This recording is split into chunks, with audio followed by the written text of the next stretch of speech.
Hello test check check check check check check check check hello hello hello hello hello hello hello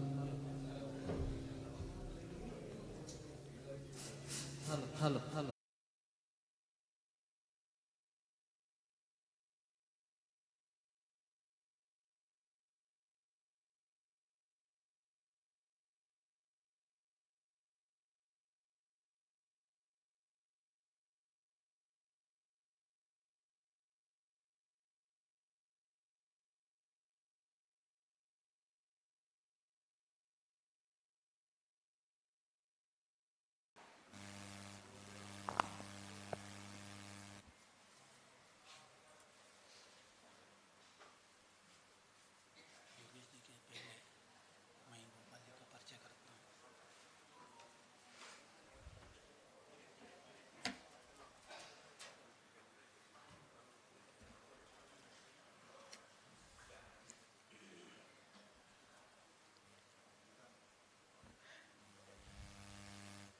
Hari Om, Shri Gurubhyo Namaha. My pranams to all. Ramaya Ramabhadraya Ramachandraya Vedhase Raghunathaya Nathaya Sitaya Pataye Namaha. I welcome all to day 3 of this whole conference. So just to summarize the very basic key points, we could discuss in those 2 days. So first is science and Vedanta. Both have been searching answers to the same questions. Questions are same, but their ways, methodologies, methods may be different. Science is searching mostly like by knowing the objects, knowing by objects, and Vedanta, it focuses on knowing by being. So today's session involved talks on quantum entanglement, quantum fluctuation, observer and observed. I would like to quote a quote from Werner Heisenberg. He said, "After conversation about Indian philosophy, some of the ideas of quantum physics that has seemed so crazy suddenly made much more sense." And one more quote from him only. "Quantum physics will not look ridiculous to those people who have read Vedanta."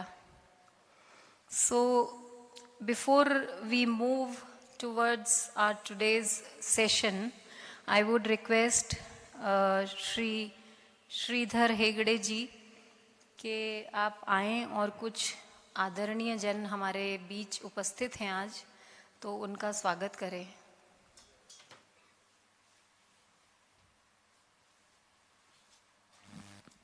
Shri गुरुभ्यो नमः। आज हम सबको बहुत हर्ष का विषय है कि हमारे बीच में आदरणीय गणमान माननीय गोपाल जी रहे हैं, आए हैं। मैं पहले उनको आदरपूर्वक स्वागत करता हूं। उनके बारे में कहने के लिए बहुत सारा विषय है। मैं तो परिचय करने के लिए मैं छोटा हूं, क्योंकि वो पहले से बाल्य से संघ का स्वयंसेवक बनकर देश सेवा करते, समाज सेवा करते करते गुजरात में भी काम करके अभी पुण्य नगरी अयोध्या में आए हैं। राम जन्मभूमि ट्रस्ट जो श्री रामचंद्र का मंदिर बनाने के लिए शुरू किए हैं, उस समय से इधर आकर पूरा काम करने के लिए पूरा जिम्मेदारी लेकर देश सेवा, श्री रामचंद्र सेवा और समाज सेवा करने के लिए अपने पूरा जीवन पूर्ण रूप से समर्पित किए हैं। संघ का ज्येष्ठ प्रचारक है और इधर हमारा मठ के बारे में, हमारे गुरुजी के बारे में बहुत श्रद्धावान है। हमको इधर पूरी तरह से व्यवस्था करने के लिए और आदरपूर्वक इधर आने के लिए आदरपूर्वक स्वागत करके पूरा व्यवस्था करने के लिए हर दिन हर समय सहाय करते रहते हैं। वो तो अजीब की बात है कि इधर चंपत राय जी के साथ पूरा दिन 24 आवर्स श्री रामचंद्र का सेवे में, श्री रामचंद्र की सेवा में लगे हुए हैं। कर्नाटक से आए हैं। मैं एक बार आपको प्रणाम पूर्वक हार्दिक स्वागत करता हूं।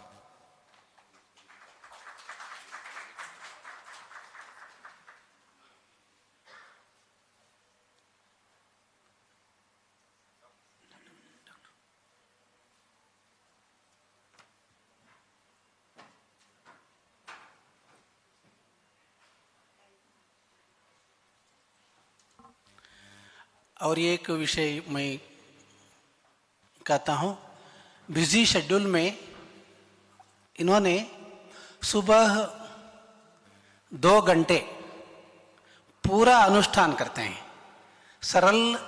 सरल जीवी है, सरल जीवन बिताते हैं।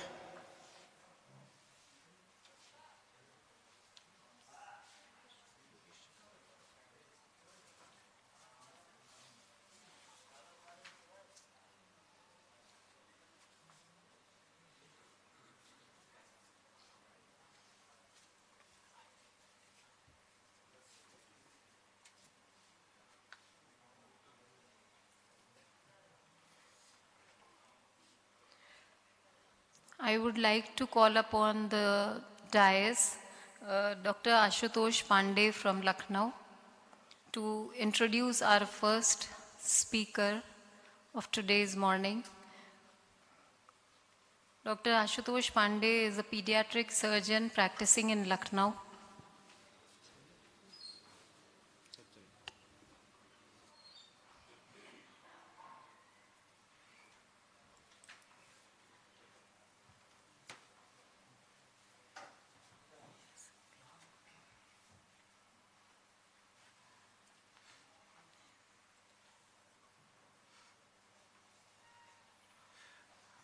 Shri Guru Bhyo Namaha.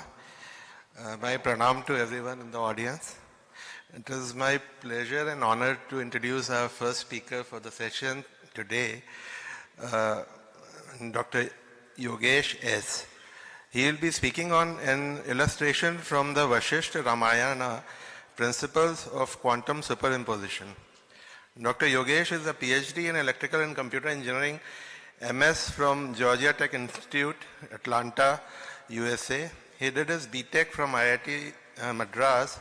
He is a writer placed in Bangalore, research consultant and a scientist. His area of interest are mathematical techniques, modern physics, quantum information, ancient Sanskrit literature, cosmology, AI, and many more.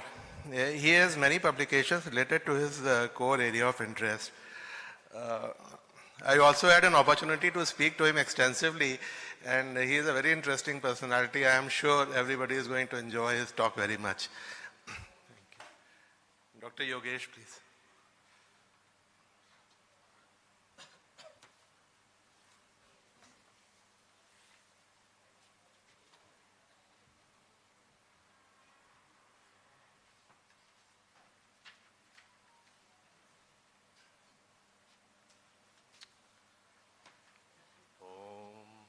सहना भवतु सहनौ भुनक्तु सह वीर्यं करवावहै तेजस्विनावधीतमस्तु मा विद्विषावहै ओम शांति शांति शांति. Thank you, Dr. Ashutosh, for the very generous introduction. Before I begin, my salutations to the Supreme Being, to Sage Vasishtha, whose illustration we'll be studying today, to the great master Adi Shankaracharya, because of whose tireless efforts we are even able to study Vedanta today, to revered Swamijis, because of whose initiative we are able to gather here and discuss something about these topics, to all the dignitaries, scholars, professors, students present here, and to everyone else who is joining us fidgetily, to borrow Swamiji's word. Most of the topics related to this conference were covered beautifully yesterday by the speakers. So for those who are not mathematically inclined, I thought that I would present the quantum superposition principle in a slightly different way. But before I start, it's very important to understand that those who are interested to pursue research in quantum sciences should learn their fundamentals from experts in the field, some of whom are present in this very hall. And the students of today, I would say, are so fortunate that these experts can be found in our own country. In our days, we had to go abroad to learn some of these advanced sciences. But today, India is at the forefront of even quantum science. I would only be presenting certain scriptural insights so that we may easily understand some of these intricate quantum principles. And please don't believe anybody who tells you that they can explain quantum physics without math. Math is absolutely essential. And it is also beautiful if you are able to understand it. But for those who are not so inclined, I thought that I will present the same things which were talked about in detail yesterday in a slightly different form.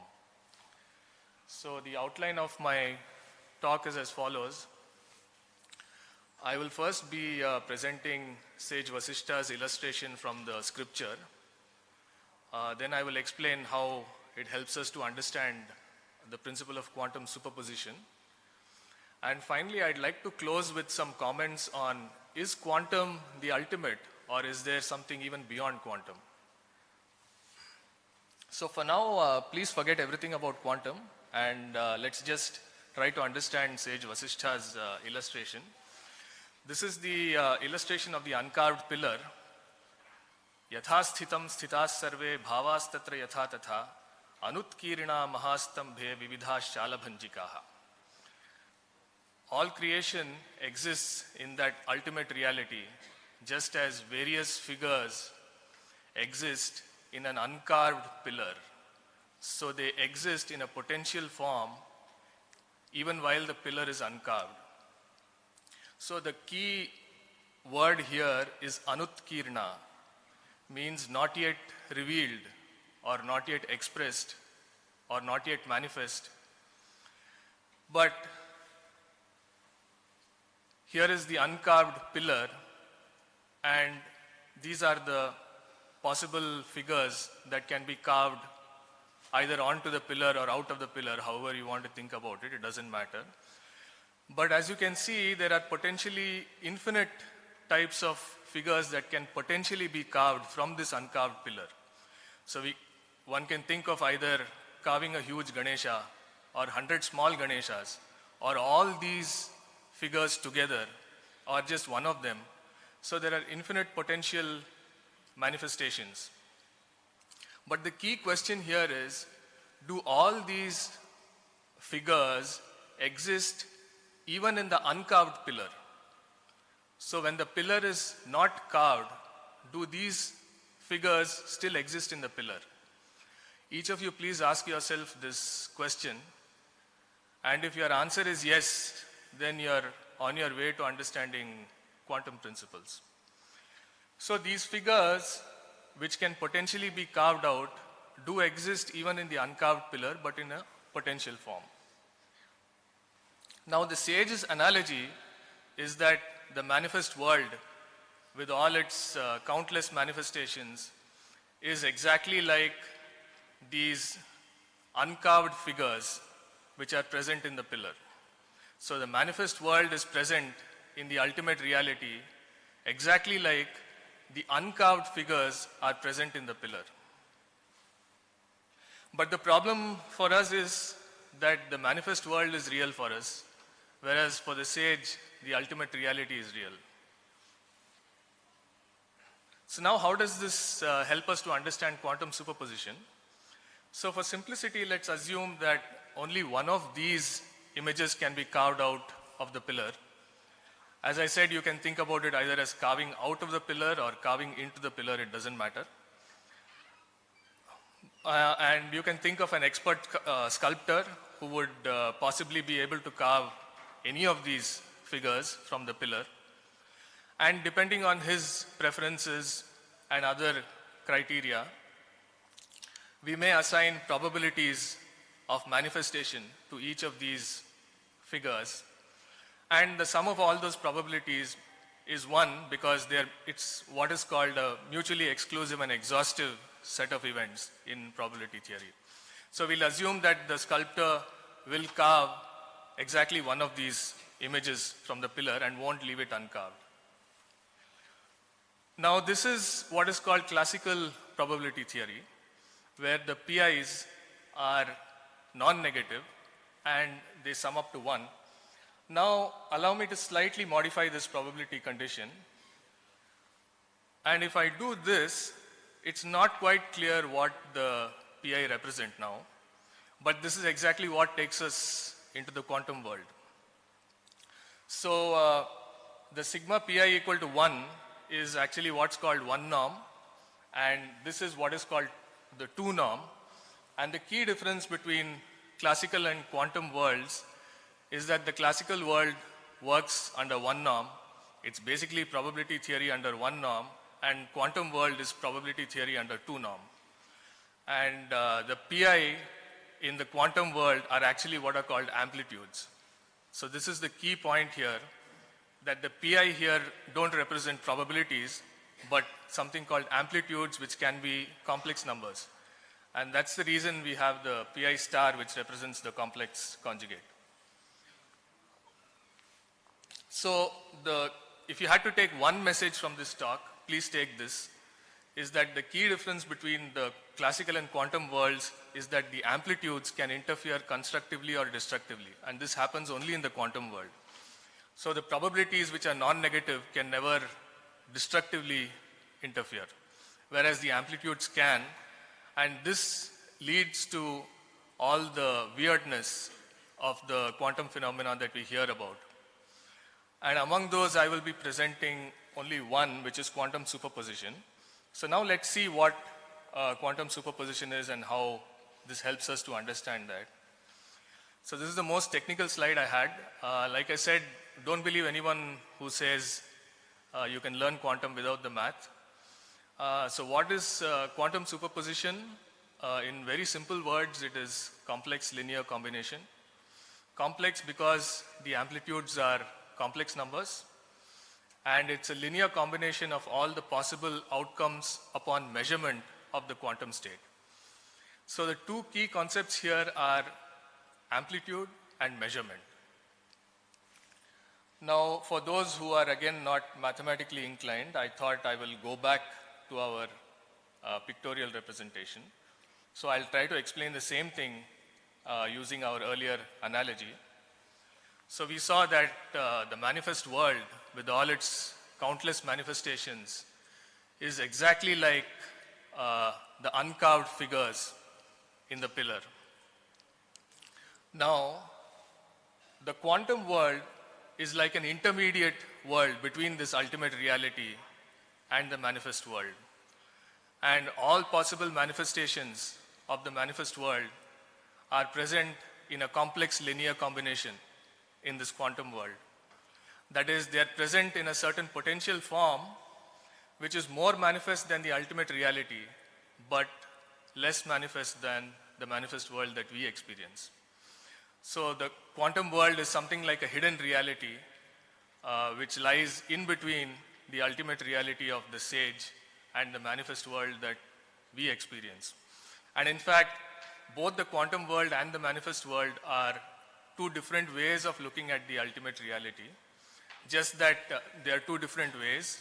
This is important to understand, but just that they have some relationship with each other. That is, when a measurement happens to this quantum superposition, then it collapses into what we observe as the manifest world. So let me now try to explain in lay terms what this quantum superposition is. So latently, it is something which contains all possible manifestations of the system, but patently manifests none of these possibilities until a measurement happens. And the key is, until the quantum state is measured, the undisturbed quantum state can actually evolve in the quantum world. So there can be an evolution in the world that is in the middle, the quantum world. And finally, what happens is that only one of the possibilities can eventually manifest upon measurement. So the key terms here are all, none, and one. So please don't believe any of the popular science or news articles which tell you that quantum computers can solve all the hard problems by trying all possible solutions in parallel universes.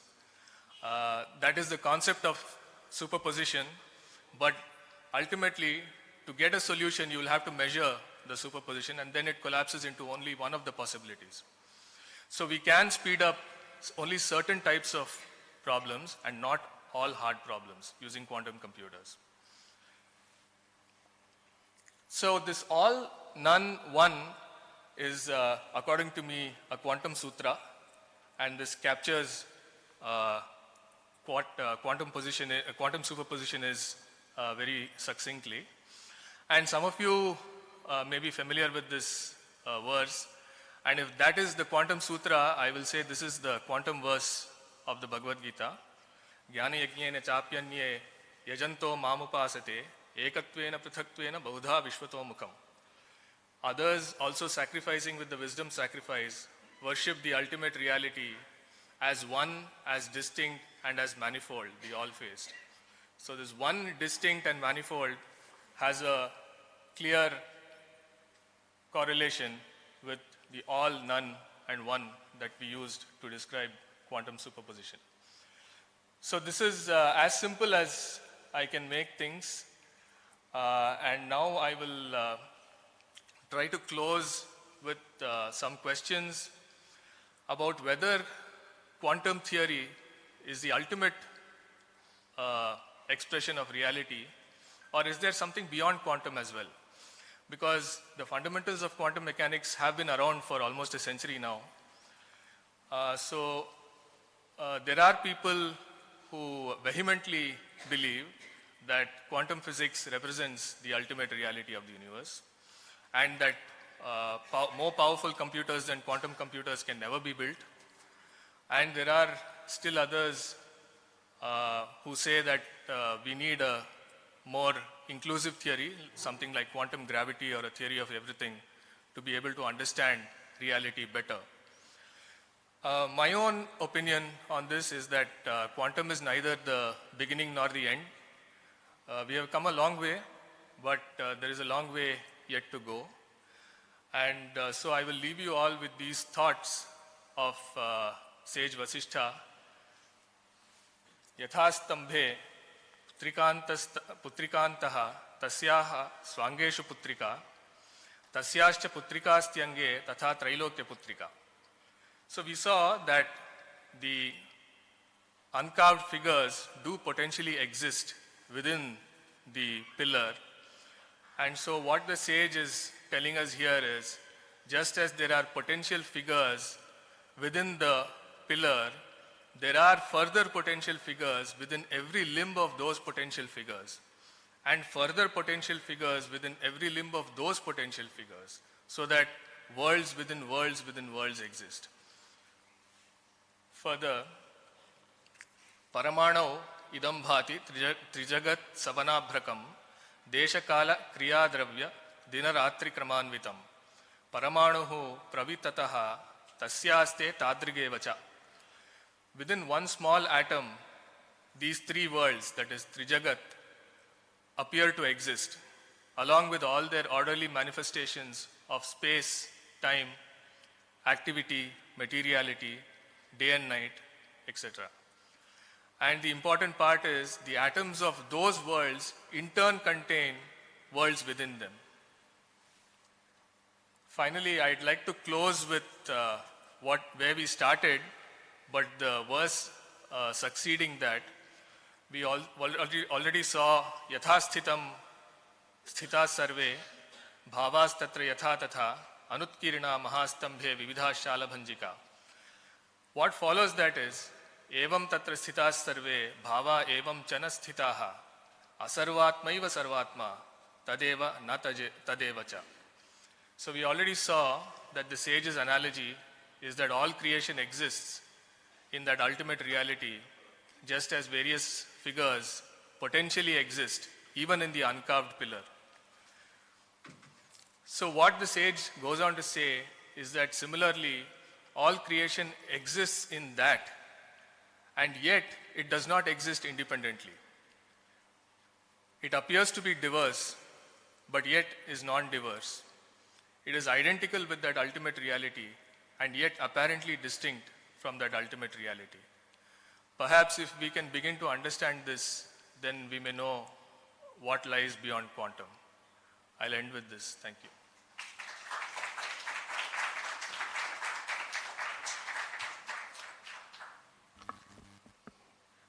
Thank you, Dr. Yogesh. And this was a very beautiful start, quite engaging presentation in very short time, and leaving everyone with few questions inside their minds. So we'll have a short question and answer round. 1 or 2 or maybe 3 questions we can take. 2 questions, but should be relevant with the topic, please.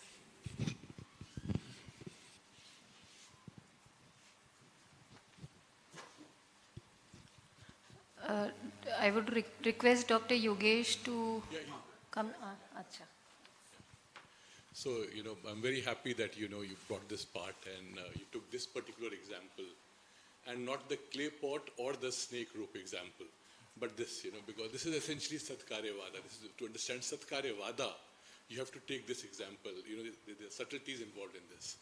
And there's one interesting observation, when Michelangelo was asked that you're a great sculptor, when I went to academia, there's a David, so he said, I only chip off the unnecessary things. It is already there, So that this observation has been there even in other parts of the continent. Yeah, wonderful. So, the way reality is to be understood through what Bhashyakara says is, you put a 4-tier thing. You take Brahman at one side, you take the Sthula Jagat at one side, and then there are 2 things in between. So I like the fact that you brought the intermediary thing. So there is a world of potentialities, there is Brahman, and then there is a subtle world, and then there's a gross world. So the mistake that we normally make is we take from the gross to the other extreme, whereas the world is in between these two, the subtle matter and the potentialities. Right. And to be put into technical language, there is Brahman, Nirbij Brahman, then there is Sabij Brahman, which we call Ishwar, and then there are these subtle matters in which Tanmatra comes, and then this whole Srishti Prakriya starts, and then there's a gross world. So the strange thing is, and this is what the Bhashyakara says, and this is where a lot of confusion happens, is that the Jagat is the Drishta Nashta Swabhava. It so happens that 3 weeks back my teacher had come in and I asked him, what does this mean? He said, listen, it doesn't mean... Huh? मैं प्रश्न बस ये है कि क्या कहते हैं ये आप जब आप कहते हैं कि पोटेंशियलिटीज है तो पोटेंशियलिटीज का क्या मतलब है आपका, किस चीज को आप इंडिकेट कर रहे हैं? So by potentialities, sorry Swami ji, मैं the only answer to that question is you should ask yourself, do those figures which can be carved out of the pillar exist even when the pillar is uncarved? Yes. And in what form do they exist? Yes. So that is the potentiality. yes. And I think I should have made clear it's more of observation than a question. Yeah. No, it was wonderful. I think it's Yes, yes. Yeah. great addition to what I said. Yes, yes. So I really appreciate what you said. Thank you.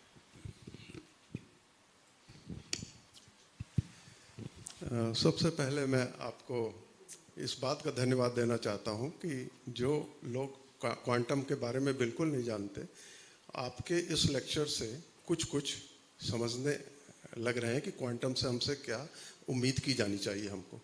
और हम layman हैं, हम एकदम total, लेकिन हम कुछ ये जो हमारे यहाँ का सांस्कृतिक परिदृश्य है, चेतना जो जागृत है, उसमें लास्ट में जहाँ तक मैं पहुँच पाया हूँ वो ये है कि छाया और बिंब की तरह ये संसार है। अगर हम लाइट के रेफरेंस से बात करें तो ये संसार बिंब है, एक छाया मात्र है, लेकिन कहीं ना कहीं रियल है अल्टीमेटली। तो अब आपका जो ये जो क्वांटम है, मेरा प्रश्न थोड़ा सा एनालॉजिकल, जैसे एनालॉजी आपने बताई उसी एनालॉजी पे जाके मैं अपने प्रश्न को रिड्यूस कर रहा हूँ कि जैसे एक आईना है, माने शीशा, आईना या मिरर में एक इमेज हमारी आती है और दूसरी एक समझिए कि एक कैमरे के अंदर से भी एक इमेज हमारी ड्रॉ होती है। हम इस दुनिया में नहीं हैं, मान लीजिए हम डेड हो गए और हम किसी स्कल्पचर को बुलाते हैं और हम उसको कहते हैं कि आप ये कैमरे का एक व्यू है जो पीके अग्रवाल कैमरे में ऐसा दिखाई देता है, और मिरर में अगर वो केवल मिरर अवेलेबल कराया जाए, मान लीजिए हम एक्चुअल न अवेलेबल कराया जाए उस स्कल्पचर को, तो उन दोनों में मैं क्वांटम के हिसाब से ये जानना चाहता हूँ, पोटेंशियलिटी के हिसाब से भी, कि वो अगर वो स्कल्पचर मतलब वही मूर्तिकार, वो अगर बनाता है पिक्चर को देख कर कैमरे के थ्रू, और एक वो मिरर के थ्रू मेरी इमेज ड्रॉ वो करता है, नॉट मतलब मूर्ति बनाता है, तो कौन क्वांटम के हिसाब से कौन ज़्यादा अच्छी मेरी इमेज, क्लियर इमेज बना पाएगा, एक कैमरे के पिक्चर को देखकर केवल, और या एक बिंब उसके अंदर जो मिरर के अंदर बिंब एक रिफ्लेक्शन जाता है उसको देखकर कौन क्वांटम ज़्यादा नज़दीक किसके पहुंचेगा, ये मेरा एक नॉर्मल प्रश्न है। I'm not sure, what quantum effects are related to what you're describing. So perhaps the best way would be like we meet offline and you can explain this to me, because I don't even see like what is quantum in what you described. So maybe we can meet offline and you can explain this to me. Thank you.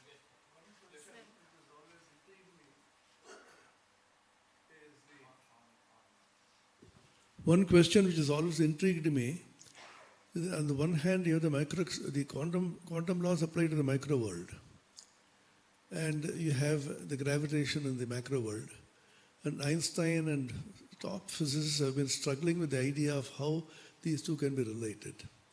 And there's a fundamental belief in the human mind that the micro and macro are built in the same plan. Even the superstring theory was attempted, it also failed. So unless we can somehow bring up the idea of quantum gravity, as you were mentioning, so did God have two different laws for the micro and the macro world? Or did he have only one particular principle in mind by which he created both? How this is being related is a question which is deeply intriguing. Unless that can be solved, the problem which you mentioned cannot be solved. Yes, sir. What's your take on this quantum gravity? How the micro and the macro, or God perhaps wanted two different sets of laws. But human mind believes there is an economy in nature. Nature does not want different sets of laws for different worlds. So this is exactly the question that I had asked the speaker yesterday. And what the speaker yesterday responded was that already there are instances of problems where these issues are being looked at, and we don't need to think about it in such bigger scales. But my own take on this problem is that even the whole universe is a manifestation of a quantum state. So ultimately, quantum will play a very prominent role even in a theory which encompasses quantum and gravity. The only problem seems to be that the effects of gravity have not yet been fully captured by what can be described using quantum mechanics. And so some very fundamental math will have to be invented, which as far as I can see is not available today, which can bridge both these universes. But as you said, God did not work with equations, and he did not work with two different theories of physics. But he gave the equations. God gave the equations. I don't know why he gave two different theories. But I think what my own belief is that some fundamental math would have to be invented, and that would be the intermediate step which can take us to a unified theory.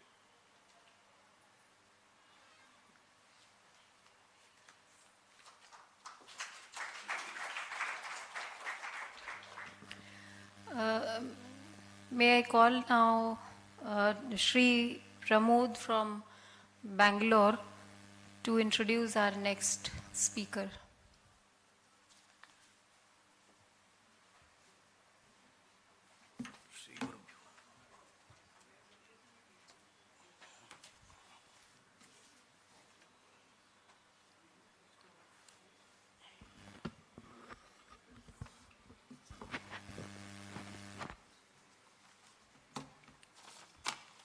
Shri Gurubhyo Namaha. Furthering today's discussion with regard to quantum and its relativity with Vedanta, we have our next speaker, Dr. Nilesh Oak. Okay, he is going to speak on quantum fluctuations and creation. He is author and researcher. He is adjunct faculty in Institute of Advanced Sciences, Dartmouth, Massachusetts, USA. Dr. Nilesh helps individuals become aware of deep wisdom and antiquity of Indian civilization so that they truly comprehend, present, or defend the grand narrative of this civilization, unlike most other Indic researchers, because he builds it through scientific acumen and logical reasoning. Dr. Nilesh holds BS and MS in chemical engineering and executive MBA. He has published 3 revolutionary books on Hindu Itihasa: When Did Mahabharata War Happen?, The Historic Rama, and Bhishma Nirvana. He is an original researcher, sought after, keynote speaker, TEDx speaker, and has received numerous accolades. Example, Pride of America, Surabharati Samupasak Samman, and Who's Who in American Universities. Please welcome Mr. Nilesh Oak.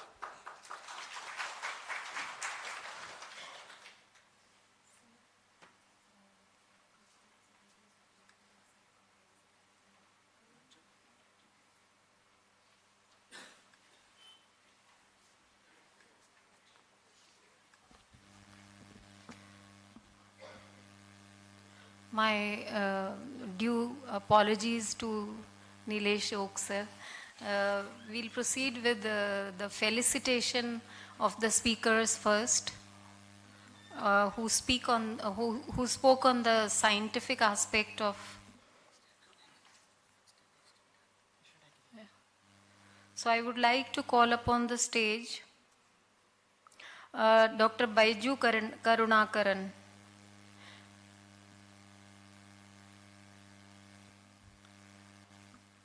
And Mr. Sridhar Hegde ji. to felicitate Dr. Baiju.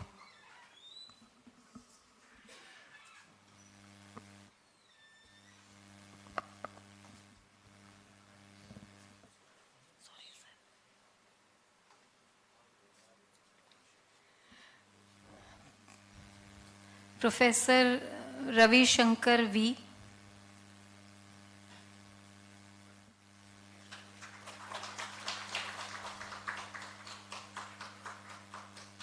Dr. Yogesh S.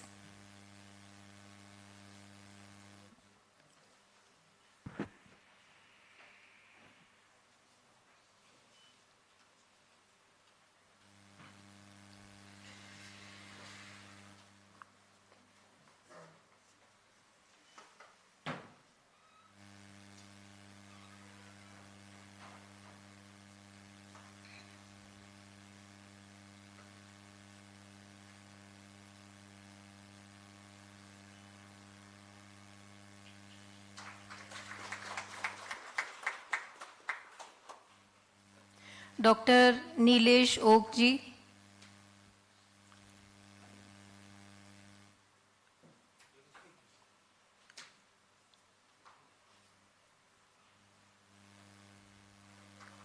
And Srimati Archana Raghuramanji.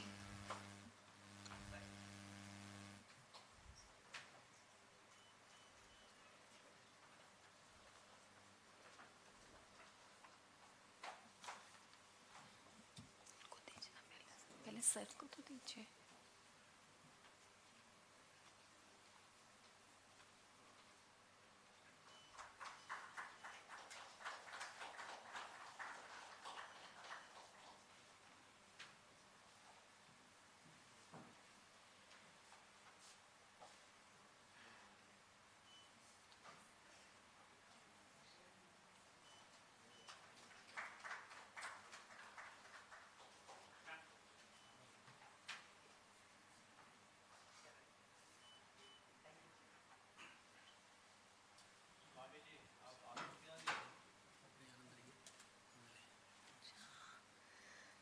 पूजनीय स्वामी आत्मप्रियानंद जी.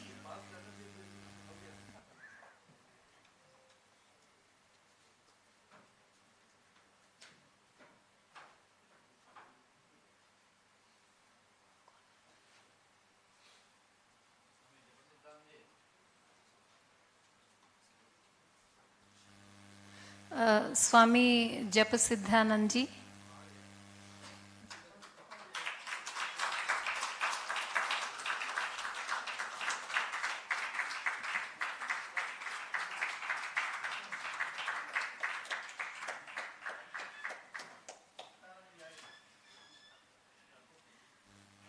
स्वामी मुक्तानंद जी. स्वामी कृष्णानंद जी. Sorry.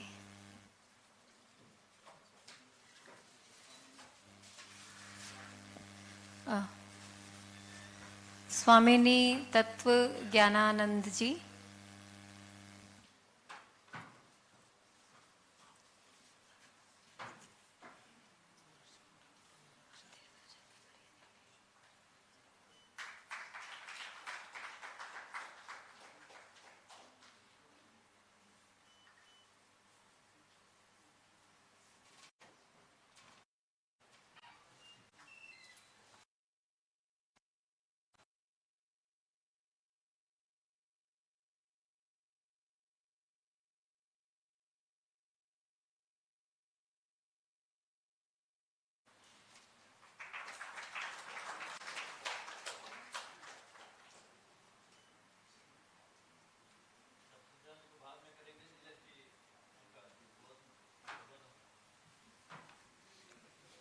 Sir, please proceed.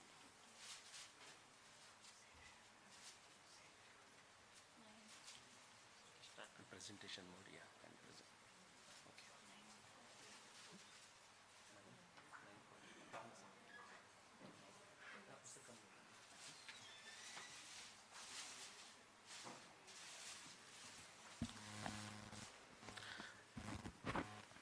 Namaskar to everyone. To Guru Bhyo Namah. This looks like Atlanta morning, just before me, he studied at Georgia Tech. And this morning when I was talking to some of the attendees, they were communicating either their son or daughter studies at Georgia Tech, so I'm from Atlanta, very happy to be here. Few thoughts on Vedanta and Vijnan. What are some of the similarities? What are some of the differences? Differences especially in how it is practiced today. The Vedanta in a philosophical fashion, science, there is a philosophy, but there is a very high emphasis on empiricism and how these both disciplines can learn from each other. And of course, each discipline have their own position to take, so sometimes it can be a challenge. But actually, if seen in a very positive light, there is a lot that they can learn from each other and actually make significant progress. I'll present some of the frameworks which can be used to actually achieve that samanvay between the two.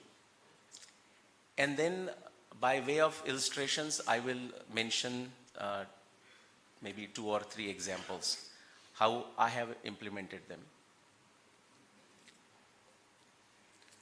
So let's look at the similarities. Now, when you present on the last day, there is a good and bad to it. The good is most of the topics that you want to talk about are covered in some fashion. So in some case, it can be a repetition, and that's not a bad thing. Actually, it's like a emphasizing. If you look at the avayava, so you make a pratidnya, but at the end you also say the nishchay, which is essentially repeating the pratidnya for the emphasis. So think of it like that. So both are systems of inquiry. Many times we use the word philosophy, and that's perfectly okay. Just like for a Darshana Shastra also, many times, at least in the West, all our Darshana Shastra, they call it philosophy. But actually we have a different word for it, Tattva Jnana. But Darshana Shastra is also a inquiry, literally Darshana, to see, to perceive, to comprehend in that sense. Both are systems of inquiry. Both use multiple pramanas, and both emphasize that experience, anubhav. Yes, they use multiple pramanas, but they emphasize on the experience at the end of the day. The anubhav, pratyaksha, empirical, objective testing, those are the words that we will see. Both begin with an observation, a problem, or a samshaya. It could be the dukkha nivaran in the Darshana Shastras you will see, or in science, it is either a problem that you have to solve. That's how quantum mechanics evolved. Nobody was predicting quantum mechanics. They would think we have almost got it. Now just few more observations and we are going to know the ultimate reality. And then it took the whole digression with Planck and whatnot. But it starts with observation or a problem or a samshay. Now as soon as you hear the word samshay, people start thinking in a different fashion. Is that good or bad? Well, it depends. I'll show you some of the frameworks. It depends on is that a samshay of a mind or is that a samshay of a buddhi? Okay, so we do need to distinguish this because the word samshay remains the same. Both progress by negation of certain hypotheses. Of course, with sage Yajnavalkya and then of course Adi Shankaracharya, neti, science is not very different. It's the approach of falsification. You look at all the revolutions in the modern science of say last 500 years, and every revolution has occurred through this falsification of the existing paradigm, existing theory, and that led to the revolution. So the approach is similar. Both are fearless and humble in their approaches. Now that this may not be seen at an individual level, like individual scientists, but as an overall, scientists have no problem saying I was wrong. What I thinking was wrong, now that this is a better theory. And you see these words in the 16th chapter of Bhagavad Gita, Abhayam Sattva Samshuddhir, it ends with Amanita. So the whole thing is sandwiched between the fearlessness and humbleness. That's what is required. What are some of the differences? This is in practice, okay? As I perceive it, if you agree, great. If you don't agree, that's perfectly fine too. But this is what I perceive it. On the Vedanta, you will see the emphasis on a Shabda Pramana. That is not to say the other pramanas are not discussed. There is all anumana and all. But Shabda pramana sometimes triumphs, or that's how at least it gets perceived by the others or perceived by the science community. Okay, and that could be the criticism of it. Comfortable with metaphysical subjects, which is a big drawback of the modern science. As soon as it becomes metaphysical, they almost think it's non-scientific or unscientific. It's not unscientific. It's metaphysical. It's atarkya to the existing tools of science. Just like Yogesh mentioned, we need a different type of mathematics possibly to deal with some of the issues. So it's not available. And may see Vijnana as a reductionist. From a Vedanta camp, I would say, they may look at Vijnana as a reductionist approach. And that is true. That is a valid criticism of the modern science. Let's look at the Vijnana side. The emphasis is on an empirical, comfortable with empirical subjects, has done tremendous progress. All the technology that you are seeing, it has come from some of the empirical experiments. And may see Vedanta as a dogmatic, possibly because of the emphasis on the Shabda Praman, and for a science too much emphasis on the empirical. Okay, so that could be the differences. Now, how can we bring those together? How can we look at them as the advantages for bringing it together? I'm going to make an attempt to exhibit just as a demonstration through few frameworks. But let's look at how these each approaches can benefit. For example, when we talk of Shabda Pramana, and we see many verses in Mahabharata of that effect too, our Shabda Praman is somebody's Pratyaksha. Okay, Rishis, our great Rishis, it is their Pratyaksha, and they encoded it in our language. For example, we talk Einstein being a great person, Kepler being a great person. In fact, Einstein wrote in praise of Kepler. He did not write in praise of Newton. How many of you know that? That's not to say like he had anything against Newton. My point is, he praised Kepler because at the time of Kepler, the available background information against which what Kepler achieved is truly remarkable. And if you look at Newton, essentially he took Kepler's 3 laws and gave a mathematical formulation to it. That's not to undermine Newton's contribution either. But my point is, Einstein wrote about Kepler, great praise, because it is in the context. Similarly, Rishi's Pratyaksha has come to us as a Shabda Praman. But that also takes me to the second point. Fine. Therefore, the testing Shabda, each one of us has a responsibility, also a right, and also a permission if we want to test the Shabda Praman through Pratyaksha, which is through empiricism. And a concept of a better solution. What I mean by that, let me just expand. If you take Vedanta, but that's true for any area. Now, in that we will have different variations like Kevala Advaita, Vishishta Advaita, Shuddha Advaita, Advaita, Advaita, Advaita, and so on. And you know, yesterday some of the speakers used that language. We see that all the time. He says, well, in my sampradaya or the particular philosophy that I adhere to, it is so and so. That's perfectly fine. But what about looking at, say, multiple approaches, multiple interpretations, solving a specific problem and see, is there a one particular approach, one particular interpretation better than the other? Instead of just saying, hey, this is the sampradaya I follow, this is the method I follow. I think in science what you will see, just to take the most prominent, the most successful example in modern science, which is actually astronomy as it happens. If you think, start with the Copernicus, that's the first revolution, 16th century. So instead of Earth at the center, Sun is at the center. And then somebody comes and says, well, Copernicus says the orbits are circular. Kepler comes and says they are not circular, they are elliptical. Newton comes and says not only the planetary orbiters are elliptical, But everything, two bodies going around each other, inertial mass, they will go into the elliptical orbits. And then Einstein comes and does something.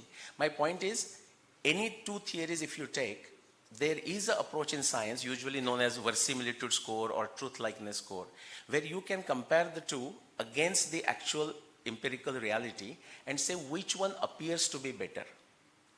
Now this approach can be used from science, I'm saying, on the Vedanta side when we are looking at certain approaches, certain interpretations, and it needs to be done in the context of solving a specific problem. And I'll take a couple of examples. On the Vijnana side, what Vijnan can learn? Expand the scope of research. Right now you use the word consciousness, mind, intellect, they say, what is mind? Intellect, are they different? So we use the word different, chitta, right? We use the word chitta, mana, ahankar. I mean, these are all subtle elements depending on the context. So we already have an evolved thing that science can learn from it. Niti Dharma as a foundation, I see that as a big problem. Whereas as a foundation of a Vedanta, foundation of Hinduism, foundation of Sanatana, is that Niti, conviction into the Niti Dharma, Ahimsa, Satyam, Asteya, Akama, Krodha, Lobhata, Bhuta, Priya, Hiteyacha. So why are you doing it? Just not for your personal glory. So that Niti grounding is very important, which is missing in science. Number of you may know this, 50% of the peer-reviewed papers, whatever they are claiming in those papers, I'm saying the number in a conservative fashion. In the medicine field, for example, they cannot be reproduced. More than 50% of the peer-reviewed research works cannot be reproduced. Now, what does that tell you? That Niti foundation is missing. Somebody just went ahead and published something. Benefit from Shraddha, Jidnyasa, Sanshaya framework. I'll show you what I mean by that. That's Vijnan can benefit, which comes from Vedanta. Some frameworks, just as a food for thought, to get your creativity going. These are just a way of illustration. The doubt clearing machine, I call it, the DCM. Like in America, people like short forms and just a name to remember. On a humorous note, I will say, those of you who have listened to Rahul Gandhi saying, ek side se alu, dusre side se sona nikalo. Actually, it is possible here. Okay? Just on a humorous note, but so give a tough problem to solve, and we have this framework in between. What is it? In modern science, the best philosopher in modern science that the West has produced, Sir Karl Popper, he says it's a triangulation, that triangle you see, triangulation of explanation, prediction, testing in the context of a theory and in the context of background knowledge that you create to solve a problem. Before that, our Darshan Shastras are giving it for a very long time. Bhagwan Patanjali says, Pratyaksha, Anumana, Agama, Pramanani.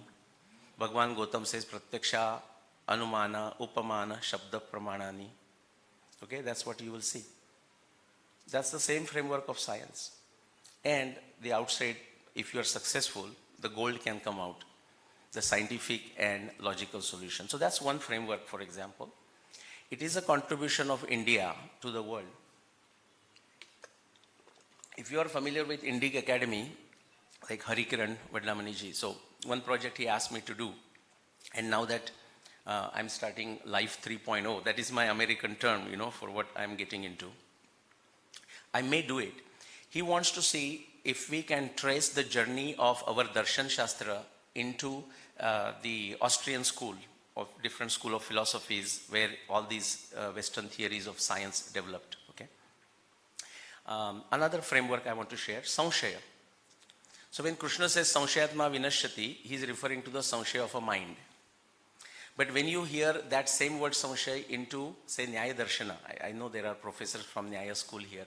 Nyaya Darshana, what is that? Pramana, Prameya, Prayojana, Drishtanta, Siddhanta, Avayava, Tarka. So that Sanshaya there in that list of 16 is the Sanshaya of a Buddhi. That's a good Sanshaya. That you are looking at certain problem, you see multiple solutions. How do you decide if all of them are wrong or one of them is correct? Okay, or maybe we have to find a better solution. So that's the one axis. Another one is a Shraddha, which also I think the modern science can learn a lot. Okay, So Shraddha can be of a different kinds. We know that Bhagavad Gita talks about it. The third one is a Jidnyasa. Like the Bhakta, Artha Jidnyasu, Artharthi Jnani Cha Bharatarshava, 4 types of Bhakta. What this does on a Jidnyasa, and when it comes to question answer session, I will refer to that. Many times when people ask question, and I know it happens unknowingly, but it turns into a mini lecture, and Guruji mentioned about, like not a novel. But many times it happens, I will tell you why it happens. Because Jidnyasa has 2 extremes. One is a Kutuhal, a mere curiosity. The other one is a Saprayojan, like Vachaspati Mishra talks in Bhamati. The Sanshay has to be Sandigdha and Saprayojan. Saprayojan as in at the end of it, there has to be a purpose. It solves a certain problem. And Sandigdha, which means if you are asking a question, you have done something about it. You have done enough of background knowledge, and in that context, something that you don't know, that's what you are asking. So you have done some homework. If that is not there, that's when you sometimes see a digression, or sometimes we even struggle to understand what the question is. What is the benefit of this framework for all of us, but also for science? The Shraddha gives you Karma Shakti. Like many people ask me, how did I begin into this area? Like a chemical engineering profession, working in the corporate world for many years. It was one verse from Mahabharata, and I randomly ran into it. Ya chaisha visuta rajas trailokye sadhu sammata arundhati taya pesha vasishta prushtata kruta. At the time of Mahabharata war, Vyasadeva is saying, Arundhati, as in star Arundhati, is walking ahead of Vasishta. And the little astronomy I knew that that is not the case today. And in my bloated engineering ego, I thought this is in 1994. I thought maybe I will take a couple of weeks and I will solve this problem. Then it took me 15 years, from 1994 to 2009, to solve the mystery behind this one verse. But people call me all sorts of names. They call those names even today crackpot and whatnot. But my point is, what held me working on this is that Shraddha. I'm saying it's such a clear statement, and there is no reason I can think of why Bhagwan Vyasadeva would write something like this. Okay, so that Shraddha can give you a lot of karma shakti. It gives you tenacity to stick with it and so on. And the Jidnyasa, if you pursue, so if you have some good idea, my suggestion, work on it. Don't suggest it to others. Usually those people who are already working in the field, they have enough of suggestions of their own and others, and they are actually working on it. They don't need one more. Okay, so if you have a suggestion, work on it yourself. So that Saprayojan and Sandigdha is actually what will take you to that Phala Prapti, because you have a clarity what you are working on. And then Sanshaya, especially if you turn from a mind to a buddhi and then work on it, it leads to that Jnana Trupti. Just a quick example. What is a Sanshaya for Mana versus Buddhi? Let's take Pushpak Viman from Valmiki Ramayana. This Sanshaya for Mana works like this. When was the Ramayana? Now I have determined its timing to be 14,000 years ago. But my point is, whatever 1,000 years ago, how can there be a Viman? How can there be aeroplane? Come on, it's not possible. That Sanshaya is a Sanshaya of a mind.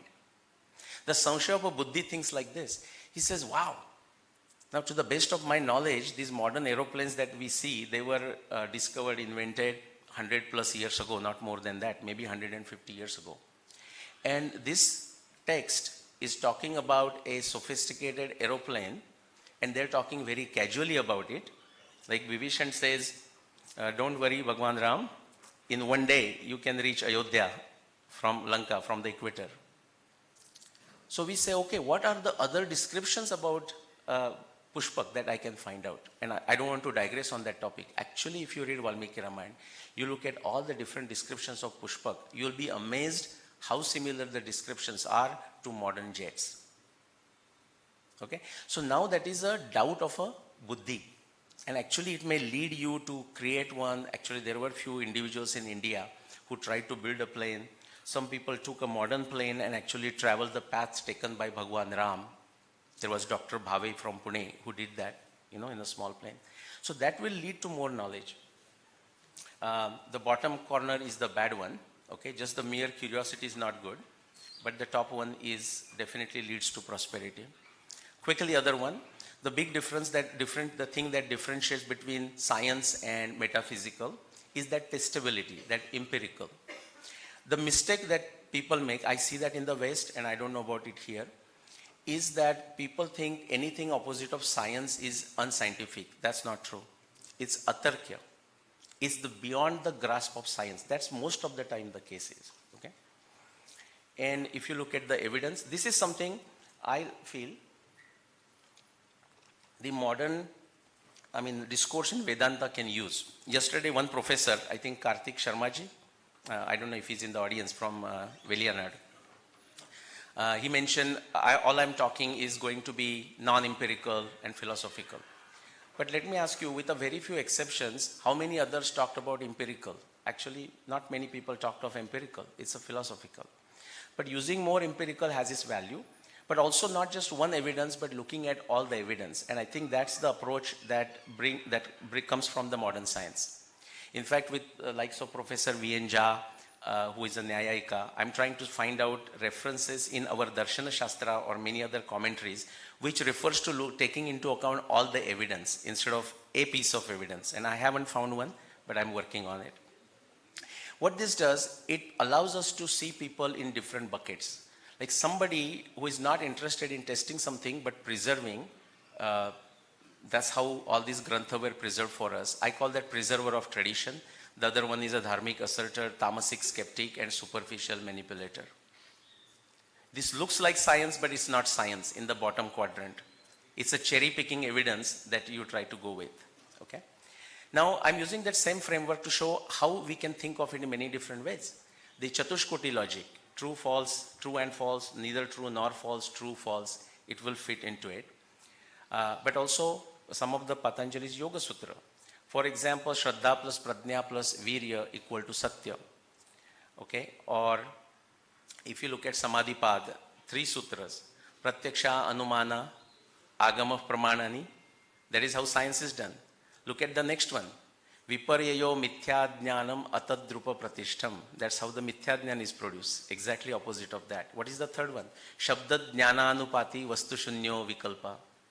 You have a mental speculation, but it's not backed by vastu, backed by evidence. It leads to vikalpa. Okay? Those are these quadrants, by the way. And we see this into Patanjali Yoga Sutra. Same framework. Let me put couple more. The reason I'm doing this is to show you how our entire Bharatiya Sanatana tradition is consistent. Whether you're looking at a Darshan Shastra, whether you're looking at a Purana, whether you're looking at Bhagavad Gita, whether you're looking at something else. So Bhagwan Patanjali tells us how to keep your mana prasanna. Maitri karuna mudito pekshanam sukha dukkha punya punya vishayanam bhavana chitta prasadanam. Actually, you can map those. Punya punya sukha dukkha. Okay.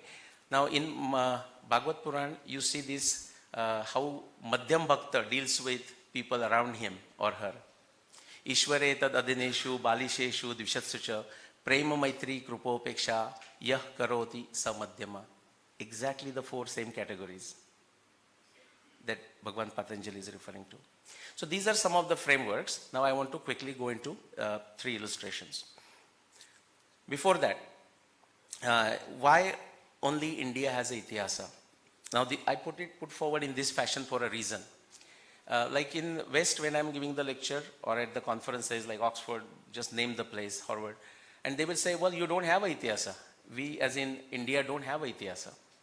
So then we go on a defensive and we start saying, well, no, actually we have some Itihasa. Okay, so actually then I started giving a talk for last 1 year and I must have given 10 talks on the same topic. Not only that India has a Itihasa, but why only India has a Itihasa? Okay, so quickly on this. So this is another framework. If you want to protect your Itihasa, like remember Itihasa, what do you need? One thing to describe something happened today or something happened in the past, at that time, contemporary times, you need a capable language, a language that is capable, able, stable, with low to no drift. All the world, only India has it, that's Sanskrit. Okay, a language that is stable.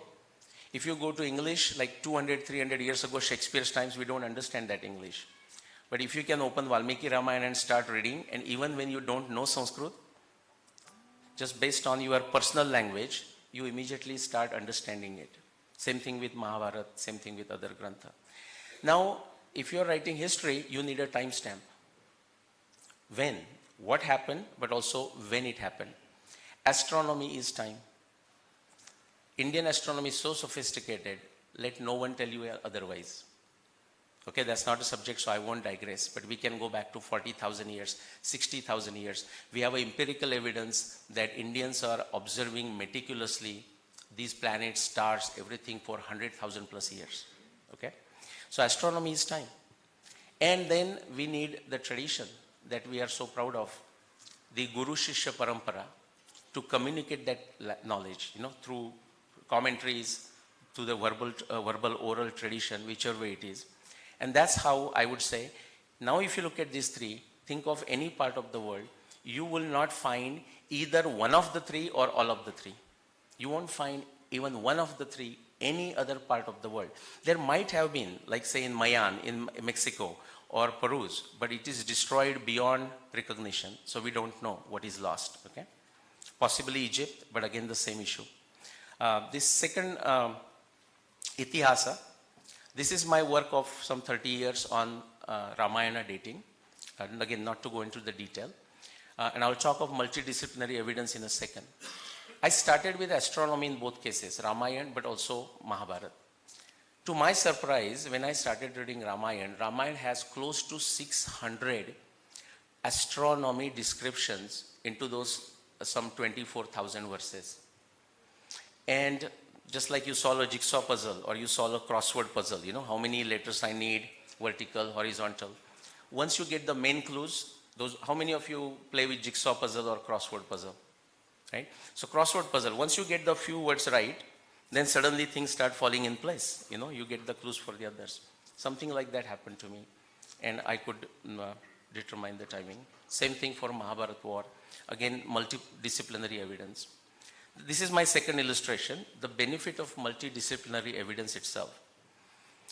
As I said, in case of Mahabharata, 300 plus evidence. In case of Ramayana, 600 plus.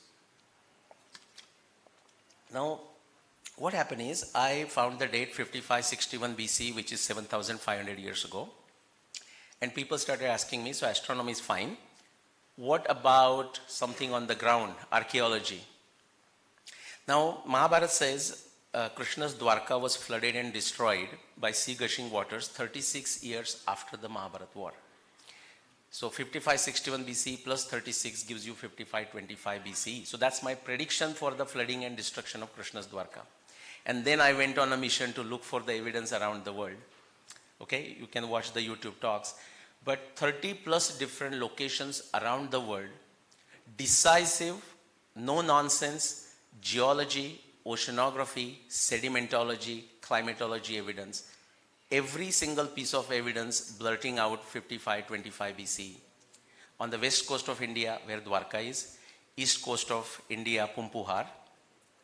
If you go to Indonesia, if you go to Australia, east coast of Australia, west coast of Australia, Vietnam, you just name a place. Black Sea. How many of you know Black Sea? Turkey, and the formation of a Black Sea has occurred in 5525 BC. This is a work of Columbia geologist Ryan and Pittman.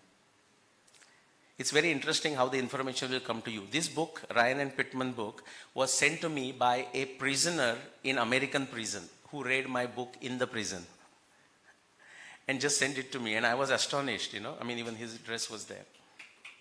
Thank you. Guru Krupa and Bhagavad Krupa, that's how it works. Worldwide oceanography and sedimentology evidence, that's what I just mentioned for 5525. Quickly, genetics one, and instead of telling the evidence, you can contact him afterwards. Ashwin Raut, he's there. We met first time. He has been to this conference before last year, but we met first time, and he said, you know what, Nilesh, I don't understand your astronomy, but I work with genetics, and your evidence that I'm showing there, 4 million men, that is 18 Aukshoini, were killed essentially in 18 days.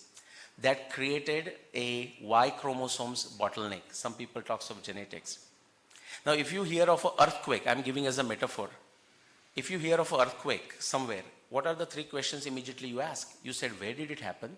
When did it happen? And how big was it? Is it not? Think of this as a genetic earthquake. That was what the Mahabharata war was. 4 million men, and if you estimate the population of 7th millennium, it was 20 million worldwide. So 10 million say in this area, 5 million men, 4 million men are gone in 18 days. That created a discontinuity of 5:1. Okay. Now what you find is that is the Richter scale. What was the epicenter? This is a Monica Carmine paper from 2015. Epicenter was India. And when did it happen? 7,500 years ago. Okay, so Ashwin said, I don't understand your astronomy, but when I listened to your talk on genetics, I was sold. Okay, for the Mahabharata evidence. That's the power of multidisciplinary evidence. It can reach many people depending on their area of expertise. I'll just go fast through this. So there are many such areas, and one thing I will mention on this page. So modern science is helping us understand our civilization better. But one point I want to tell you, and if you understand, you should get goosebumps, which is this. We are using modern astronomy software to test some of the astronomy observations. But in turn, the epoch of Mahabharata, epoch of Ramayana, and some other epochs are acting as a golden calibration standards to determine the efficacy, accuracy, and precision of modern astronomy software. Because astronomy works in a different way. There are two different phenomena, like a vernier caliper. There is a major scale and a minor scale. Similarly, there is a precession, that is a long-term phenomenon, and planetary is a short-term phenomenon. Okay? They two together come, and Mahabharata, Ramayana evidence acts as a golden calibration standards to prove the efficacy of modern science. So it's now we are giving it back to them in a very collaborative way. Quickly, the last point. That doesn't mean we have understood everything. And some of the things is very important, like say we are talking of quantum mechanics. We have to also be careful with the temptation not to suddenly something is done in quantum mechanics and immediately try to connect with something in Vedanta. Okay? The Vedanta concepts are phenomenal, esoteric, just go slow. And therefore actually the empirical helps. For example, just last example and I'm done. Everyone knows this. Aham Vaishwanaro Bhutva Praninam Deham Ashrita Prana Pana Samayukta Pachamennam Chaturvidam. 4 types of foods. Now, different commentators write the 4 types of food in a different fashion. Okay? Today we might even say carbohydrates and proteins and fats and vitamins, and that's perfectly fine. Okay? It's a Shabda Brahma, but even I can go one step back and I can say it's Akshara Brahma. In Marathi there is a saying, which is my mother tongue, Shabdala Arthacha Bhar hot nahi. The Shabda can be interpreted in many different ways. As long as it is in the context and you can show the validity of it or proof of it, that's fine. That's how we have different commentaries. Okay. Now what Acharya writes on this, he says, Ahameva Vaishwanara Udarastha Agni Bhutva. So he's recognizing that Vaishwanara with Agni, of course it's a well-known, something else. You see that in the Rigveda, the very first line, Agni Mile Purohitam. The point I want to mention is, we have a tendency to replace the word sometime. We use Vijnana as a science, and that's perfectly fine. In this verse, Agni Mile Purohitam, if you put something like Vanni Mile Purohitam, it will not work. Agni is used in a very specific word. For example, Bhagwan Shankaracharya continues and talks about additional commentary. I'll just read one line. Agne Bhojam Annam Somaha. Any Ayurveda practitioners in the audience? No? Okay, so I can bluff, huh? Okay. That is those Ayurveda practitioners should know this, is a Saumyagnaya Siddhanta in Ayurveda. So just imagine what Bhagwan Shankaracharya is referring. In a very casual tone, he's talking something very, very deep, multidisciplinary in that fashion, even just commenting on it. Let's see what Sushrut says. Jatharo Bhagwan Agnishwaro Annasya Pachakaha. Now, does that remind you back to Aham Vaishwanaro Bhutva? Bhagwan Sushruta is calling this Agni Bhagwan, Jatharo Bhagwan Agni. And he's referring to this, but one warning there. He says, don't go look for the evidence of that Agni, the way you understand Agni in the stomach. Vektu naiva shakyate. It cannot be shown. It can be only perceived. Okay, so that's the difference. So everything cannot be necessarily testable in an empirical fashion. Maybe its effects are. And I want to just give a credit for this to Vaidya Parikshit Shevde from Mumbai, who is Ayurved Vachaspati. When he heard of my presentation and he said, what are you going to talk about? I said, I'm not exactly sure, but I just gave him a general idea. And he said, he just referred to this example, what we were discussing. So I thought I'll just share that with him. Quick summary. Vedanta, as I see it, is a refined science. So refined science actually helps Vedanta grow. Science is grown using the refinement of Vedanta. So they help each other. Vedanta plus ancient Indian texts provide numerous frameworks. I just shared a couple. What do we want from life? We talk about dharma, artha, kama, moksha.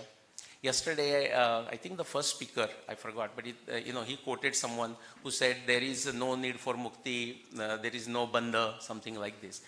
Sant Tukaram has said that, mukta kasaya manave, bandhanachi nahi thave.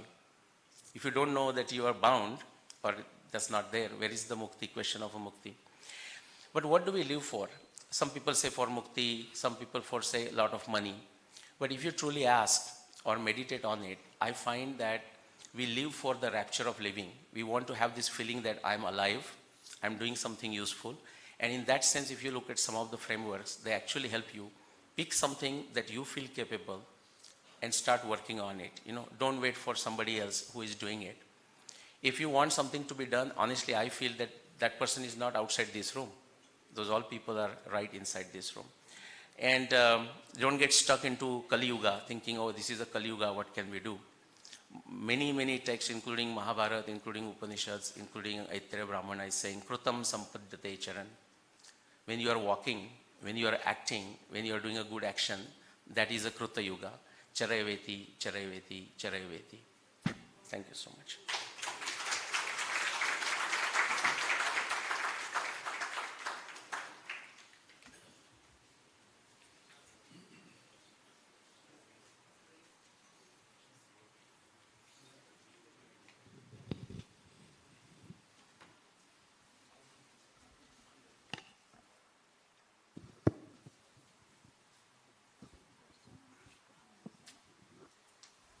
Thank you, sir. That was a totally different kind of flavor indeed. So any questions? Yeah. Sorry, I have...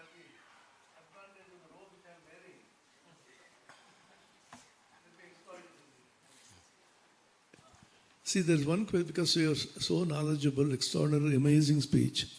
There's one question I've been struggling with for a very long time conceptually, because having come in the tradition of Ramakrishna and Vivekananda, they always say there will be different theories, different ways of looking at the reality. Each one is equally correct. But the general idea which you also mentioned, which theory is better? Is there any concept of betterness of any theory? Even I've been greatly influenced by Einstein's idea. All the frames of reference are equally true. Nature does not have any preferred frame of reference, saying this frame of reference is better than that. So you are in the initial stages of his speech. You said you should always look for better and better theories. That disturbs me. All right. So, at least speaking of a modern science. One more. Ye yatha mam prapadyante tas tathaiva bhajamyaham. Bhagavan says, whoever approaches me in whatever fashion, I reach him in that fashion. He doesn't need to look for a better theory. He may be worshipping a stone or a tree. Doesn't matter. Bhagavan chooses to manifest as the stone or the tree to satisfy the devotee and reach him to the highest. So what are the betterness of theories? Okay. Thank you, Swamiji. So what do we say? Like who am I, me as a Nilesho, competing with? And the correct answer is I'm not competing with anyone, but I'm competing with the best of what Nilesho can be.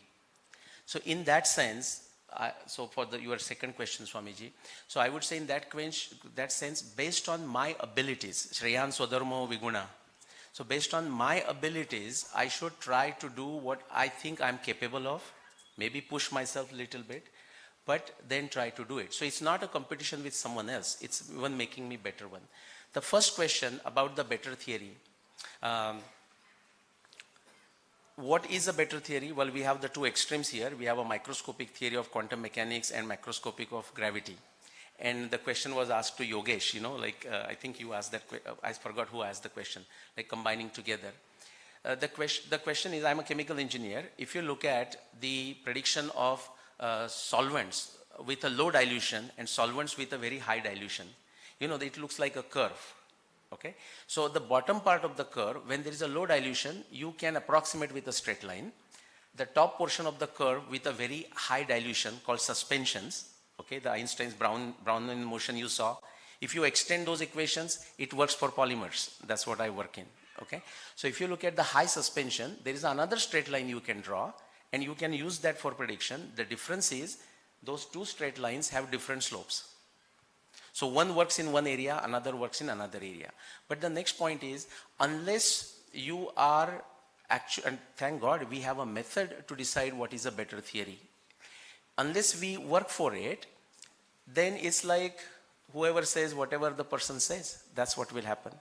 Now, multiple theories, some theory will work better in a certain context, another theory will work better in another context. Take medicinal sciences. The Indian approach, we call it Ayurveda, but actually it's a holistic approach. Okay, so there is no distinction in terms of allopathy, homeopathy, Ayurveda. For example, the surgery went from Sushruta to here, the Indian flap method, that's what they call it. So no problem. But there is a method, and if you, at least just limiting myself to science, the development of modern science that you see has happened because of the insistence on a better theory. Otherwise, we would not have seen the progress that we saw in modern science. We would not have seen quantum mechanics, period. A better theory was that theory which fits into experiment. Science is always proceed experimentally. Yes. You find out a theory which does not fit with the experiment, that theory is temporarily taken away and then is replaced by a new theory. As they say, the corridor of science is littered with the skeletons of discarded theories. No theory is discarded. Corpuscular theory reincarnated as a quantum in a totally different way. Agreed. You make an experiment, it doesn't fit with the experiment. And there are so many models of nucleus, and there are experiments which justify both, shell model as well as the liquid drop model. So this better theory is something which doesn't irritate me, but disturbs me. Having been come in the tradition of Ramakrishna Vivekananda, a person looks at the reality in his own way, and God, in infinite mercy, is willing to reach him in that way. So you don't have to choose a better theory to be able to understand the reality. Even the most illiterate, ordinary person through Corona, I saw illiterate, uneducated women clapping their hands and praying to God, and some highly educated, arrogant scientists were calling them superstitious. I asked them, they are happy thinking of God and finding solace, and you pursuing science were most unhappy. Who is better? So the better theory idea is, with regard to reality, each theory, according to his own person, if it leads him to happiness and leads him to truth, let him have it. Let us not disturb the person by having a better theories, which is the fundamental philosophical import, according to me, of Einstein's idea of all the frames of the same footing. Nature does not have a preferred frame. Ye yatha mam prapadyante. Yeah, and I would say, yathechasi tatha guru. So, So everyone, the freedom of thought is the foundation of our Sanatana. So at the end of it, whatever works for us, we can use it. But Swamiji, I was referring the better theory, not in the sense of somebody has a trust in Bhagwan, but in a very specific, narrow, reductionist way the problems are solved in science. So you said correctly, some of the theories which are discarded come back. With the Louis Broglie, the wave theory came back. Even is Earth at the center, which was discarded with Copernicus, but that came back with the Big Bang, and Earth is still at the center.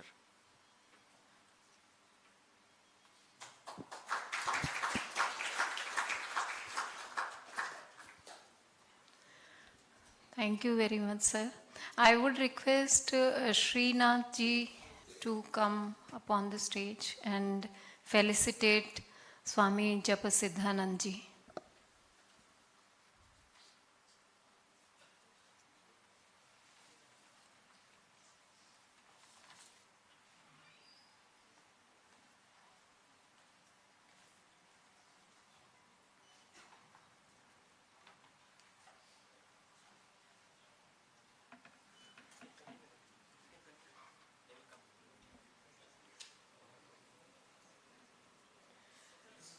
May I now request Dr. Vishal from Prayagraj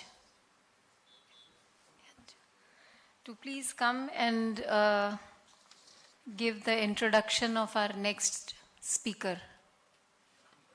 So I'll give you.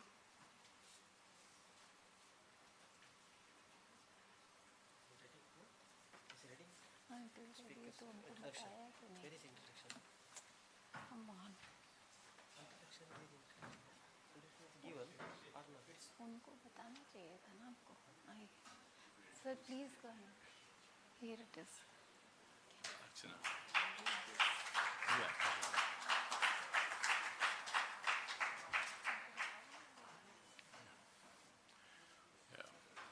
Good morning. I was not told that I have to do this task, but it so happens that I know Archana Raghuram, not just through the bio. I have seen her videos and I know. So I'll just give her introduction. She,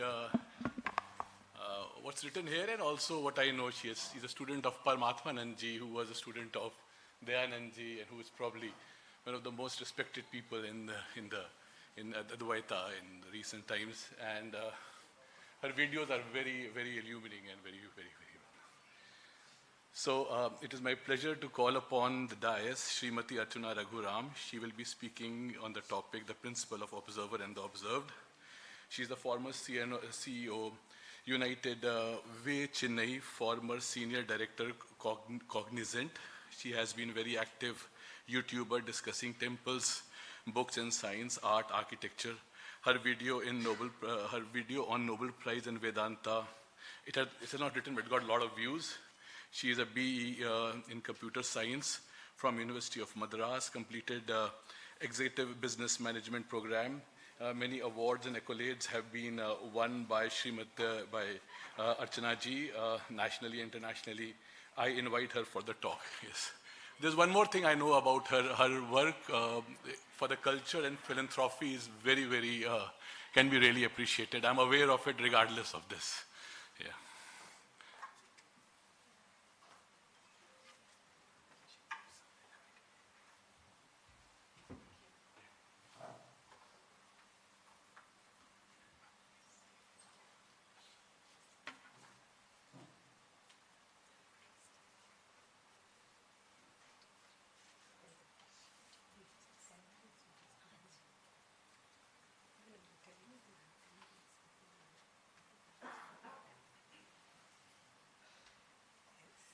Muted it?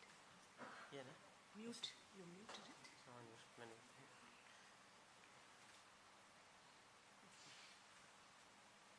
Okay, thank you. No, start with that. That's it.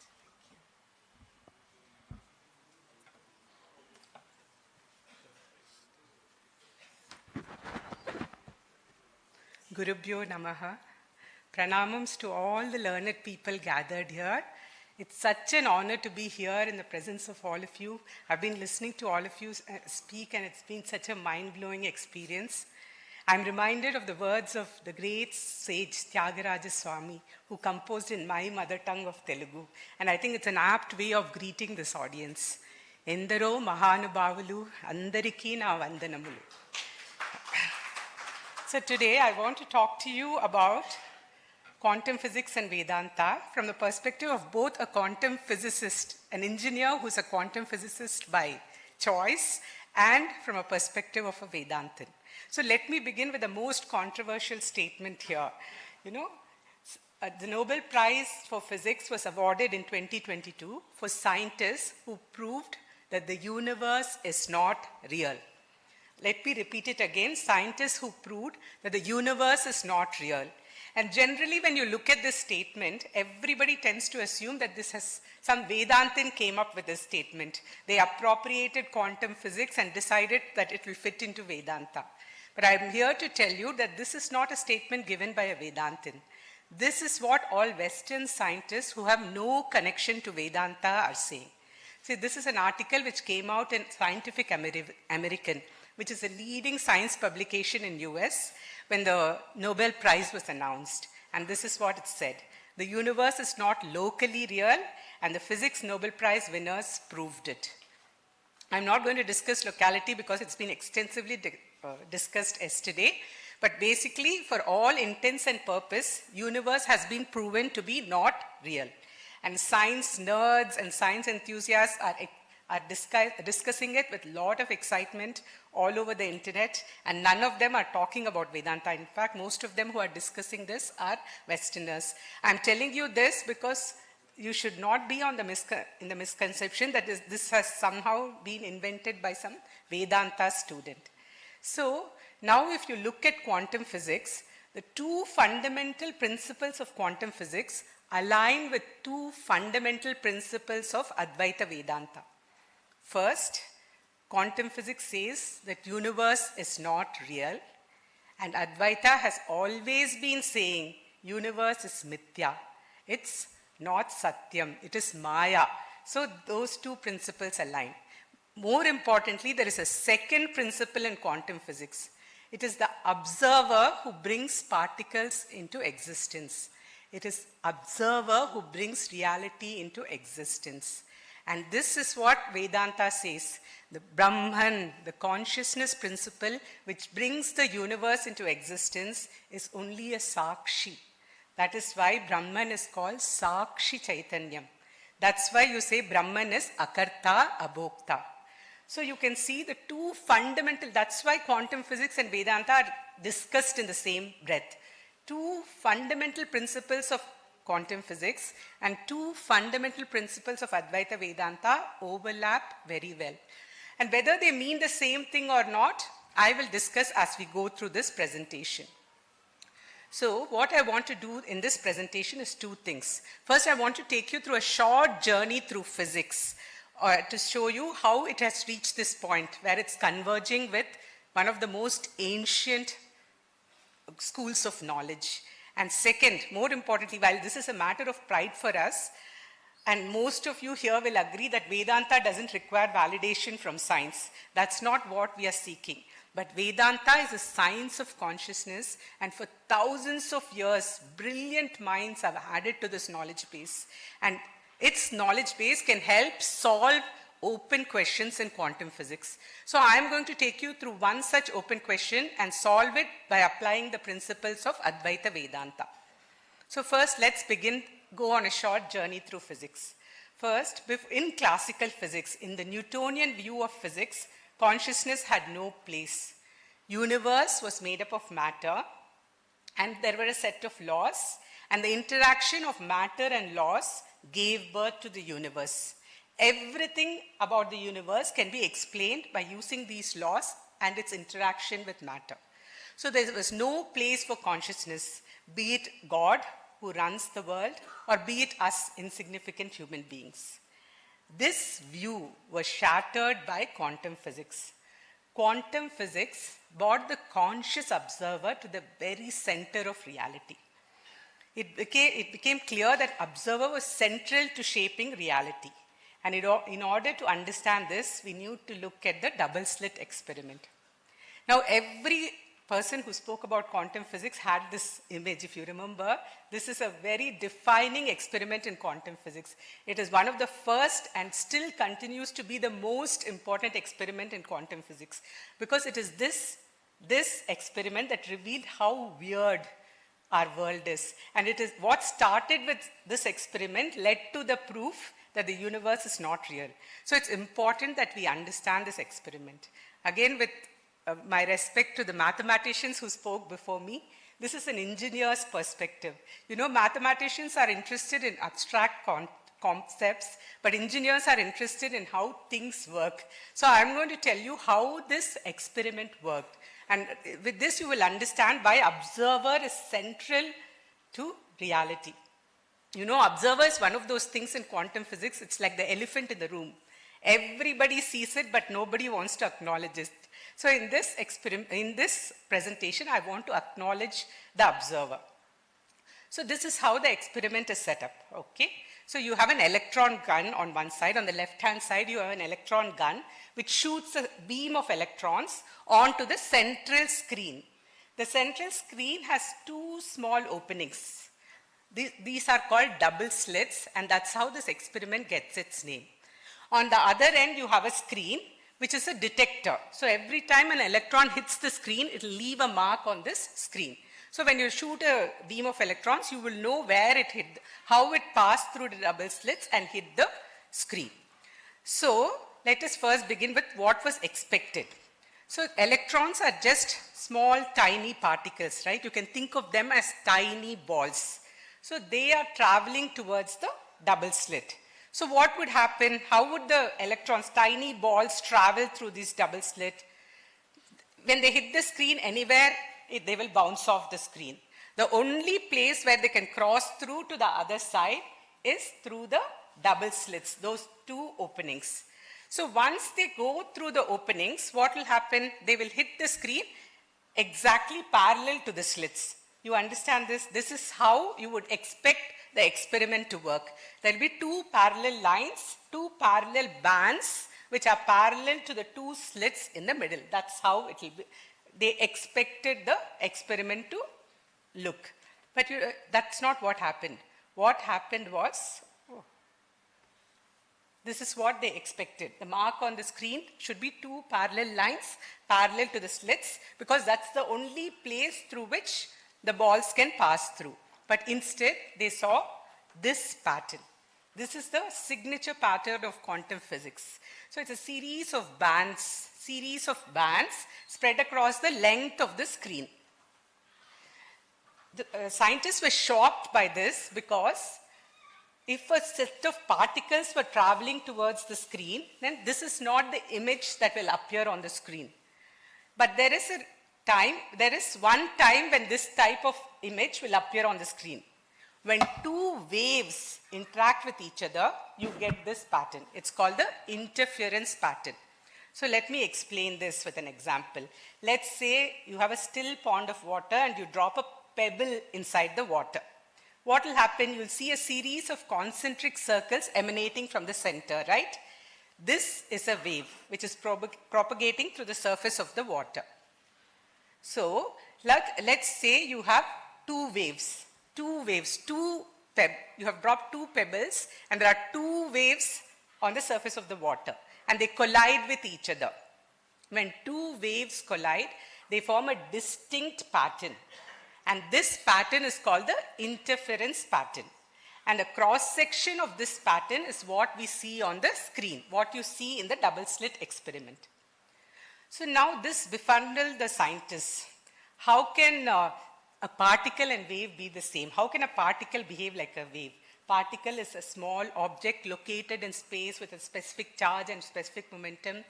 A wave is spread out in space, it is ephemeral. It has totally different look and feel. So how can a wave and particle be the same? How can a particle exhibit a wave behavior? So let us see what is happening. Like based on the results of the experiment, this is how you should imagine how the particle is behaving. When you are sending a particle, it's not a particle which is going towards the double slits. Instead, one of those pebbles you have dropped and a wave is propagating towards the double slit. You see those circles there? And what happens when a wave hits the double slit? Because wave is spread out in space, it will enter both the slits. You understand the difference? If it's a particle, it can only enter one slit. Either one of the slit only it can enter.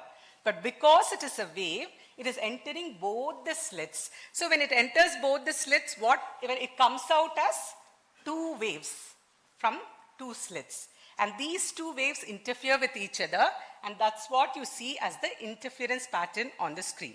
Here's a small video to show you how this happens. So an electron is propagating like a wave. It hits the double slits. Then through the double slits, it emerges as two waves. It creates the interference pattern, and when it hits the screen, it looks like this. This is the pattern that is appearing on the screen. Now, the scientists were very confused. You know the main action is happening at the double slits. At the double slits, if the particle was going only through one of the slits, you will not see interference pattern. If a wave is going through both slits, you will see the interference pattern. So they decided to keep a detector in front of the double slits. They decided to keep a detector. A detector is nothing but a camera which takes a picture of the particle. So whichever slit the particle passes through, the camera will detect it. So that is the purpose of the detector. What do you think happened when they kept a detector? They saw two parallel lines on the screen. They didn't see the interference pattern. It was as if only particles were traveling through the slits and not waves. So when you keep a detector, when you keep a camera, a particle is behaving like a particle. When you don't keep the detector, it is behaving like a wave. So after extensive analysis of this experiment, the founders of quantum physics like Niels Bohr and Werner Heisenberg came to this conclusion, that a particle does not have any real existence until it is observed. Until you make an observation, a particle does not exist at all. This is what Niels Bohr and Heisenberg said. It's called Copenhagen interpretation of quantum physics. Now, the question arises, who is the observer here? Who is the observer? The scientist who's keeping the detector in front of the double slit, or the equipment which is detecting the particle? What is your answer to this question? Who you think is the observer? If you see, the scientist has no role in this experiment, right? He's just keeping the detector and moving away. The only thing that is interacting with the particle is the detector. So you would assume that it is the detector which is causing the collapse of the wave function. It is the detector which is causing the particles to appear and not the scientist. So this was the initial conclusion of physicists. They said, observer means anything which can detect a particle, any inanimate thing which can detect the particle. Then what happened? There were several experiments conducted to see if this is really the case, to see if it is the detector that is causing the collapse of the wave function. I'm going to explain a few experiments here. I know this is a bit heavy, but if you want to know, if you really want to understand the significance of observer, it is important that you understand how this experiment works. It is just amazing the impact of observer when you watch these experiments. So let me tell you, or give you a few examples. This is a schematic representation of a complex experiment, but a few different versions of double slit experiment, all of which suggest that it is the conscious observer and not the detector that is causing the particle to come into existence. So in this version, what they did, in the next version of the experiment, they put the detector after the double slits, behind the double slits. This is called the delayed choice experiment. Now you may ask, what difference does it make? Now you see, when the particles hit the double slit, when they go to the double slit, they have to be traveling as waves because there is no detector to interfere with them. They should go travel as waves and emerge from both the slits. That's how it should work, right? Because now the detector is not there before the double slits. When the detector was there before the double slits, they were first interacting with the detector, becoming particles, and then entering the double slits. Now it's the other way around. They are entering the double slits, and after that, you have the detector. So they expected to see the interference pattern. But what did they see? They saw only two lines. Two lines, which will, if particles behave like particles and not waves, you will see those two lines. Now you just understand the implication of this experiment. What it means is, the particle knows, even before it's entering the double slit, that there is somebody who's going to observe them after they pass through. So in retrospect, it is changing its behavior and behaving like particles. You can understand? You can see what it's doing? If this is blowing your mind, let me tell you another example, another version of this experiment. This is called quantum eraser experiment. In this, what happens? You keep the detector where you are always keeping, either in the front or back of the double slits. But you erase the information from the detector before a conscious observer, before a scientist can read the detector. So you are erasing the information before a scientist can know, look at the detector and know where the particle is. What do you think happened in this version? Waves. You just imagine, the particle seems to know that although this detector is detecting me, looking at me, a conscious observer will not be able to see me. So I can behave like waves. So from this you can see it is not the detector that is causing the collapse of the wave function. It is the conscious observer. Okay, I want to tell you two more versions of the experiment because this is, you can see the power of the observer in these experiments. Many people spoke about entangled particles, right? Entangled particles, I was extensively discussed yesterday. They are like twins, mirror images of each other. So one advantage with entangled particles is you can look at one particle and infer what the other particle does. Professor Ravi also spoke about it yesterday. By looking at one particle, you will be able to determine the location, position, and properties of the other particle. So they used entangled particles to do the double slit experiment. So how did they do it? You create a pair of entangled particles. One pair you send it through the double slits, and the other pair you use the detector. You are placing the detector and looking at the other pair of the twin. Red is one part of the twin, green is the other pair of the twin in entangled particles. You are looking only at the green particles. So the red particles, when they are going through the double slits, there is no detector at all. There is absolutely nothing which will interfere with them. Yet, what happens? You see only two lines. Again, I want to tell you from the mind of the particle. I'm using it in quotes because particles are not thinking entities, but just for the purpose of understanding, the red particle seems to know that somebody is watching its twin, and they will be able to figure out where they are. They'll be able to figure out their location. So it is it is becoming a particle even though there is no detector in its path. Okay, one final version of the experiment I want to show you. This is called the delayed choice. This is another version of delayed choice experiment.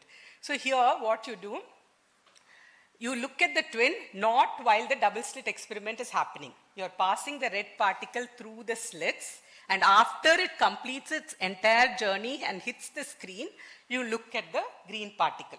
So when the experiment is in progress, the red particles are not being observed, nor its twin is being observed. Yet, what happens? You get two lines. Particles seem to know that in the future, somebody will be looking at that twin, so I will behave like a particle. So this is how important an observer is in quantum physics. Now, based on all these experiments, what we can conclude, it is not the inanimate detector that is causing the particles to arise. It is the conscious observer whose presence is mandatory for the particles to come into existence. And we have also seen that it doesn't matter whether the conscious observer is observing now, even in the future or anywhere else in the space he observes, as long as he has the intent and the capacity to observe the particle knows and no longer behaves like waves. And you also notice that the influence of observer transcends space and time. It doesn't matter where you keep the camera, or it doesn't matter how far into the future you're going to observe the particle. The particle still knows. So this is the power of observer in quantum physics. And this is called observer effect. So if particles don't exist when nobody is observing them, then the whole universe is made up of particles. So nothing exists until it is observed. This is the observer effect of quantum physics. Now we will come to the definition of reality. I said the Nobel Prize winners proved that the universe is not real. So we'll see what reality means in physics. Yesterday, I think Satish Bhattji gave a beautiful, brilliant exposition on what reality means for Advaita Vedanta. So physics also has a clear definition of when you can call something real. And it's much simpler than Vedanta. It says, for anything to be real, it has to have objective and independent existence. These two properties it should have. So what do we mean by that? Let's say I'm looking at all of you. I'm standing here and looking at all of you. If I ask the question, are you real? Are you real? Do you really exist? Physics has an answer for that question. It says, you are real. You are real because even when I'm not looking, if I turn away, you will continue to exist. Even when I'm not looking, you will continue to exist. And anybody who comes on the stage and looks at you will agree on what they are seeing. How many people are sitting, what color clothes they're wearing, everything they'll agree. So it has independent and objective existence. Now let's say I go to sleep tonight and I dream of this auditorium.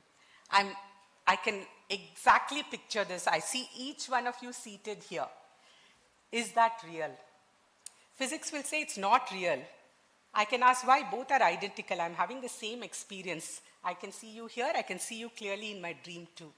But physics says it's not real because when I stop looking, that auditorium will cease to exist. And there is nobody else who can look at it and validate what I'm seeing. So it doesn't have an objective and independent existence. Now we saw the behavior of particles. Tell me which definition of reality does it adhere to between these two? Is it the auditorium which I'm seeing now, or is it the auditorium of my dream? So particles exist only when someone looks at it, when it's observed, and they cease to exist when nobody looks. So a particle has no real existence. It's not real. So this was the conclusion of quantum physics right from the beginning. This is what Niels Bohr said. Everything we call real is made up of things that cannot be regarded as real. If quantum physics hasn't profoundly shocked you, you haven't understood it yet. This is what Niels Bohr said. Now, I'm sure it has profoundly shocked many people, except if you're a Vedanta student. For everybody else, it will be profoundly shocking, this conclusion. And some of the most brilliant minds had problems with this conclusion of quantum physics. So what Einstein said, one of the strongest opponent of this Copenhagen interpretation of quantum physics was Einstein. He said, what are you saying? This sounds like rubbish. Do you say moon will not exist if nobody is looking at it? If particles don't exist when nobody is looking at it, moon is made up of all these particles. So when no one is looking at it, moon should not exist, isn't it? Is that what you're saying? At the same time, quantum physics could not be dismissed. We saw Nilesh ji also said, her strength of its theory is its ability to predict how well, to explain how the world works and how well it's able to predict future things which have not yet been discovered. And quantum physics was excellent at it. Yesterday, Dr. Ravi Shankar said, even at the level of galaxy, quantum physics works. So there is no doubt that quantum physics is a representation of reality. So what Einstein said is, quantum physics is not wrong. It is correct, but it is incomplete. He said quantum physics is incomplete. This is called hidden information hypothesis. So let me tell you, explain to you what he meant. Let's say you're watching a magic show. You're watching a magic show being performed here. So you're seeing this magician cutting somebody into two and putting him together, take out rabbits from his hat, all of which would defy the laws of nature. So why does it look like magic to you? Because there is something he is doing behind your back which you cannot see. There is some hidden information which he is having which you don't see. That is why it looks like magic to you. If he were to call you up on stage and explain to you how he is doing the trick, then you'll know there is nothing illogical about it. He's not really cutting people into two or really conjuring up people from his hat. There is this information, if you get to know, this magic will make perfect sense to you. So Einstein said that's how quantum physics is. There is only one part of it we are seeing. There is some missing information about the nature of particles, which we have not yet understood. If we understand it, quantum physics will appear completely logical. It will make perfect sense. And for a long time, nobody could prove that information is not missing. We are not missing some information. Like in our pramanams, there is anupalabdhi, one pramanam, no absence. In science, absence is not a pramanam. You have to prove the absence also. So you don't have, how can you prove that an information is not, we are not missing information? Then a brilliant scientist called John Bell came up with a theorem. Yesterday, several people, I think Mr. Vasudev, Dr. Vasudev Shyam, gave a brilliant exposition on Bell's theorem. He came up with a statistical theorem on how we can prove whether there is an information hidden or whether there is no missing information and quantum theory is perfectly right. He came up with a hypothesis. But although this hypothesis was in existence, it was very difficult to prove it because coming up with an experiment to check the Bell's hypothesis was very difficult until these scientists came along. Scientists who proved that the universe is not real. They come up with some brilliant mind-bending experiments to prove Bell's hypothesis. That is, their experiments proved that Bell's hypothesis was invalidated. And this is how they proved that there is no hidden information and particles do not exist until somebody observes them. I wish I could explain these experiments. They're really complex experiments, but I would strongly recommend that you go look it up because their sheer brilliance is astounding. And just to quip your interest, I want to give you one little fact about the experiment, the one which Anton Zeilinger did, the third physicist. You know, by this time it became clear that the intentions of the scientists were impacting the behavior of the particles. We saw it doesn't matter where you keep the detector, how far away you keep the detector. Only thing that changes the behavior of the particle is your intention and ability to measure the particle.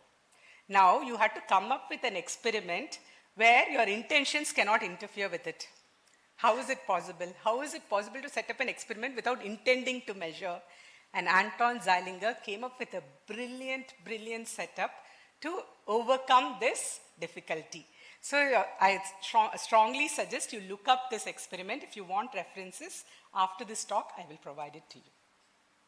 Now, quantum physics has proven that the world is not real.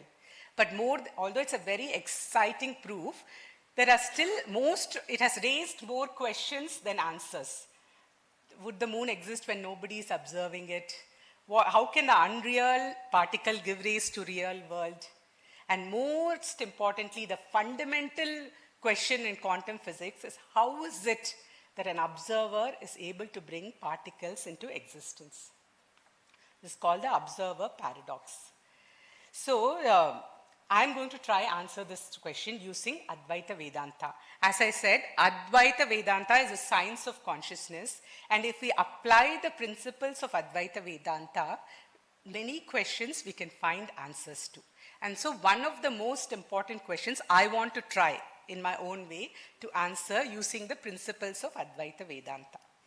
So let us delve little into Vedanta. So what does Vedanta say is real? If the whole world is mithya, the whole world is unreal, what is real? As Mr. Satish Bhatt, again, he gave a beautiful logical explanation for this. Only reality is consciousness, Brahman. The whole universe with all its multiplicity is nothing but Brahman, the consciousness. Brahmaivahamidam jagatya sakalam chinmatra vistaritam, says Adi Shankaracharya. So there is a question, how can this world with all its multiplicity emerge from consciousness? How can it emerge from consciousness? So many analogies are given in Vedanta. Yesterday we saw several. We saw Rajju Sarpam. We saw pot and clay. Today I want to give you another famous analogy of Vedanta, that of a dream. So Vedanta compares the universe to a dream and Brahman to the dreamer, the person who is dreaming.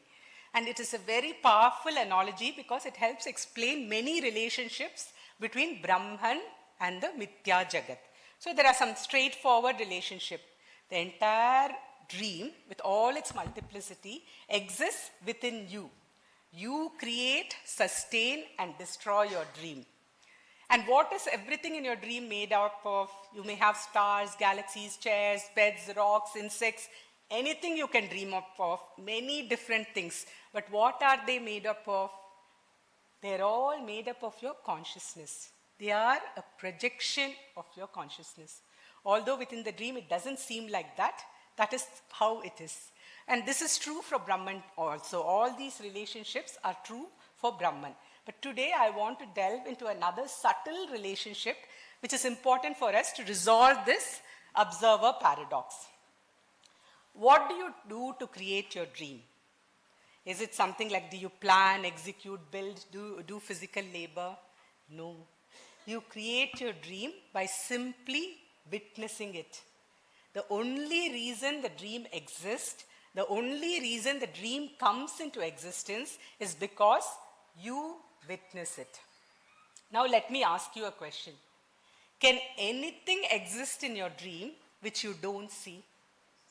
Think about it for a second. Can anything exist in your dream which you don't see? Actually, the question itself is wrong. Things get existence in your dream because you're seeing them. The only reason anything exists in your dream is because you are seeing it.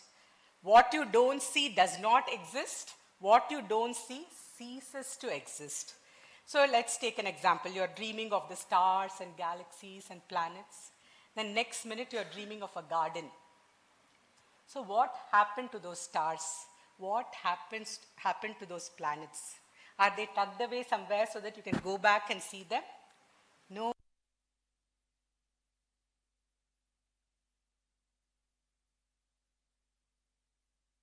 Mr. Vaidhu spoke about Lalita Sahasranam, this verse from Lalita Sahasranam. Just by the blink of her eyes, she creates Brahmandas. You do that every day in your dream. You create and destroy Brahmandas by the blink of your dream eyes. So that's what happens in your dream. So nothing exists which you don't see. So this Sat, a pure existence, is nothing but Brahman Sakshi. The Brahman. So that is what we mean by Brahman being a Sakshi Chaitanya. The whole universe emerges from Brahman because he witnesses it. Everything in the universe exists because Brahman witnesses it. And nothing which Brahman does not witness exists. So that is why Brahman is called Sakshi Chaitanya. So you can see the uncanny parallels here. The observer brings the particle into existence by looking at it. Sakshi Chaitanyam brings universe into existence by looking at it, by observing it, by being a Sakshi. However, this does not fully resolve our paradox. You may ask the question, okay, I'm a skeptic, I'm not a Vedantin.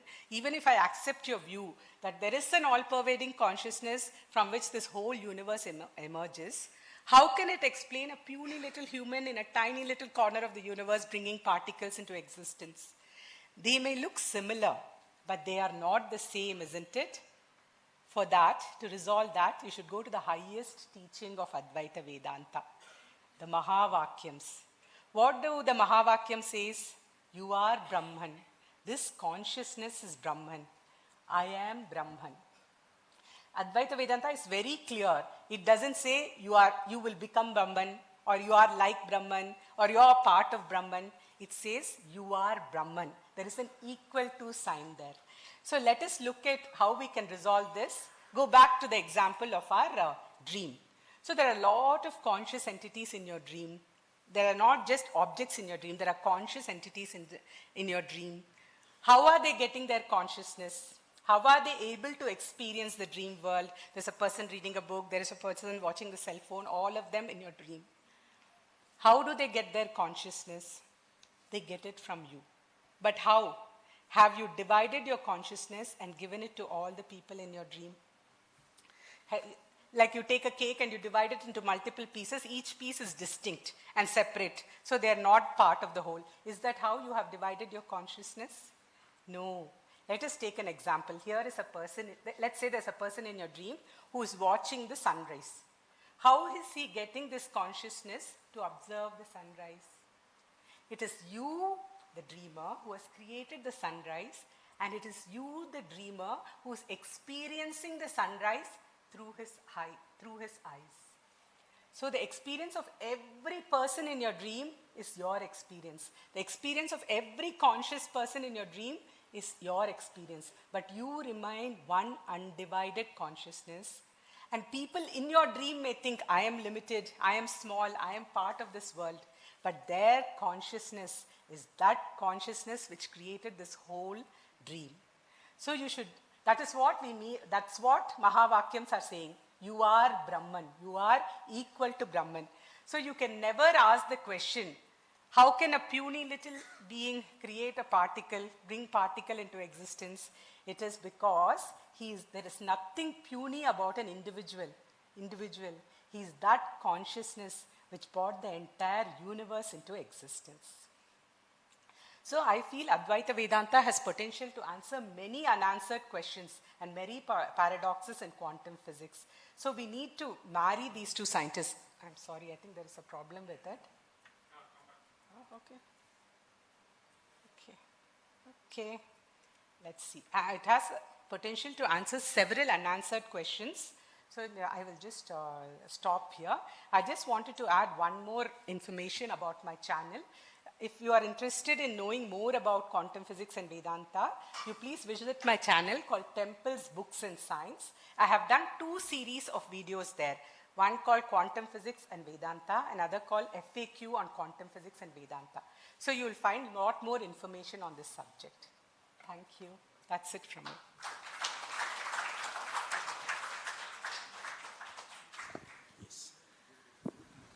Thank you so much, ma'am. That was a nice, simple pictorial presentation of the complex phenomena and principles.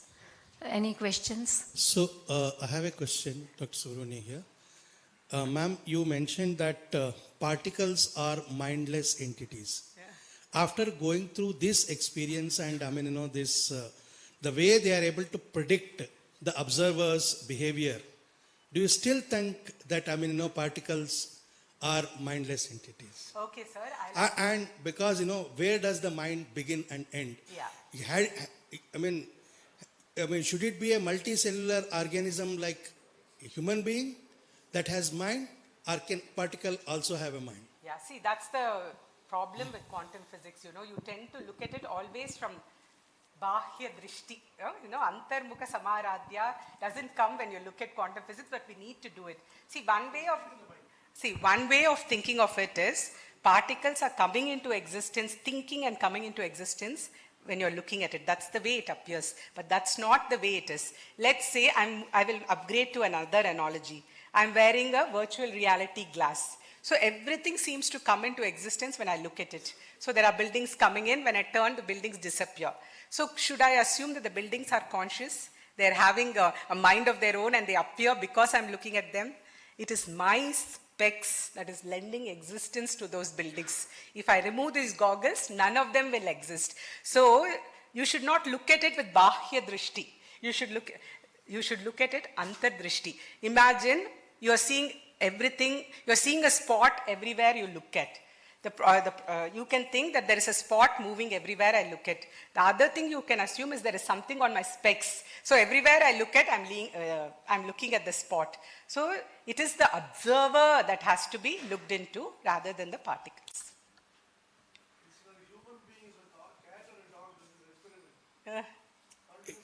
I had the same question.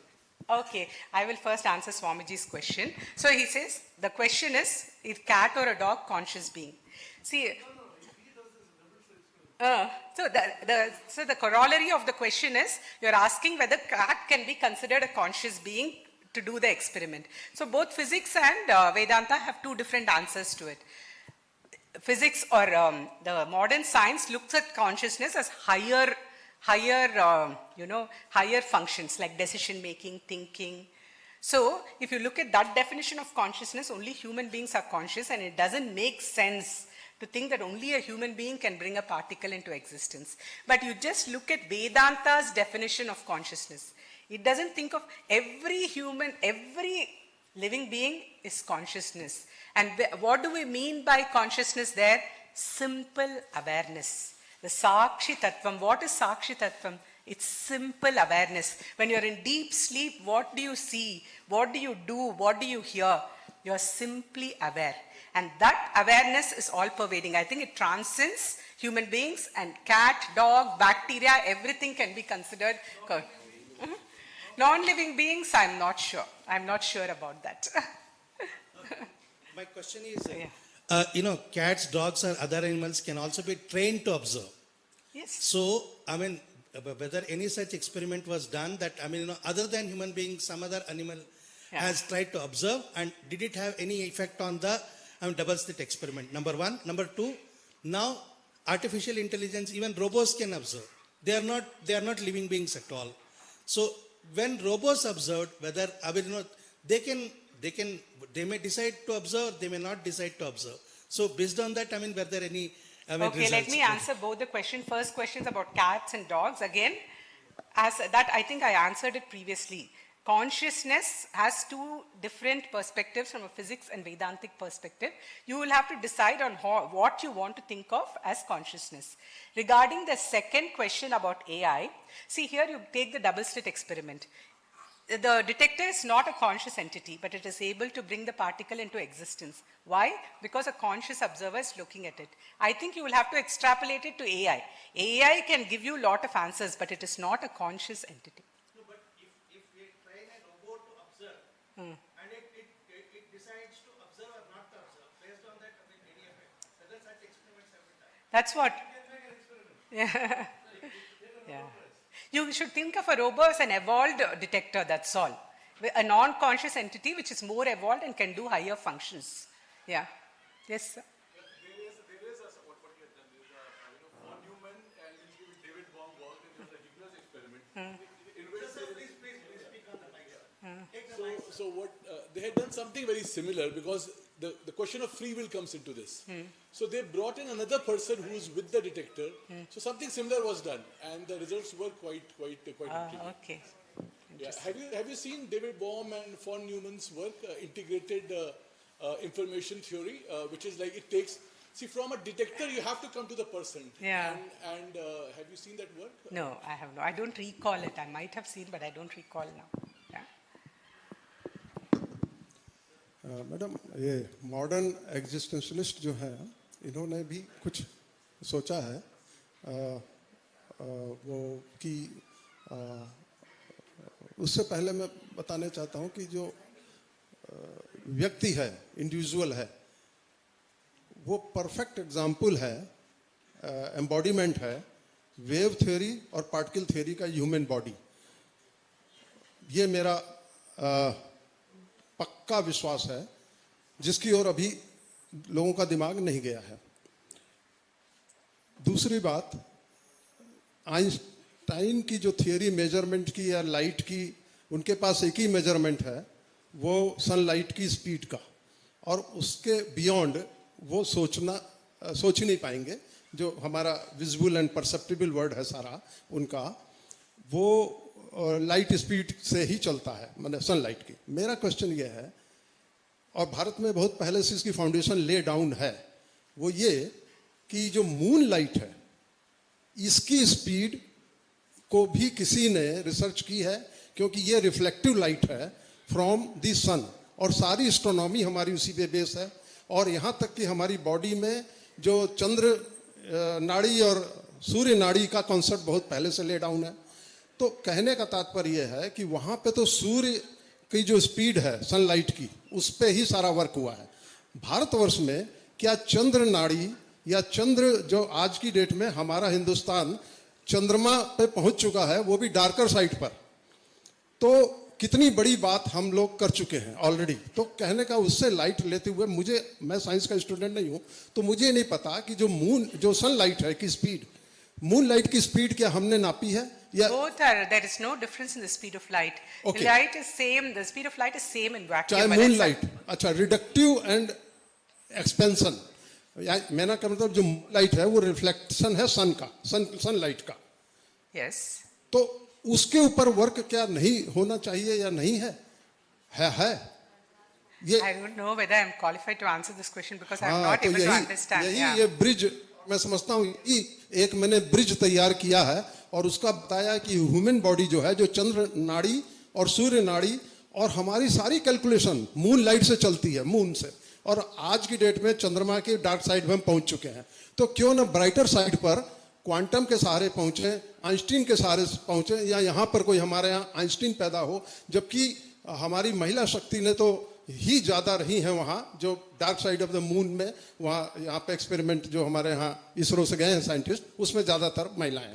तो महिला शक्ति नारी शक्ति को सम्मान करते हुए मैं ये चाहता हूँ कि सर एक बार हो सकता है हम आगे रखें और चर्चा इस पे विस्तार से करने को कि क्या क्या संभावनाएं और हो सकती हैं इन सब अच्छा को लेके। एक चीज और मैं कहना चाहता हूँ जो आइरिस है, प्रश्न हो तो सर पूछिए प्रश्न। 30 सेकंड ये जो आइरिस है हमारा, ये बड़ा यूनिक है आइरिस, और सबके अंदर यूनिक है, और ये रिफ्लेक्ट, ये जो कैमरा है उसी के ऊपर बना है, ये मतलब हमारा आई जो बनी है, तो ये सनलाइट के ऊपर और कैमरे के ऊपर लाइट जो बनी है, तो कहने मतलब आइरिस तब भी सबके अंदर अलग अलग है, तो इस पे भी एक बहुत बड़ी क्लू मिल रहा है। While I don't have a direct answer to the question, I just want to say that doesn't mean that we have to just because quantum physics and Vedanta is aligning, we cannot underestimate what science has achieved.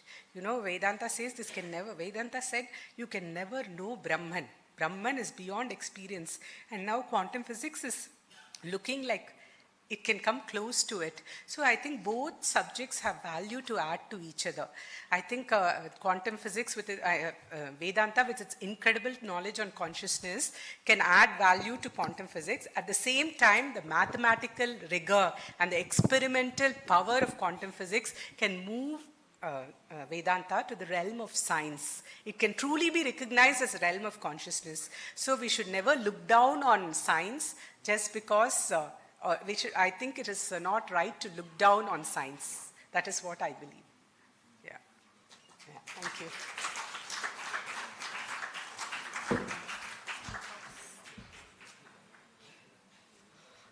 Thank you, ma'am.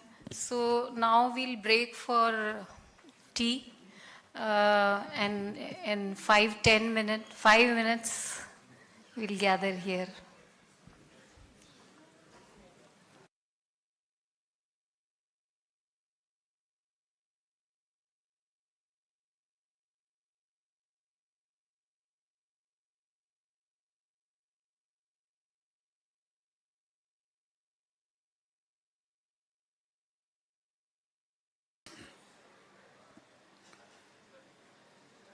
नमः सच्चिदानन्दरूपाय तस्मै नमो देवदेवाय रामाय तुभ्यं नमो जानकीजीवितेशाय तुभ्यं नमः पुण्डरीकाय ताक्षाय तुभ्यं गुरुपुङ्गव पुङ्गवकेतनते समतामयतां नहि कोऽपि सुधीः शरणागतवत्सलतत्त्वनिधे भवशङ्करदेशिक मे शरणम्।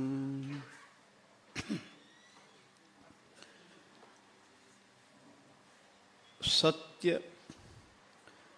और मिथ्या,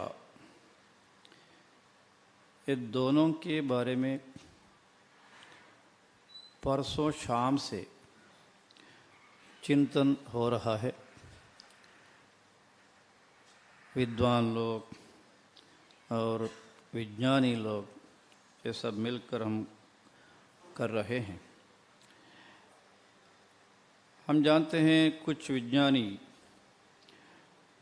वो तो निर्णय किया है कि यह तो प्रपंच मिथ्या है। सब विज्ञानियों वो तो अंगीकार सहमति देते हैं या न देते हैं, हमें तो मालूम नहीं है। नहीं देते हैं ऐसा ही वक्त वो तो बोलने से ठीक होगा।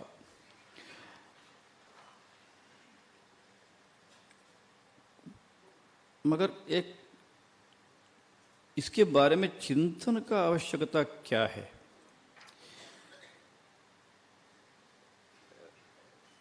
चिंतन का आवश्यकता यह है कि वेदांत कहता है जगन मिथ्या, प्रपंच मिथ्या। अभी कुछ विज्ञानियों ये तो प्रपंच मिथ्या है, रियल नहीं है, ऐसा कहते हैं। किंतु दोनों के बीच में क्या है सादृश्य,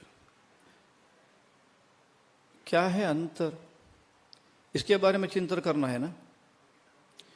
क्यों? वर्तमान काल में हमारा समाज या लोग सब साइंस के पीछे जा रहे हैं, उसमें कोई संदेह नहीं है, अनिवार्य भी है। इस काल में वेदांत जो बोलता है मिथ्या के बारे में, साइंस क्या भी निर्णय लिया है, अवश्य ही चिंतन करना पड़ता है। और वेदांत का वो जो निर्णय है प्रपंच मिथ्या, उसमें उद्देश्य है, मैं अगले बताऊंगा। क्या साइंटिस्ट लोगों को इसमें कोई उद्देश्य है या और कुछ उद्देश्य रख के संशोधन करने के समय प्रपंच मिथ्या ऐसा अनुभव आया क्या, रिजल्ट आया क्या? अनुभव यानी रिजल्ट साइंस में मुझे तो मालूम नहीं है, किंतु चिंतन करना पड़ता है। और हमारा उद्देश्य है, मैं पहले दिन उसके बारे में विचार उठाया था कि आनंद हमारा कॉन्फ्रेंस के नाम है। ये आनंद क्यों रखे हैं हम कॉन्फ्रेंस को, ये तो अत्यंत प्रधान है। मेरा इस अवधि में चिंतन का विषय भी वो है। हमारा उद्देश्य है हर व्यक्ति को आनंद, इसका संदेश पहुंचाना। उपनिषद का उद्देश्य वह है, भाष्यकार भी वह उद्देश्य के लिए ही भाष्य लिखे हैं, कोई संदेह नहीं है। और भाष्यकार स्वयं अपना काम भी हो तो ऐसा ही दिखाया। तो हमारा उद्देश्य आनंद का वो तो पहुंचाना। यह काम क्योंकि हम तो अभी निर्णय किए हैं पहुंचाने के लिए, कारण यह है जो आनंद उपनिषद में बताया है, ये तो बार बार कहना पड़ता है, यहाँ नहीं और सभा में या अथवा अवसर पर, क्योंकि हम व्यवहार में जो आनंद का अनुभव करते हैं, इसलिए आनंद आनंद शब्द सुनने से भ्रांति हो सकती है, इसलिए आनंद के बारे में बार बार कहना पड़ता है। और हमारा उद्देश्य है, उपनिषद में हम देख सकते हैं, दुख दूर करना। साइंटिस्ट लोगों का ये तो मिथ्या के बारे में जो निर्णय लिए हैं उनका उद्देश्य क्या है मुझे तो मालूम नहीं है, किंतु साइंस का भी उद्देश्य दुख हटाना, ऐसा भी हमारा नीलेश जी बोले थे उनका उपन्यास के संदर्भ में। और विज्ञानी जो लोग हैं वो तो ये तो निर्णय है, वे भी दुख के लिए संशोधन या निर्णय कभी भी नहीं ले सकते हैं ना, उसमें कोई संदेह नहीं है।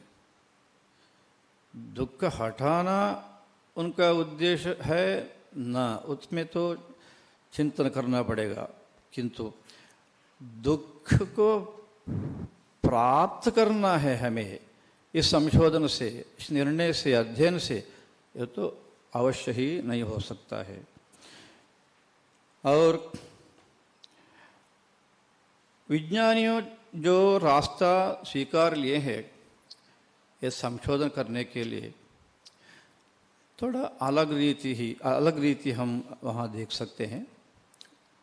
उपाय या साधन ऐसा हम वेदांत में बोलते हैं। हम वेदांत में तो अलग साधन, अलग उपाय स्वीकार लिए हैं। ये भी हमें ध्यान में रखना पड़ता है। और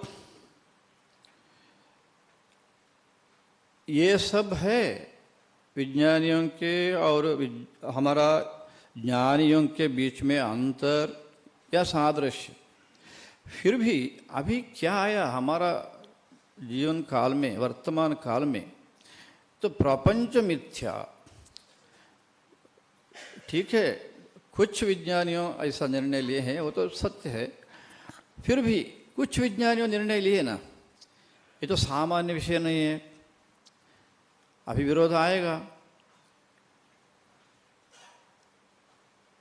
किंतु निर्णय लिए हैं। और एक यहाँ महत्वपूर्ण बात है, वो तो केवल निर्णय लेकर एक उनका जो अखबार होता है, विशेष पत्रिका साइंस के बारे में प्रकट करने के लिए, विशेष में विदेश में, वहाँ केवल प्रकट करके ऐसा निर्णय लिए हैं हम प्रबंध प्रकाश करना, इतना ही नहीं है। अभी ये 3 लोग नोबेल, ये तो पारितोषिक वो तो प्राप्त लिए हैं, तो इसमें कोई ना कोई महत्वपूर्ण चीज होगी, उसमें कोई संदेह नहीं है। इसलिए इस विषय में हमें चिंतन करना पड़ता है। शास्त्र का वैशिष्ट्य, वेदांत का वैशिष्ट्य इस विषय में क्या, संशोधन के बारे में यानी जो प्रपंच मिथ्या ये निर्णय कहा गया है उपनिषद में, इसका महत्व क्या है, ये तो हमें अभी थोड़ा चिंतन करना पड़ता है। इस विषय के बारे में मैं कोशिश करूंगा। हमारा उपनिषद, हम सब जानते हैं, बहुत लोग यहाँ उपनिषद का अध्ययन सब किए हैं, फिर भी मैं एक अभी विषय यहाँ उठाता हूँ, आप स्वीकार लीजिए या छोड़ दिए, आपको ही मैं छोड़ूंगा। हमारा उपनिषदों में पहले ही रियल क्या है, सत्य क्या है, उसका स्वरूप क्या है, वो कैसा है, इसके बारे में निष्कृष्ट स्पष्ट विचार बताया है। उसके बाद चिंतन करते करते करते करते प्रपंच मिथ्या ऐसा कहकर फिर सत्य के सामने आए हैं हमारा उपनिषदों में। शायद हमारा विज्ञानियों अभी जो निर्णय लिए हैं इस प्रकार से किए हैं, ये तो मैं ये नहीं बोल सकता हूँ, ये विज्ञानी लोग यह प्रमाण है, नहीं हो सकता है। क्यों? अभी भी हमारा विज्ञान रियल के बारे में निर्णय ही नहीं है ना उनके, वो कैसे ले सकते हैं? पहले ही निर्णय के बारे में निर्णय भी नहीं, सत्य के बारे में निर्णय नहीं ले हैं, निर्णय नहीं आया, इसलिए वो तो पहले सत्य के बारे में सत्य को सामने रखकर मिथ्या को निर्णय करेंगे, चिंतन करेंगे, ऐसा नहीं जा सकते। किंतु हमारे उपनिषदों में ऐसा नहीं है। मैं उदाहरण के लिए बताऊंगा, तैत्तिरीय उपनिषद, सब उपनिषदों में ऐसा ही है, किंतु उदाहरण के लिए मैं तैत्तिरीय उपनिषद बताऊंगा। आरंभ में ही सत्यम ज्ञानम अनंतम ब्रह्म, ये वाक्य है, सब जानते हैं। ये क्या? सत्यम ज्ञानम अनंतम ब्रह्म, ये तो ब्रह्म का लक्षण है। इस वाक्य में इतना महत्वपूर्ण विषय बताया है, वो तो हमें भाष्यकार का भाष्य दर्शन से ही हम जान सकते हैं, और अलग कोई उपाय नहीं। केवल 3 शब्द है, सत्यम ज्ञानम अनंतम तो और अलग एक ब्रह्म है। ब्रह्म के बारे में 3 शब्दों से कहा गया है। ये 3 शब्दों का महत्व कितना है? महत्व यानी ब्रह्म के बारे में स्पष्टता, वो तो पहले आती है। उपनिषद किस प्रकार से उपदेश किया है हम ध्यान में रख सकते हैं ना। और उसके बाद ब्रह्म एवं जो है उनका अनुभव हम कैसा कर सकते हैं, कहाँ कर सकते हैं? यो वेद निहितं गुहायाम, स्थान, रियल का दर्शन, सत्य का दर्शन हम हमारा हृदय में ही कर सकते हैं। अभी मैं एक वाक्य मैं जोड़ूंगा, उद्देश्य नहीं है, किंतु हमारा नीलेश जी का व्यत्यास दिखाने के समय वेदांत के बारे में वहाँ तो एक वाक्य था कि वो तो ऋषि प्रत्यक्ष प्रमाण के बारे में कहते कहते हमारा नीलेश जी ऋषि प्रत्यक्ष ऐसा वहाँ दिखाए थे। मैं इतना ही कहना चाहता हूँ, हमारा वेदांत जो है, या वेद भी हो, वेदांत मिलकर हम कह सकते हैं। ये वेदांत है, वेदांत तो केवल ऋषि प्रत्यक्ष नहीं है जी। ऋषि प्रत्यक्ष वो तो हुआ है, किंतु अभी हम भी ये प्रत्यक्ष अनुभव कर सकते हैं। ऐसा वाक्य है प्रमाण, शब्द प्रमाण। ऋषि प्रत्यक्ष करके ऐसा बोलता है, इसलिए हम हमारा आंख निमील कर वो तो अनुसरण करना है, ऐसा नहीं है। उपनिषद का अभिप्राय नहीं है। हम भी उसी रास्ता में जाकर अनुभव में ला सकते हैं। प्रत्यक्ष जैसा हमारा ऋषियों ने किए हैं, हम भी कर सकते हैं। ऐसा प्रमाण है शब्द प्रमाण, ऐसा प्रमाण है शब्द प्रमाण। हम तैत्तिरीय उपनिषद में ही तो जानकारी मिलती है उसके बारे में। तैत्तिरीय उपनिषद सत्यम ज्ञानम अनंतम ब्रह्मा, यहाँ भाष्यकार शंकराचार्य जी ने क्या कहे हैं तो मेरा तो विषय अभी नहीं है, इसलिए मैं आगे चलूँगा। किंतु यहाँ तो स्पष्ट रूप में सत्यम ब्रह्म ऐसा कहा गया है। इसलिए ब्रह्म वो तो सत्य, ये स्पष्ट है। मैं तो ज्ञानम अनंतम छोड़ूंगा।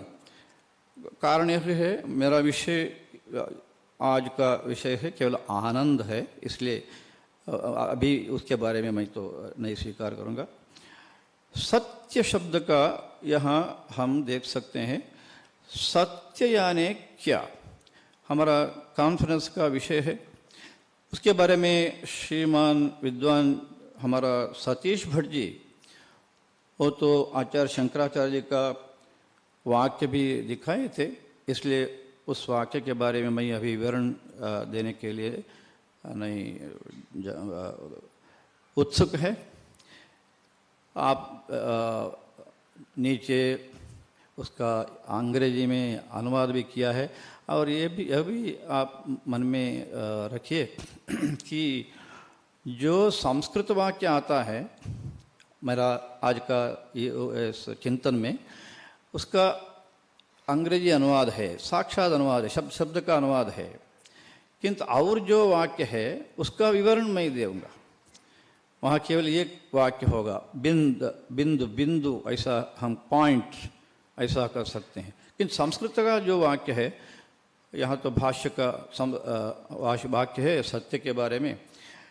मैं इतना ही कहता हूँ, उसके बारे में विवरण दिए हैं, इसलिए मैं छोड़ूंगा। नहीं तो यहाँ मैं भाष्यकार जो वहाँ उदाहरण दिए हैं उसका अंग्रेजी में लिखा है, आप पढ़ सकते हैं। आगे थोड़ा अग्रे, वाचारंभणम विकारो नामधेयम आ वाक्य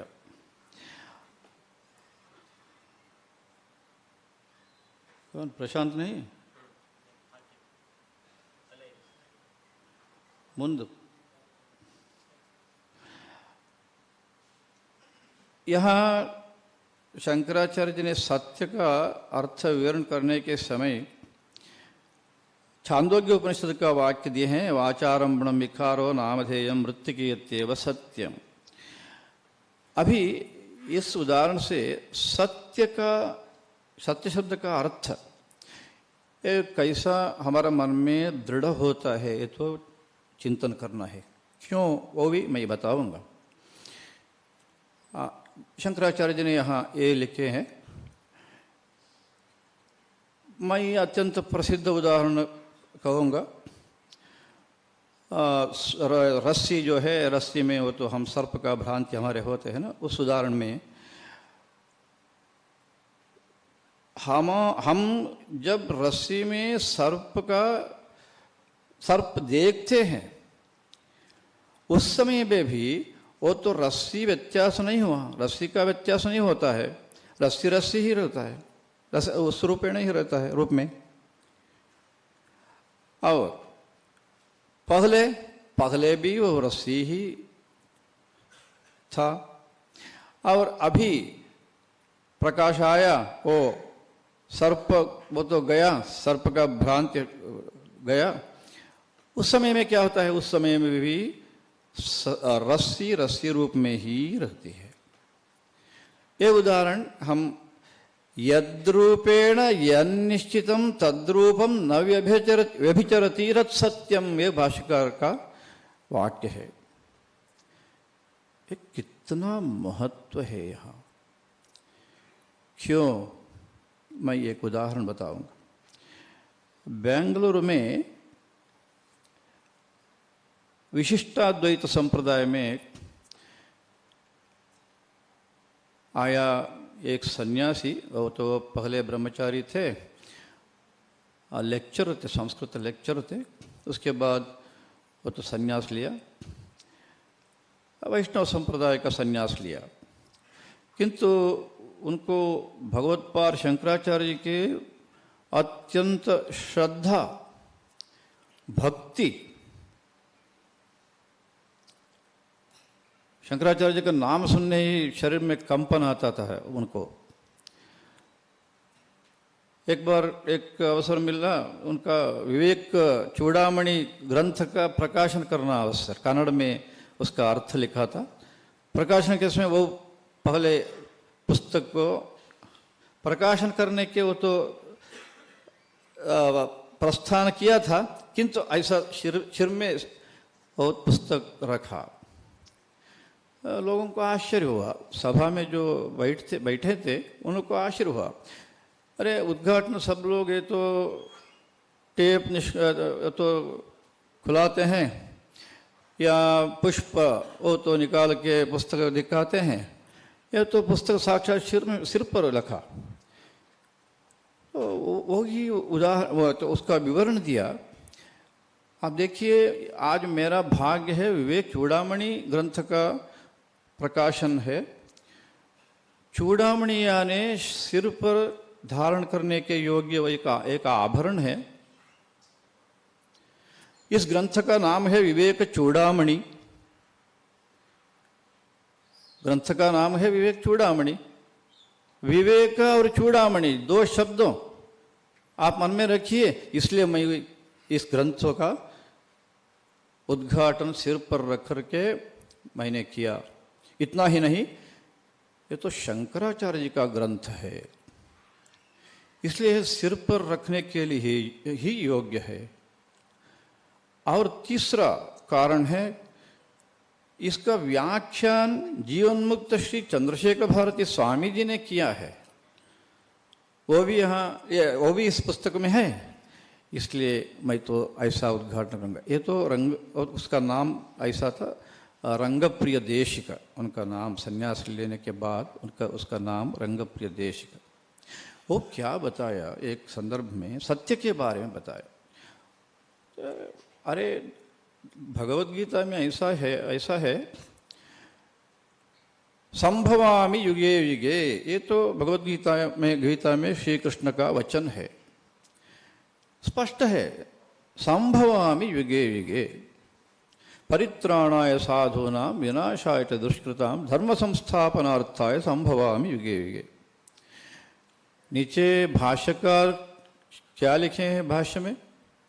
देहवान इव। यहां प्रश्न उठता है, श्लोक में स्पष्ट है, वहां इव नहीं है, फिर भी भाष्यकार देहवान इव, कैसे, क्या कारण, क्या कैसे लिखा है भाष्यकार ने, यह प्रश्न उठता है। इसको रंगप्रिय स्वामी जी ने उत्तर दिया, वो तो बताया ठीक है, किंतु कारण यह है, लोग जो हैं उनमें सब लोगों का स्तर एक ही होता है ऐसा नहीं है, भिन्न भिन्न स्तर होता है। सब लोगों को इस विषय पहुंचाना है, इसलिए काल काल में संतों ने उसके अनुसार, उस काल में कैसा बोलने से लोगों को ये विषय ग्रहण करने के योग्य होगा, ऐसा ही वो तो लिखा है। उदाहरण के लिए मैं बताऊंगा, शंकराचार्य जी के विचार में सत्य, ये तो हमारा कार्तिक जी यहाँ कल दिखाए थे, त्रिकालाबाध्यत्वम, ये तो शब्द प्रयोग किया है वो, यानी यहाँ अभी लक्षण जो है यहाँ उनका भाष्यकार का वाक्य लिखा है, उसमें वो तो आता है संक्षिप्त रूप में त्रिकालाबाध्यत्वम ऐसा कहा गया है। किंतु हमारा दर्शनकारों ने, अलग दर्शनकारों ने इसके बारे में भिन्न भिन्न लक्षण कहे हैं। उदाहरण के लिए एक दर्शनकार ऐसा लिखा है, अर्थक्रियाकारित्वम सत्यस्य लक्षणम, एक लक्षण। अर्थक्रियाकारित्व यानी जिस वस्तु से हम प्रयोजन प्राप्त कर सकते हैं अथवा जिस वस्तु में क्रिया यह दिखता है, सामर्थ्य उसका, वो तो सत्य है, ये उनका लक्षण। वो तो स्वामी जी ने बताया। अब देखिए दो, अभी शंकराचार्य जी का लक्षण ऐसा है, उनका लक्षण ऐसा है, अब क्यों प्रश्न आता है ना। उत्तर है ऐसा, क्यों, वो तो बताया अर्थक्रियाकारित्व लक्षण, सत्यस्य लक्षणम बताया। उस स्तर का जो लोग हैं उन्हों के लिए वो तो लक्षण बताया। हाँ, अर्थक्रियाकारित्व लक्षण, ओहो ऐसा है ना, ऐसा तो समझ सकता है उस स्तर में। और कुछ लोग अन्य स्तर का जो लोग हैं वो तो अनुभव में ला सकते हैं, ऐसा लोग हैं, उनको त्रिकालाबाध्यत्वम ऐसा शंकराचार्य जी ने कहा है। क्या फर्क है? कोई फर्क है ना। ये तो उनका उत्तर था। इसका अर्थ क्या आप समझ सकते हैं?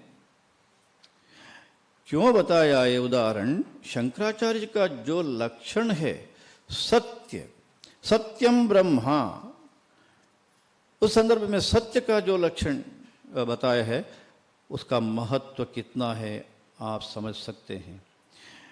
इसलिए उपनिषद क्या किया, सत्यम ज्ञानम अनंतम ब्रह्म ये कहकर जो असत्य है उनको छोड़ के सत्य में ही रहना है, उनका अपेक्षा ऐसा है। इतना ही नहीं, उपनिषद क्या कहा आगे ब्रह्मानंदवल्ली में ही हम सब जानते हैं, सत्य आनंद ये दो भिन्न भिन्न नहीं, अलग अलग नहीं हैं, ये एक ही है। सत्य ही आनंद, आनंद ही सत्य। मैं एक बार फिर स्मरण कराने के लिए कोशिश करूंगा। हमारा कॉन्फ्रेंस का नाम है आनंद। हमारा कॉन्फ्रेंस का चिंतन का विषय है रियलिटी और मिथ्या, इसके बारे में चिंतन है। तैत्तिरीय उपनिषद कहता है सत्य यानी आनंद। वो सत्य का लक्षण स्पष्ट रूप में कहकर जो साधक है तो चिंतक है और प्रयोग करता है, मैं ऐसा बोलता हूं, उनको कभी भी सत्य के बारे में संदेह नहीं आएगा। स्पष्ट रूप में सत्य सामने रख सकता है। रखकर जो जो विषय के चिंतन करना है वो सब सत्य है या असत्य है, यह निर्णय करके असत्य को छोड़ने के लिए इतना अनुकूल है। और कहाँ है इतना अनुकूल चिंतन में, आप बोल सकते हैं कहाँ है? मिथ्या, प्रपंच मिथ्या क्यों बोले हैं हमारे लोग या उपनिषदों में? महत्वपूर्ण बात है। सत्य है, सत्य यानी आनंद है, ब्रह्म यानी आनंद है, शाश्वत आनंद। सब हम आनंद ही चाहते हैं। तो आनंद प्राप्त करने के लिए ये तो अवश्य ही असत्य जो है या आनंद के विरुद्ध जो है, आप समझ सकते हैं ना, वो तो छोड़ना है ना। छोड़ने के लिए तैत्तिरीय उपनिषद उपाय बताया। आकाश आत्मनाकाश संभूतः, ऐसा प्रपंच का सृष्टि के बारे में कहकर कोश के बारे में कहा। 5 कोश हम जानते हैं। कोश के बारे में कहते कहते आनंदमय कोश के बाद उपनिषद ने क्या किया? ब्रह्मपुच्छम प्रतिष्ठा, ये तो वाक्य है, मंत्र वाक्य है। यानी आनंदमय कोश को भी आनंद आधार है, इसलिए आनंद अलग है, आनंदमय कोश अलग है। ये भाष्यकार का प्रतिपादन है। ये तो अत्यंत सूक्ष्म विचार, इसलिए हमें निर्णय करने के लिए अत्यंत कष्ट है। क्यों? आनंदमय कोश ही अत्यंत सूक्ष्म कोश है। उसके सूक्ष्म, उसके आधारभूत है, कारण है, वो तो आनंद है ऐसा बोलता है, सत्य है ऐसा बोलता है उपनिषद। ये कैसे हम समझ सकते हैं? हमें अवश्य ही संदेह आता है। उस समय उपनिषद क्या किया? 5 कारण वहां कहता है तैत्तिरीय उपनिषद, एक एक ही कारण सत्य है, आनंद है। आनंद में कोश को भी आधारभूत एक आनंद है, शाश्वत आनंद है। ये निर्णय सामान्य भी निर्णय कर सकता है, मन में, अनुभव में ना। उपनिषद ऐसा सुंदर उदाहरण, 5 उदाहरण कहा है। मैं तो उसको स्पर्श नहीं करूंगा, समय तो अत्यंत अल्प है। किंतु उपनिषद का वो तो सोपान क्रम में कैसा वो तो साधक को लेना चाहती है, ये तो मुख्य विषय है। और उसके बाद बीच में और एक विचार आया, आनंद, सत्य यानी आनंद, अनंत यानी आनंद, ज्ञान यानी आनंद, उसमें कोई संदेह नहीं है। इसलिए आनंद का मीमांसा करना पड़ता है। ये तो निर्णय किया। शायद दुनिया में कोई दर्शन आनंद का मीमांसा, उसका चिंतन, उसके बारे में चर्चा तो नहीं आज तक हुआ। ये तो मेरा ख्याल में, स्वामी जी क्या कहते हैं तो मुझे मालूम नहीं है। आनंद मीमांसा केवल हमारा उपनिषद में। उस समय शंकराचार्य जी क्या कहते हैं? ये वाक्य वो है ना, आगे नहीं आया, आनंद मीमांसा तक में आया।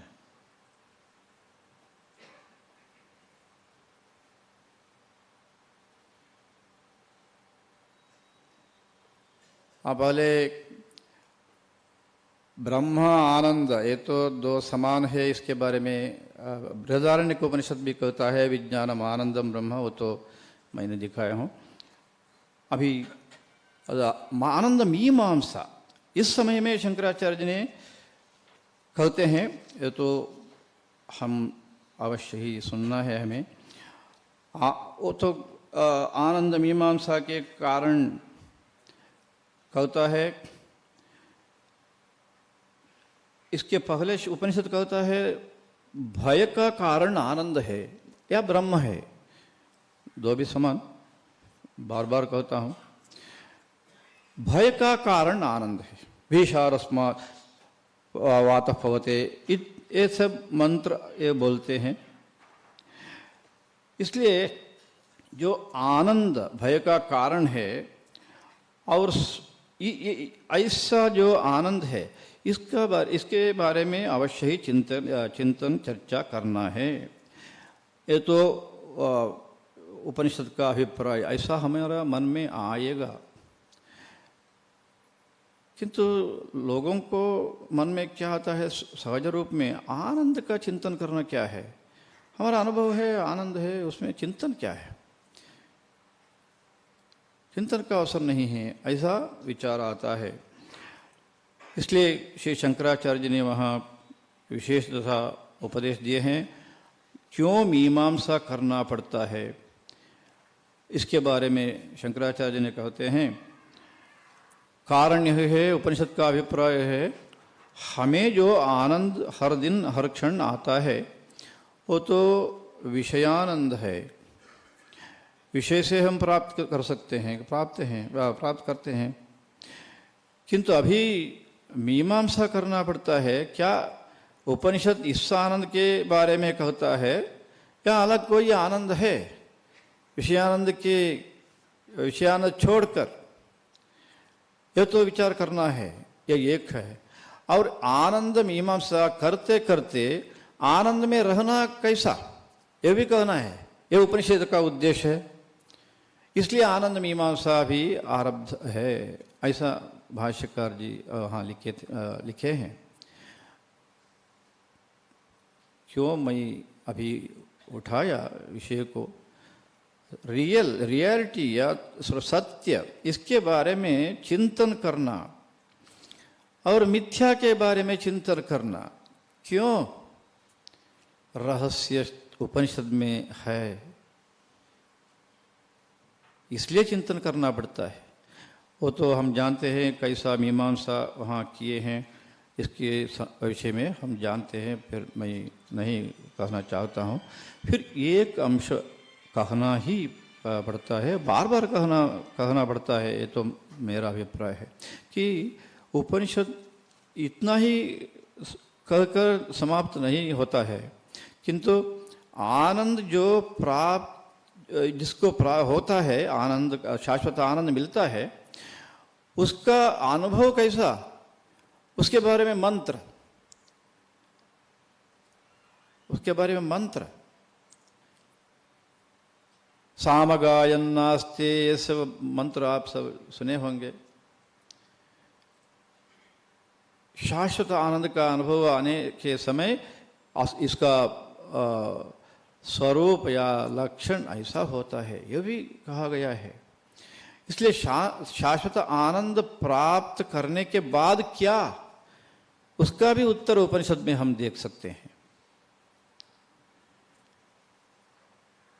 यह प्राप्त करने के लिए ये जो असत्य है, क्या पंचकोश, यहाँ अभी जो विषय आया तैत्तिरीय उपनिषद में पंचकोश, ऐसा छोड़ने के लिए स्पष्ट कोशों का जानकारी वो तो उपनिषद में दिया है।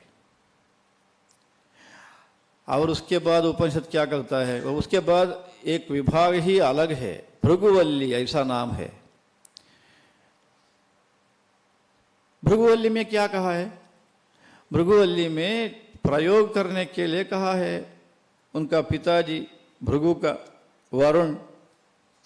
ये तो पूछा भृगु, नहीं मैं शाश्वत आनंद इसके बारे में जानकारी मुझे आवश्यक है, प्राप्त करना है, आप रास्ता बताइए। ऐसा वो तो प्रार्थना किया। तब वरुण या गुरु दो भी सत्य, वो तो उपदेश क्या दिया? फिर जो शंकराचार्य जी ने बताए हैं सत्य का लक्षण, साक्षात वही उनका सामने रखा। कैसा रखा? यतो वा इमानि भूतानि जायन्ते येन जातानि जीवन्ति यत् प्रयन्ति अभिसंविशन्ति तद्विजिज्ञासस्व। ये तो उपदेश है। इसलिए मैं समझने के लिए सुलभ होगा, अनुकूल होगा, ये मन में रखकर मैं तो रस्सी और सर्प का उदाहरण दिया। यतो वा इमानि जायन्ते भूतानि जायन्ते येन जातानि जीवन्ति यत् प्रयन्ति अभिसंविशन्ति। इसका अर्थ तात्पर्य क्या है? यह सत्य का लक्षण है, यह सत्य का लक्षण है। इसके बारे में आप चिंतन करो, तपस्या करो, ऐसा उपदेश दिया। भृगु जाकर यह सामने रखकर, उपनिषद ऐसा ही कहा है, यह सामने रखकर चिंतन करते करते क्या किया? उपनिषद में अंत में आनंदाध्येव कल्विमानि भूतानि जायन्ते, ये तो उपदेश है। हमारा सृष्टि ये आनंदादेव जायन्ते, केवल उपनिषद में ही हम देख सकते हैं और कहाँ भी हम देख नहीं सकते हैं। ये उपदेश पुराणों में भी सृष्टि के बारे में कहने के समय इतना स्पष्ट में पुराण में हम देख नहीं सकते। पुराण का उद्देश्य भिन्न है, विचार यही है, विचार अलग नहीं है। पुराणों में भी यही विचार है, किंतु कहने के समय वो तो कथा रूप में, कहानी रूप में वो तो कहने के लिए प्रयास किया पुराणों में। किंतु उपनिषद अति स्पष्ट रूप में कहता है आनंदाध्येव खल्लिमानि भूतानि जायन्ते। ये कब निर्णय हुआ? बार बार संशोधन के बाद। पिताजी का संशोधन नहीं, स्वयं भृगु किया संशोधन। श्री शंकराचार्य जी ने अंत में भाष्य लिखते हैं, यह कहानी क्यों आई यहाँ?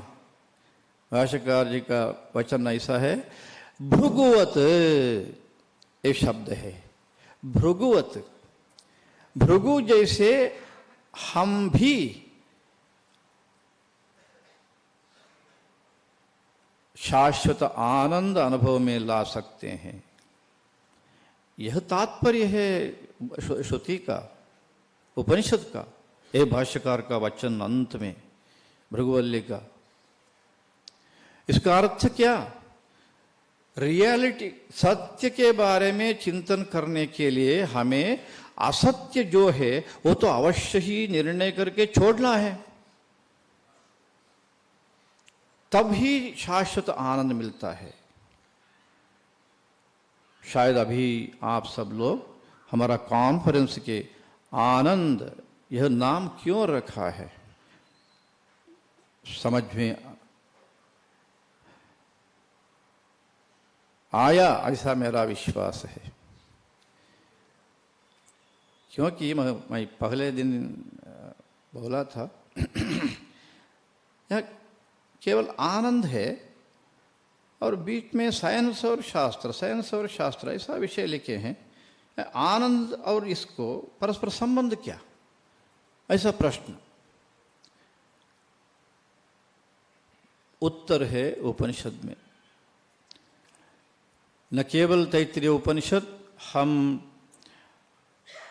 छांदोग्य उपनिषद देखते हैं, बृहदारण्यक उपनिषद में देखते हैं, सब जगह में, सब उपनिषदों में भी असत्य को छोड़ने के लिए ही बताए हैं और आनंद प्राप्त करने के लिए प्रपंच का मिथ्यात्व प्रतिपादन है ना, ये तो प्रतिपादन के लिए प्रतिपादन नहीं है, अथवा कुछ लोगों को समय तो बिताने के लिए ये प्रयास नहीं है। असत्य जो है, असत्य के बारे में स्पष्ट निर्णय लेकर सत्य के बारे में, सत्य के प्राप्त करने के लिए, सत्य को साक्षात करने के लिए यह तो उपाय बताए है। ये हमारा रीति है, वेदांत का रीति है, ज्ञानियों का रीति है, साधकों का रास्ता है।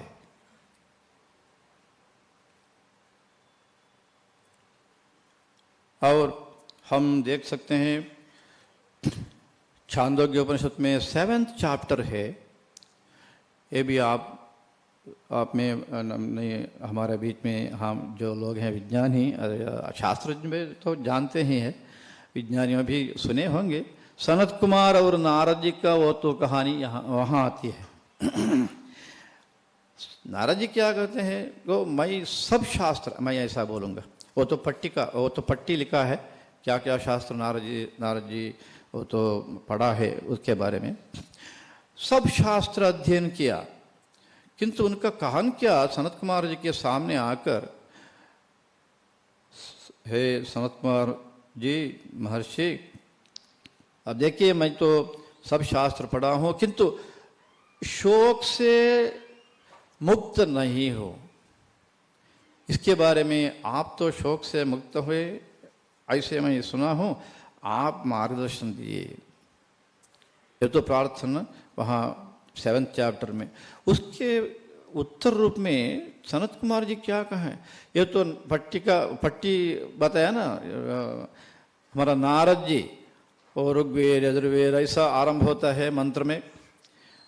तो हमारा सनत कुमार जी क्या किया, ऐसा करो, ये काम मैं बताऊं, जाओ वो नाम है ना, जो भी नाम हो, ऋग्वेद हो यजुर्वेद हो, ऐसा नाम है ना, ये नाम ही आनंद, वहाँ तो ब्रह्म शब्द है, नाम ही ब्रह्म, ऐसा चिंतन करो, देखेंगे। ये तो बताया सनत कुमार जी। और ये तो जाकर चिंतन किया, उनको तो मन में आया नहीं ठीक हुआ, फिर पूछूंगा, ऐसा आकर फिर पूछा, फिर बताया वाग ब्रह्मा, ऐसा चिंतन करो। ऐसा चिंतन करते करते करते करते अंत में चिंतन करने के लिए विषय क्या आया, कृति।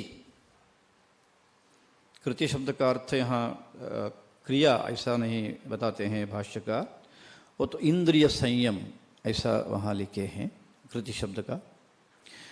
इंद्रिय संयम या कृति, यह क्यों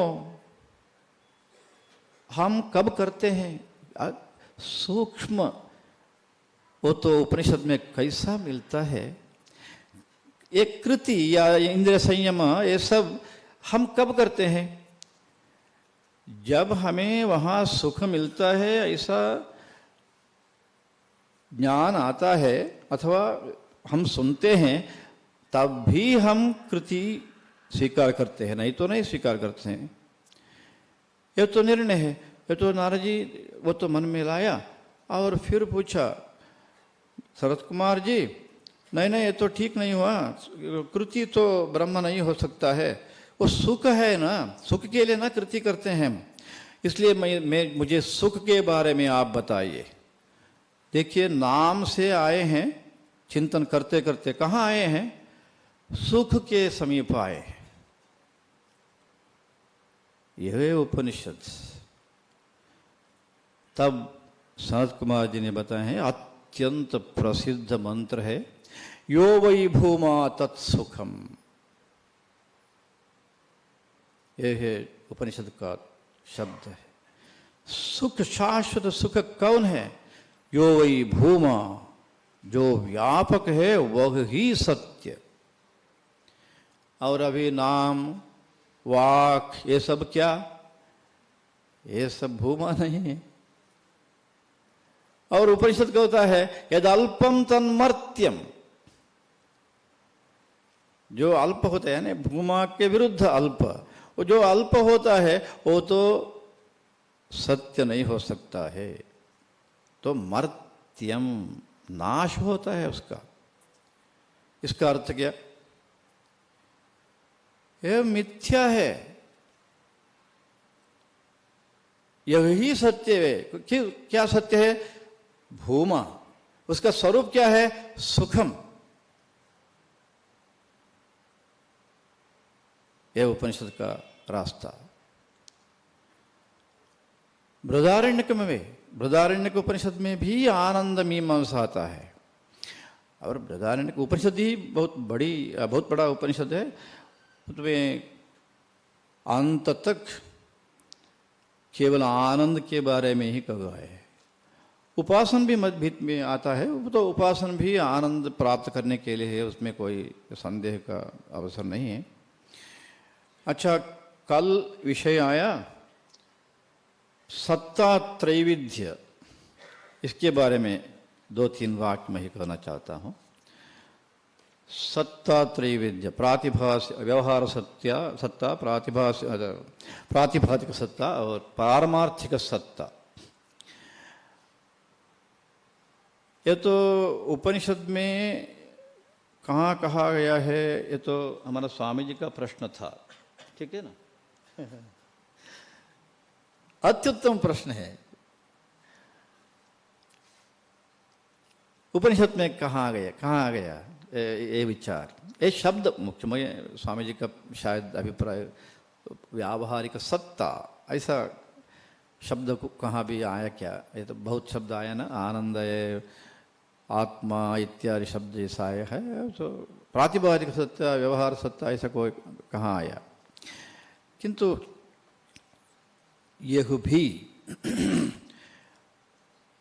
तो सत्ता त्रैविध्य जो है, हमारा उपनिषदों का करुणा, औदार्य, मैं शब्द में बोल नहीं सकता हूँ, मेरा सामर्थ्य अत्यल्प है। इसके बारे में क्या कह सकते हैं हम? क्यों, मैं बताऊंगा। मांडुक्य उपनिषद है, मांडुक्य उपनिषद में क्या कहा है? ओंकार के बारे में कहा है और अवस्थात्रय के बारे में कहा है मुख्य रूप में, और आनंद जो है उसके बारे में कहा है। किस प्रकार से कहा है? ये जो अवस्थात्रय है, यही सत्ता त्रैविध्य, उसकी उनमें कोई संदेह का अवसर नहीं है। क्यों, मैं बताऊंगा। पहले जागृत अवस्था के बारे में कहते हैं, हम सब जानते हैं। जागृत अवस्था स्वीकार करने के बाद ही जागृत अवस्था के बारे में चिंतन करना पड़ता है ना। इतना ही नहीं, जागृत अवस्था यानी क्या, उसका अनुभव उस अवस्था में कैसा आता है, ये वहाँ चिंतन किया है उपनिषद में अत्यंत स्पष्ट रूप में। शायद कहाँ भी हम देख नहीं सकते हैं ये विचार भी इतना स्पष्ट। मैं अभी अन्य भी और एक बात यहाँ जोड़ूंगा। बहुत लोगों को ऐसा मन में है, ये उपनिषद वाले जो हैं ये तो केवल आत्मा परमात्मा के बारे में ही चिंतन करते हैं, या अंतरंग के बारे में चिंतन करते हैं। एक विचार है, किंतु गलत है। उपनिषदों में बाहर का चिंतन भी अत्यंत सूक्ष्म रूप में किया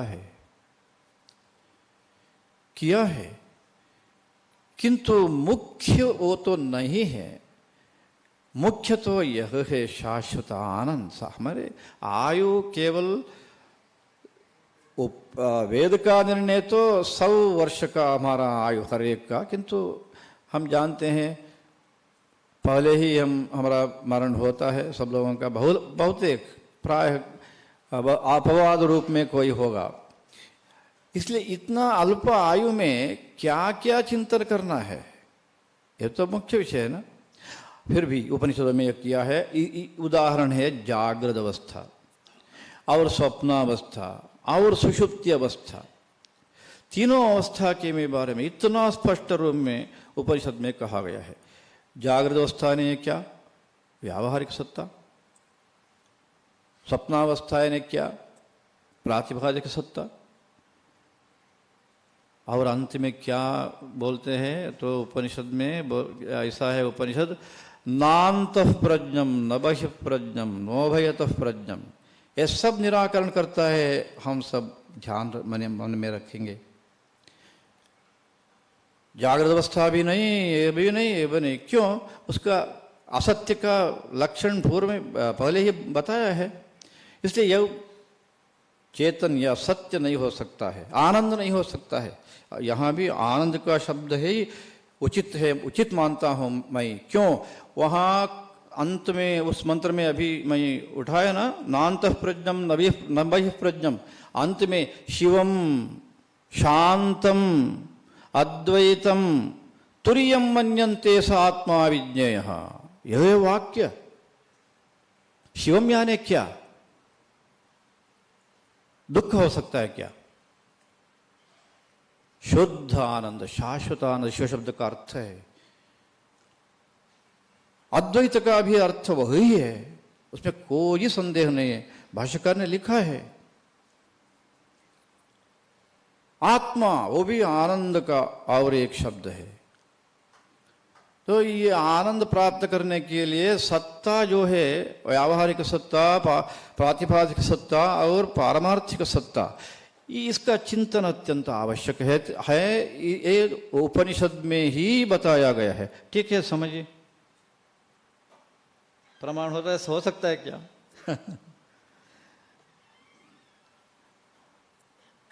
नहीं, स्वामी जी तो जानते हैं, किंतु लोग भ्रांति लोगों को जब आती है उस संदर्भ में हमें उत्तर देना जिम्मेदारी है ना। इसके लिए हम हमारा मन में निर्णय लेंगे। इसके बारे में स्वामी जी पूछे हैं, उनको तो भाष्य ठीक तरह से किए हैं, इसलिए संदेह का अवसर नहीं है। इसलिए यह तो निर्णय कर सकते हैं सत्ता विषय के बारे में। और अभी आप अलग जगह में भी कहाँ कहाँ आता है वो तो निर्णय कर सकते हैं। और भगवत्पाद शंकराचार्य जी इसके बारे में क्या कहे हैं वो भी देखना पड़ता है ना। सूत्र भाष्य हम देखते हैं तो वहाँ एक सूत्र है, भोक्त्रा आपत्तेर अविभागश्चेत स्याल लोकवत्। ये तो एक सूत्र है। चिंतन करते करते सूत्रकार ये सूत्र लिखा है, इसका अर्थ क्या है सारांश मैं बताऊंगा। संदेह आता है। क्या संदेह आता है? यह सब मिथ्या। चिंतन का रीति हम मन में रखेंगे। यह सब मिथ्या, जगन मिथ्या, प्रपंच मिथ्या। यह तो कैसे हम निर्णय कर सकते हैं? क्यों? कारण क्या? वो तो यहाँ सूत्रकार ही भोक्त्रापत्ते है, इसका भाष्य में विवरण लिखा है। भोक्तृ भोग्य, प्रपंच यानी इतना ही है। भोक्तृ भोग्य, ये हमारे हर दिन अनुभव में है। हम अनुभव कर रहे हैं, तब हम कैसा मिथ्या ऐसा निर्णय कर सकते हैं? ये विचार आता है। इसका क्या उत्तर देना है? इसलिए सूत्रकार ने भोक्त्रापत्ते अविभागश्चेत स्याल लोकवत्, अद्भुत एक सूत्र है। तो क्या मैं बोलता हूँ, विभागश्चेत स्याल लोकवत्। विभागश्चेत ऐसा तात्पर्य यह है, ये भोक्तृभोग्य विभाग लोक में हम देखते हैं ना।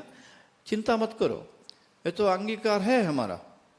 ये सूत्रकार का अभिप्राय, हमारा अंगीकार है। क्यों? लोकवत्। अरे लोकवत्, इसका अर्थ क्या? भाष्यकार ने अत्युत्तम उदाहरण के द्वारा हमारा सामने रखे हैं भाष्य में। उदाहरण यह है, समुद्र है, तरंग है और फेन है। फेन के हिंदी में मुझे तो शब्द अभी मन में नहीं आता है। संस्कृत में तो फेन है। फेन हिंदी में आप जानते हैं? फोम, हाँ हाँ, वो तो हम देखते हैं वास्तव में क्या है, फोम हो या तरंग हो, ये सब समुद्र ही है ना। समुद्र के अलावा उनका अस्तित्व नहीं हो सकता है, हम जानते हैं। फिर भी ये फोम है, ये फेन है, ये तरंग है, ऐसा व्यवहार हम करते हैं। उसमें क्या हानि, क्या हमें क्या है? ऐसा ही ये भोक्तृ भोग्य जो व्यवहार है लोक में, वो तो व्यवहार हम अंगीकार कर सकते हैं, ये सूत्रकार का अभिप्राय।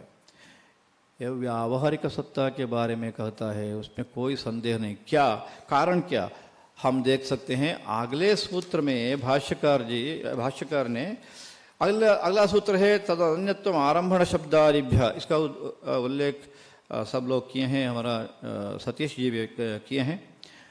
सूत्र के बारे में मैं करने के लिए नहीं जाऊंगा, अभी मैं पढ़ूंगा भाष्यकार का जो पंक्ति है, वाक्य है, ये मैं अभी पढ़ूंगा। भाष्य वाक्य, हाँ आप देख सकते हैं, अभी उसका नीचे अंग्रेजी में अनुवाद है, आप अंग्रेजी देखिए, मैं संस्कृत वाक्य पढ़ता हूँ, तो विवरण का आवश्यकता नहीं होती है अभी। ये सूत्र का आरंभ का शब्द तदनन्यत्वम आरंभण शब्दादिभ्य, ये सूत्र का आरंभ शब्द है अभ्युपगम्य च इमं व्यावहारिकम। फिर मैं बोलना चाहता हूं, आप अंग्रेजी पढ़िए। अभ्युपगम्य च इमं व्यावहारिकम भोक्तृभोग्य लक्षण विभागम स्याल्लोकवत् इति परिहारः अभिहितः। पहले सूत्र में, ये पहले सूत्र का सार भगवत्पाद शंकराचार्य जी ने ऐसा लिखे हैं। वाक्य कैसा है आप अभी उसका स्वारस्य ये तो मन में ला सकते हैं।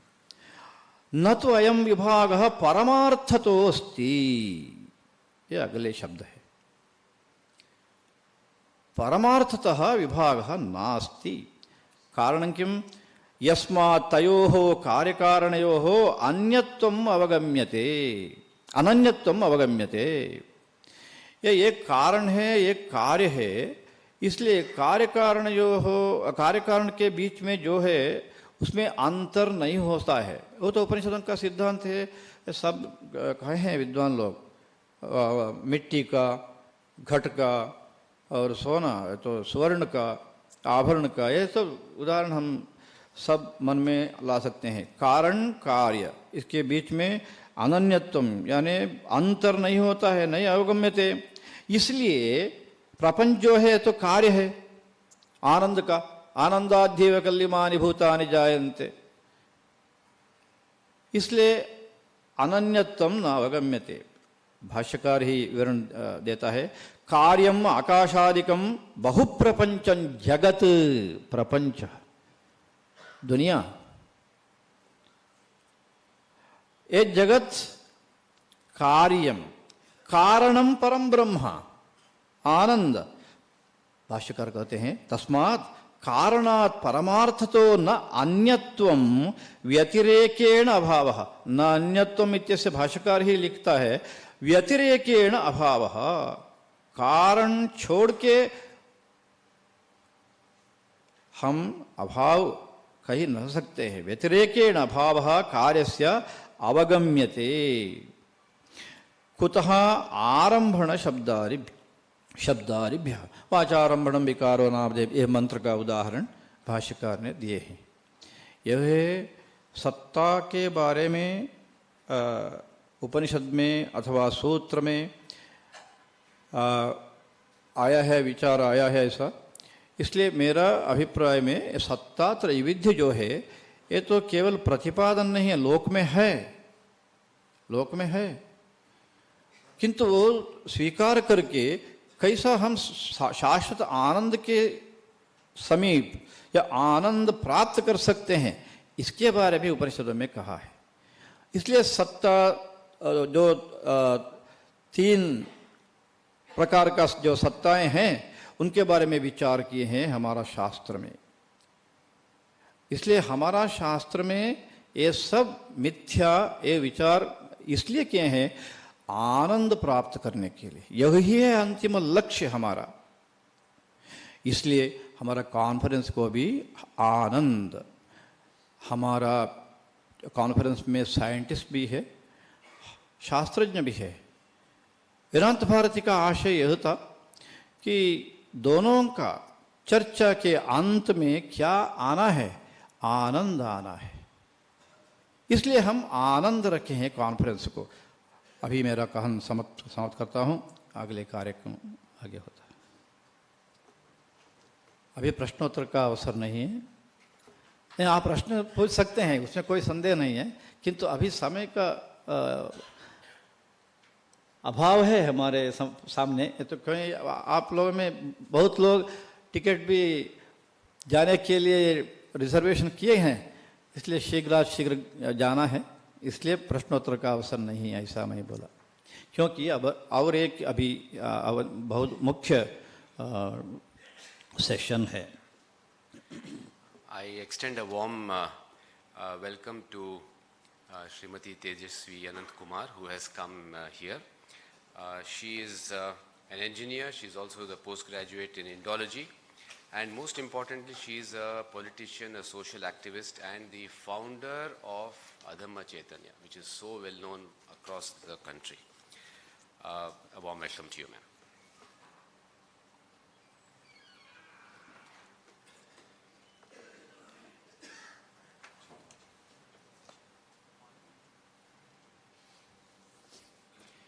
We now move on to this symposium, and I would request Professor V. Ravishankar, IIT Delhi, Srimati Archana Raghuram, independent researcher, Dr. Yogesh S., independent researcher, and Professor Ram Subramaniam to kindly come over the dais. And we'll have a very quick question, and you will have to give your opinion on that. All this will be in the presence of Pujya Swamiji.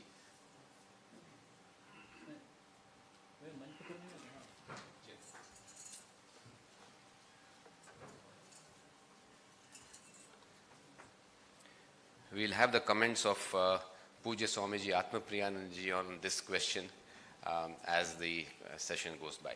It's a small and quick session. The purpose of this session, as we go ahead, we'll take it forward. बैठिए बैठिए बैठिए दर्शन करिए।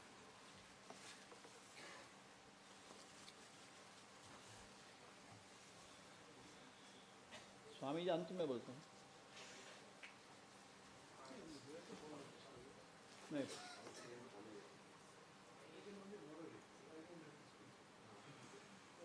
अंत में नहीं, प्रश्न का उत्तर simple.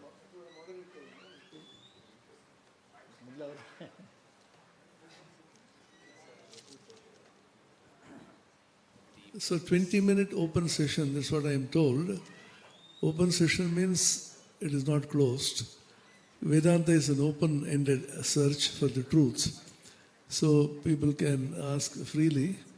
But please don't lecture, as Swamiji said. Just pointed one-line question, please. The topic here is give a scientific temper and Vedantic thought. What are the requirements of scientific temper and Vedantic thought based on this conference?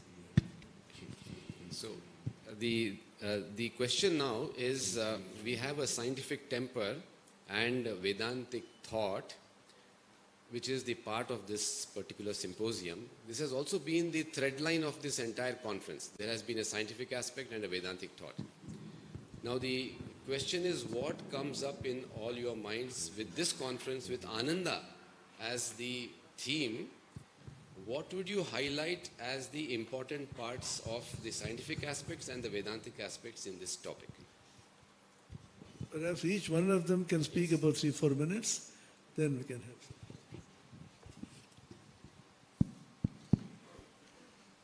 Shri Guru Bhyo Namaha. I think. No. Oh, okay.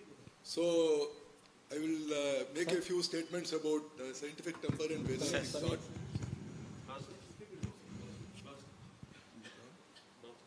Oh, okay. Ah, okay. Actually, no endeavor is possible without scientific temper. There is a famous statement, Yastarke nanu sandhatte sadharmo vedanetaraha.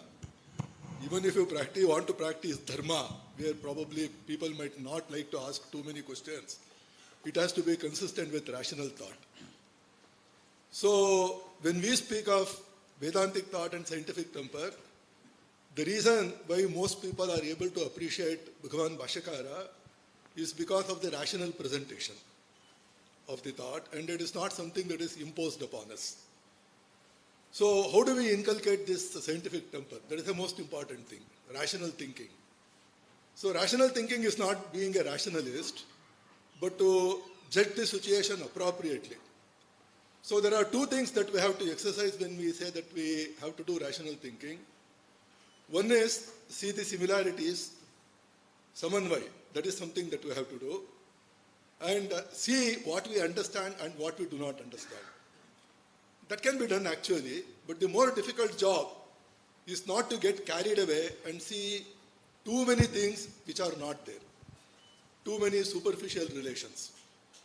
So if you can probably harmonize both of them, and remember that the endeavor of all of us is to attain the truth, or at least get a glimpse of the truth, and it is not exclusive domain of any one particular discipline, then we would be able to appreciate what is happening.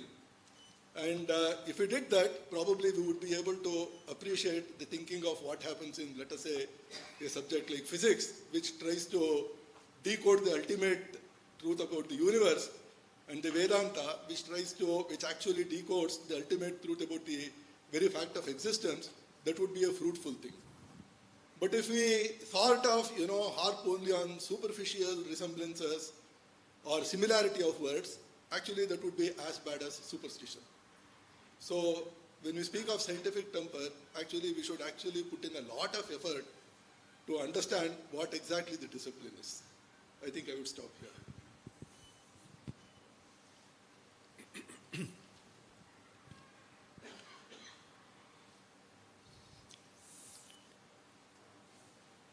So it was nicely stated that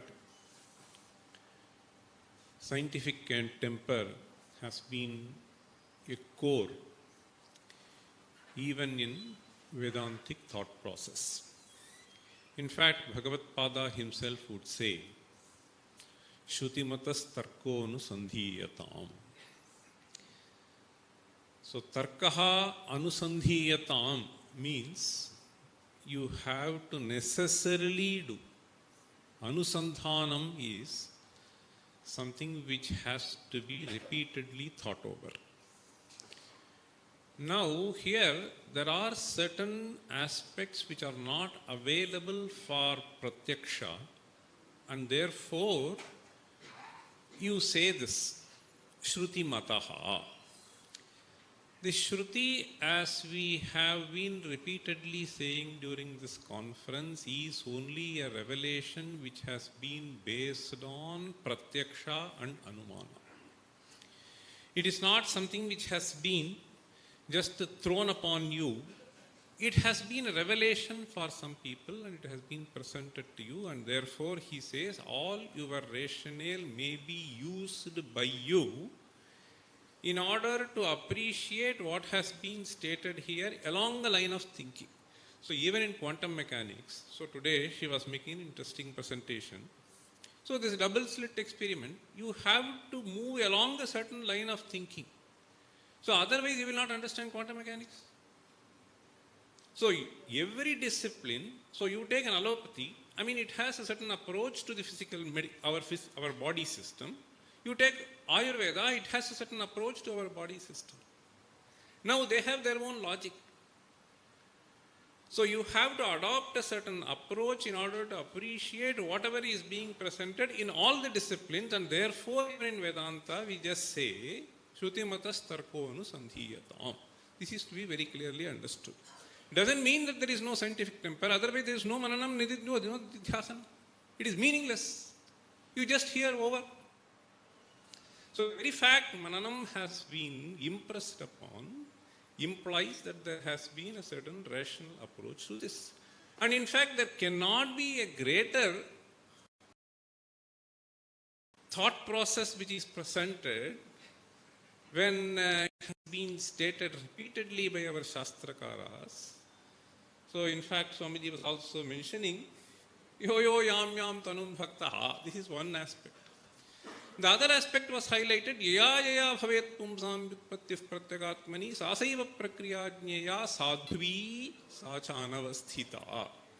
So this is another open thing that has been is only meant. Scientific temper essentially means there is nothing like unique path that you have to approach. If you can justify the process by some other means, then I have to accept it. This is what the open scientific temper is all about.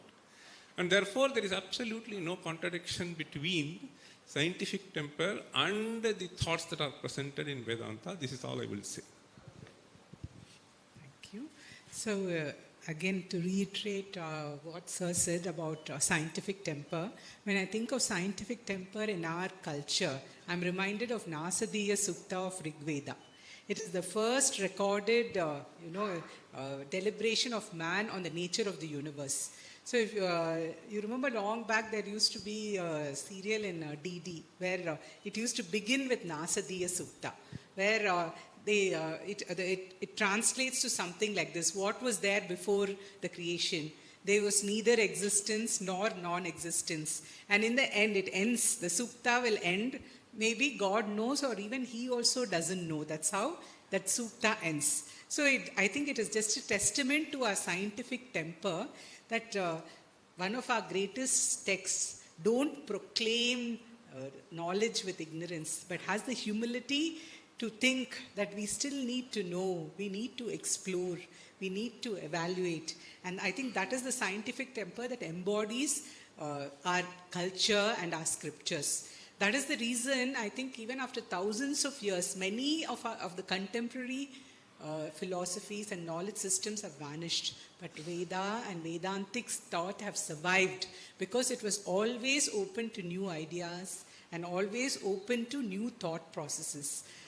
Adi Shankaracharya himself established Tarka as a main source of establishing and understanding knowledge. And Tarka doesn't happen without questioning. So we never believed in blind faith. My guru, Swami Paramarthananda ji, always used to say, where the Shraddha comes is until you understand, you have Shraddha. But you always seek to understand. That is why even in Gita or Upanishads, everything is presented in the form of question and answers. I ask you a question and you give answer, and you next question you ask. That's how it is presented. Because questioning and reasoning is the only way you can get knowledge. That's why we have our Vedas said Jnanad eva kaivalyam. They didn't see Shraddha eva kaivalyam, faith eva kaivalyam, Jnanad eva kaivalyam, and Jnanam can only come through deep thinking and discussion. Having said that, I think science, the approach of science and the approach of Vedas to knowledge has been different. Lot of it, many of the current theories which have been discovered recently, they have already been conceived by great thinkers of the past. Like our Vedas, even Plato and Aristotle have arrived at some of the conclusions which only now science has been proved by deep thinking. So deep thinking and analysis is also a way of knowledge. And that, I think, science with too much focus on external things, external validations, has forgotten that there is also an inner journey. And now I think science has reached a point. See, science disconnected from consciousness and focused entirely on the material world, and it has definitely led to lot of advancements. We have literally conquered the world of matter. We have tamed the atom. Our technology is beyond anybody's imagination. But now we have reached a point where we cannot do away with consciousness. We cannot disconnect with consciousness. And at this point, I think science needs to meet Vedanta, and both can benefit from each other's knowledge. That's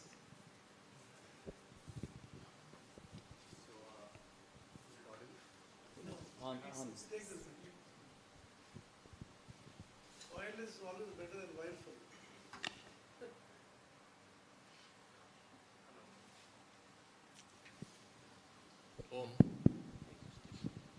So I'll just add to what has... अभी mic नहीं.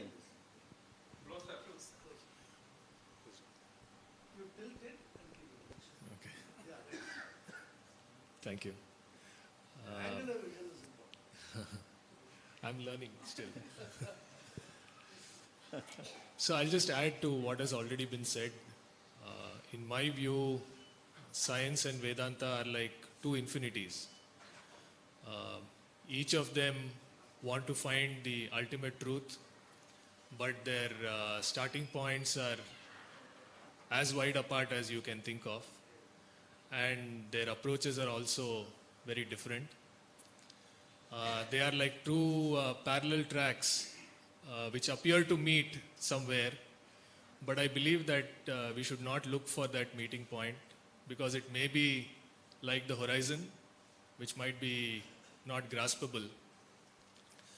But what is certain is that each has its merits, and they are in fact complementary.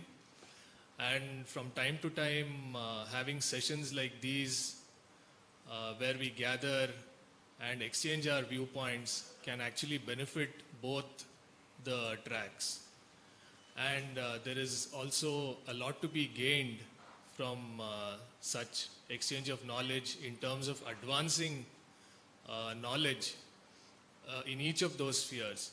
For instance, even Vedantins, if they can better understand modern logic, it is my feeling that they might be able to understand some of the intricate verses better. And vice versa, of course, you know, the scientists stand to gain a lot through the study and even Shravana of what Swamiji actually told us just a while back.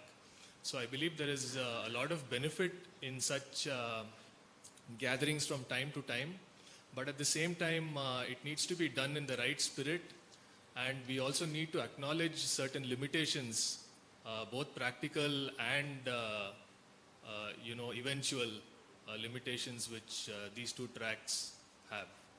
Thank you.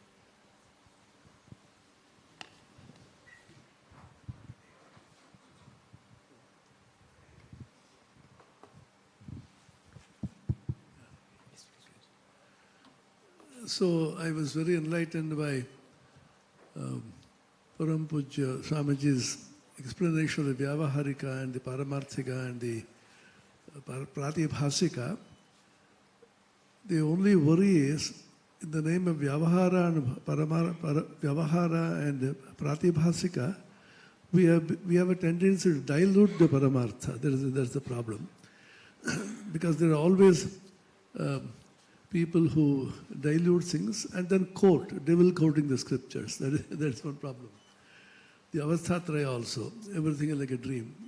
And in this context, I just wanted to mention the great realized souls like Ramana Maharshi and others have said, this world is a dream, not your and my dream, it is the dream of Hiranyagarbha. And even Ramana Maharshi says, Aham Brahmasmi, the Mahavakya in the Brihadaranyaka Upanishad. You know who says this? This statement is made by Hiranyagarbha himself. And therefore, the Aham Brahmasmi identifying with the self is not the little self, but that infinite self which identifies as the Hiranyagarbha. Now, about the scientific temper in Vedantic thought, Vedanta is perhaps I will not say one very dogmatically, among all the darshanas, which clearly takes the position of scientific investigation. I used to think, why yoga is now on the rise? Everybody is talking of yoga everywhere. Because yoga is anushasanam. Atha yoga anushasanam. Anushasanam in the modern language is protocol. Some protocol is given to you, sit straight, blow through the nose, jump 10 times, and it's very appealing. The Westerners have great appeal in yoga, but gives you specific protocol of what to do and what not to do. Whereas Vedanta says, what should I do to be a Vedantist? Nothing. Swami Vivekananda was met with an American gentleman.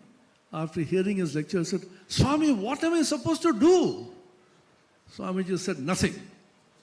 Then he added, if you can't really do it, do some good to society. Summa iru, Ramana Maharshi also says, there's nothing for you to do because you are that infinite self, you have to realize this. Shankara also reflects this exactly the same words. The last chapter of the Gita, towards the end of the Bhashya, he says, Tasmat Atmajnana Yatna Na Kartavyaha. I was simply blown apart by the statement. All the time we have been trying to cultivate jnana. Jnana, kevalam jnana deva mukti, etc. You cultivate knowledge. He says, don't try to cultivate knowledge. Atmajnanaya yatna na kartavyaha ajnana nivaranaya eva. So now here you are in the world of unreality. Now try to realize this world of unreality. From the beginning, the Upanishads always go by questions, and it is called Brahma Jigyasa. It is not Anushasanam, it is Jigyasa, it is an inquiry, it is an open-ended inquiry. And interestingly, the Guru does not tell you the answer. Taittiriya Upanishad. What is Brahman? Yato va imaniva bhutani jayante yena jatani jivanti yat prayanta samvishanti. Then tapasa brahma vijñāsasva tapo brahmeti. Very interesting statements. Tapasa, through tapas you realize Brahman. Tapo brahmeti, tapas itself is Brahman. So that gives the whole essence of Vedanta. What you see is the goal is also the means. The goal and the means are not two different things. So you don't travel to the goal of Brahmajnana through a means, but the beginning also is a jnana, beginning is satya, the end is also satya. The beautiful statement in the Mundaka Upanishad always intrigued me. Satyameva jayate nanratam satyena pantha vitato devayanaha. Vitataha tandhatu means it is spread out. The beginning to end, it is only satya. You walk from satya, through satya, and end in satya. Swami Vivekananda interprets by saying, you go from a lower truth to a higher truth, but not from something which is non-truth to truth. What you say, the world itself, it does not say the world is to be negated. It is only one aspect of Brahman. Otherwise, Upanishad would not have said Brahma Vedam Amritam Purastad Brahma Vaschad. Brahma Vedam Sarvam. The whole world is also Brahman. That means Shankara also will say, when you are in the state of Ajnana, you reject this Neti Neti, etc. Finally, you realize Iti Iti, the whole world itself is Brahman. I have heard from people who understand and know the thrust in the Vrihadaranyaka Upanishad and the Chandogya Upanishad. Vrihadaranyaka goes always by a Neti Neti procedure, and Chandogya, Sarvam Khalvidam Brahma, etc., the Iti Iti. You come back and say, as Ramakrishna said, ultimately you realize the whole world is only a manifestation of the same Brahman, although read by you wrongly. What does the Guru tell him? He comes back and says, sir, I have realized Brahman. What do you realize? Annadhyeva kalvimani bhutani javan, the matter. Then the Guru does not say yes or no, smiles perhaps, it is not written smiles. Tapasa brahma vijñāsasva, go, do tapasya once again. Then the disciple realizes something more to this. It is not only Anna, comes back excited, sir, I know what is Brahman. What did you know? Pranadhyeva kalvimani bhutani jayante. At the prana level, it is not only matter. The whole thing is vibrating with some kind of prana. It is spandana of the prana which is taking place. It is all energy. So the science also coming from the Annamaya, the material science, going to the energy level. Then the Guru says, Tapasa Brahma, which a lot of patience is required on the part of the disciple. The moment he says, it does not give him an answer. That is inquiry. If he gives, this is the answer, then there is no inquiry. Then he goes back and then realizes it is not prana, it is manas. From the mind, thought. So it is the physical sciences, then the pranic sciences, which is biological sciences and life sciences, and then you got the mental sciences, psychological sciences. Then he says, go further. Here science stops. Physical science, biological science, and the mental sciences. Now takes over the Vijnanamaya, which is now trying to explore. When we talk about conscious principle, the observer and so on, perhaps it is the Vijnanamaya in which you realize yourself for the first time as the spiritual principle which is apart from the body and the mind, what Vedanta Sara will call Viviktam Sat. The Tapta Lauhapinda example is given. You separate out and feel yourself as a spiritual principle, but even now you have not realized yourself fully what the nature of the the spiritual principle. Then you go still farther and reach the Anandamaya, then the full blast of spirituality takes over. Whether Anandamaya has an individual or a collective aspect is one thing which I have not so far understood. Some of the Upanishads say Anandamaya ends, even Taittiriya Upanishads. Anandat Cheva Kalvimani Bhutani Jayanti Esha Arune Vidya Parame Vyoman Pratish. That means it appears to say that Anandamaya is the end. And the same Upanishad also says Edad Annamayam Upasankrame, etc. Edad Anandamayam Upasankramya. Shankara here interprets this Anandamaya, Brahmapucham Pratishtha, which you are mentioning just now. So Brahmapucham Pratishtha, beyond the Anandamaya, although there is something, there's a, and Ramanujan and others says Anandamaya is the end. Whatever it may be, let us start slowly. We talk about all this. So once again there is exploration going on. Vedanta is one spiritual science which is being investigated even now. Any number of books have been written, hundreds of thousands of volumes have been written by great Jnanis on the Upanishads and Vedanta. Upanishad Brahma Yogin is supposed to have written commentaries on 108 Upanishads. We have not even seen, we have no time even to study. The entire country, some of the best brains, they were all tapasvis, and they were investigating into the science of Vedanta for millennia after millennia and given us such rich knowledge. This great heritage which you have taken now has to be Shrotabhyo Mantavyo Nididhyasitabhyaha. Shankara says that Shruti, Yukti and Swanubhuti should come in a line. And he also says you should know the difference of pramanas. Even if 1,000 Shrutis say that fire is cold, they should be respectfully rejected.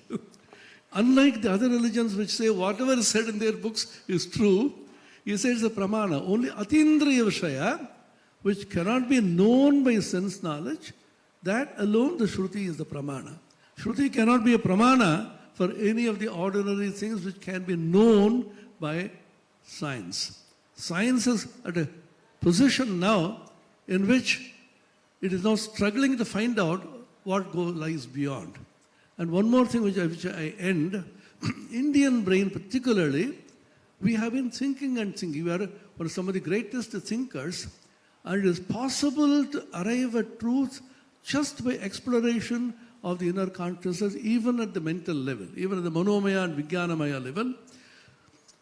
Even the great scientists, the fathers of quantum mechanics and relativity, Einstein, Schrödinger, Heisenberg, and so on, they discovered all their truths through theoretical investigation. Experiments came much later.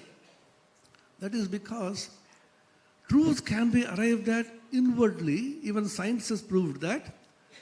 This is the difference. This is the famous Puranic story of Parvati offering a fruit or offering a garland to both Ganesha and Kartikeya.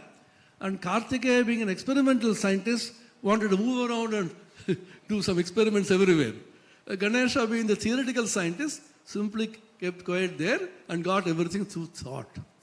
There is an interesting story in Einstein's life when the general theory of relativity was proved by Arthur Eddington through an experiment when the total solar eclipse. That was in, I think, 1925, 10 years after the theory was proposed.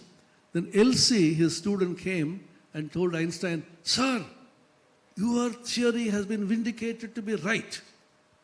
He was sipping a lazy tea and smiled and said, "I knew all the time it was right." Then she got irritated. "What would you have done if it had been proved wrong?" He again smiled and said, "I'd be sorry for God, but I know my theory is right." This is the challenge of science.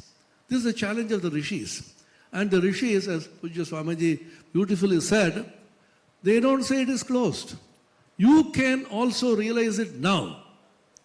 The last verse of the Kathopanishad, Mrityu proktam nachiketo dalabdhva vidyametam yoga vidhim chakrishnam. Here see, vidya, according to me, is science, and yoga vidhi is the technology. And Bhagavad Gita is one scripture which is both Brahma Vidya and Yoga Shastra. Why is science dancing at the stage now so glamorous? Is not because of science, because of technology. Because the translation is technology. Swami Vivekananda therefore said, Vedanta as a science should be translated in technology for transformation of daily life. People should live Vedanta. He said, the abstract Advaita should become living and poetic in everyday life. The Mahavakya should be applied for everybody for reduction of depression. Don't think you are a small little entity, you are that infinite self. The interpretation of Mahavakya as something which will elevate you wherever you are. Society should now be remodeled based on the Vedantic idea. Swami Vivekananda once asked in the West, what is your Vedantic idea of civilization? Swamiji said, that society is the greatest when the highest truths become the most practical. Can Vedanta be applied in everyday life? The purpose of this conference, according to me, is can these be percolated in the consciousness of the younger generation? Can this be made practical? Can the idea of Ananda, which is repeatedly mentioned in the Upanishads, made practical in everyday life through the realization that you are not the small little entity? Once Swamiji told me, Swami Bhajanananda, who is revered Vice President of our order, the Upanishad does not have the dukkha word anywhere. I also searched the Google search I made. The word dukkha does not appear anywhere in the Upanishads. Only in the Shvetashvara towards the end, dukkhantam cha bhavishyati, that's all dukkhanta. See, Upanishad does not speak about dukkha at all. Perhaps dukkha was introduced by Buddha. Dukkham, sarvam dukkham. The Upanishad, she saw everything is ananda. Ko hevanyat kaf pranyat yadesha akasha anando nasyat. Who will be here to live and breathe if the entire akasha is not filled with ananda? And we are the children of this immortal Ananda, Amritasya Putraha, and therefore we owe it to us to realize this immortal truth which has been handed over by realizing it and practicalizing it. I have a great desire to create Yoga Vedanta psychology, just like so many schools of psychology in the West. We are too much going to the Western psychological approach. We should have Yoga Vedanta psychology in which people should be told when you are depressed, remember you are that Atman, you are that infinite self. You remember Tattvamasi Shvetaketo is the great psychological approach of the Guru or the disciple who will come out of small littleness. I will end with an incident which actually happened in the life of Swami Vivekananda. There was a great celebrity in Paris, Emma Calvé. As most celebrities are, she was extremely depressed, unhappy, almost trying to end her life. Somebody told her there's a great yogi here in Paris. She went to meet Swami Vivekananda. Swamiji did not even look up. The moment she entered, she said, my child, what a terrible atmosphere you have brought with you. Calm down, calm down. When she sat there, Swamiji lifted her eyes and spoke about certain secrets which she had not shared with anybody. She started crying, flabbergasted, frightened. Swamiji, how did you know all this? Did anybody talk to you about me? Swamiji said, is it necessary? I can read you like an open book. Then gave a great Advaitic impulse. You are not the small little body and mind. Don't brood your sacred sorrow. You are that infinite self. And you can assert yourself. Come on, think about this. Bring up your Atman within, realize it. That impulse, she was almost getting into a kind of samadhi. And she said, Swami, what are you doing to me? I'm losing myself. Swamiji used to make fun of the Westerners. You Westerners are so much worried about losing your individuality. You are not individuals yet. You will be when you become universal. You are that infinite. Then this idea went so deep into her, completely transformed her. So this is one thing. Then Swamiji told a story. A water drop was falling into the ocean. And the drop was crying. Ocean said, why are you crying? Oh, I am going to lose my individuality as the drop. Then the ocean smiled and said, my child, you are not going to lose your individuality as a drop. You are regaining your individuality as the ocean. You were me. And the rays of the sun took you up. You are coming back to join me, which is your real nature as the ocean, and join the billions and trillions of sisters and brothers, ocean like you.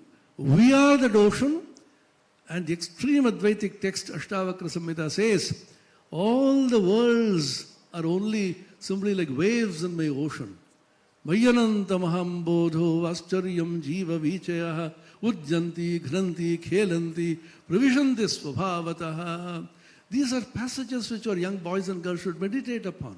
I am that infinite ocean, I vast as the sky, and don't feel depressed and unhappy. All the depression should go only through Atmajnana. Bhagavan Bhashyakara Shankara says, the beginning of the Gita Bhashya, very interesting question he raises. Arjuna is depressed, unable to fight. This is Sasharam Chapam, Shokasam Vignamanasa, he is crying, Ashrupurna Kulekshanam. Why did Bhagavan teach him Atmajnana? He should have given a pep talk, motivational talk, TED talk. Why did he Atmajnana? He says only through Atmajnana, Shokamoha can be removed. This is the application of Vedanta which each one of us should realize. This great conference emphasizing the Ananda aspect of Brahman, Satyam Jnanam Anantam Brahma. This is one aspect. Vijnanam Anandam Brahma, Yajnavalkya's last statement in the great debate in Brihadaranyaka. Vijnanam Anandam Brahma. And we are the children of that Ananda. Ananda is there within us. May the Supreme Lord, Bhagavan Shankara, and Pujya Swamijis who have come in the tradition, bless us so that we realize that Ananda within. Thank you.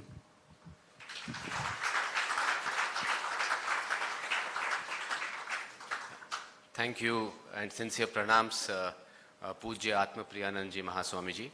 And thanks to all the distinguished speakers who have been here for this quick symposium on scientific temper and Vedantic thought. I would like to highlight the importance of this little 10 minutes, 15 minute symposium. When we as organizers were trying to get people, lots of them said, how can we scientists from IITs ever come and have a discussion with Vedantic people? So also some people from Vedanta said, what is our purpose in a scientific forum? So this is a message, and it is such an honorable message that a Pithadishwar has taken this responsibility of bringing the Vedantic people and the scientific people together and think together, which is unusual. I think never has it happened. So this is a message that we will take back home, that we should all be together, forgetting that science and Vedanta are not different, but there is some common point. Thank you so much for this.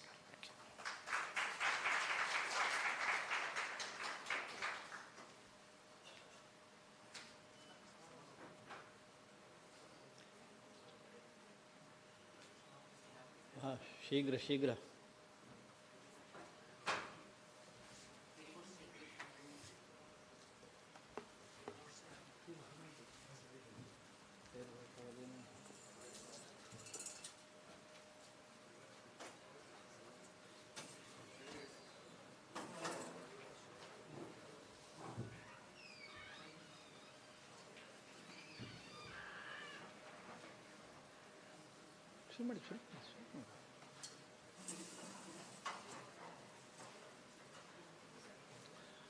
Shri गुरुभ्यो नमः। श्रुति स्मृति पुराणानाम आलयम करुणालयम नमामि भगवत्पाद शंकरम लोकशंभरम। अभी हम इस समावेश के अंतिम क्षण में हैं।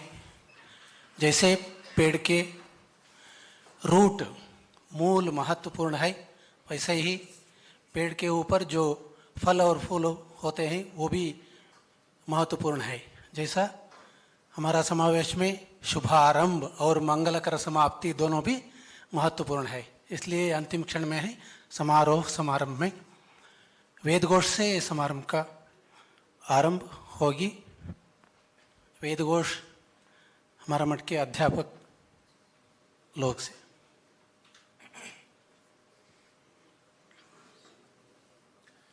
ओम श्री गुरुभ्यो नमः। हरिः ओम। भद्रं कर्णेभिः शृणुयाम देवाः, भद्रं पश्येमाक्षभिर्यजत्राः, स्थिरैरङ्गैस्तुष्टुवागुंसस्तनूभिः, व्यशेम देवहितं यदायुः। स्वस्ति न इन्द्रो वृद्धश्रवाः, स्वस्ति नः पूषा विश्ववेदाः, स्वस्ति नस्तार्क्ष्यो अरिष्टनेमिः, स्वस्ति नो बृहस्पतिर्दधातु। ॐ शान्तिः शान्तिः शान्तिः। हरिः ॐ।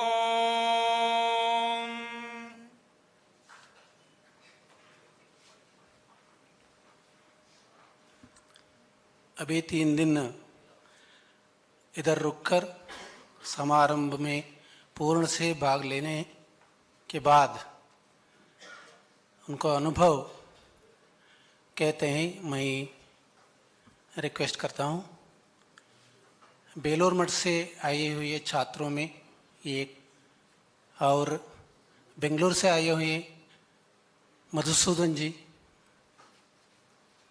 माननीय मधुसूदन जी, और डॉक्टर नीलेश ओक जी और जपसिद्धानंद स्वामी जी इधर आकर अपने अनुभव बोलते हैं। आइए कृपया।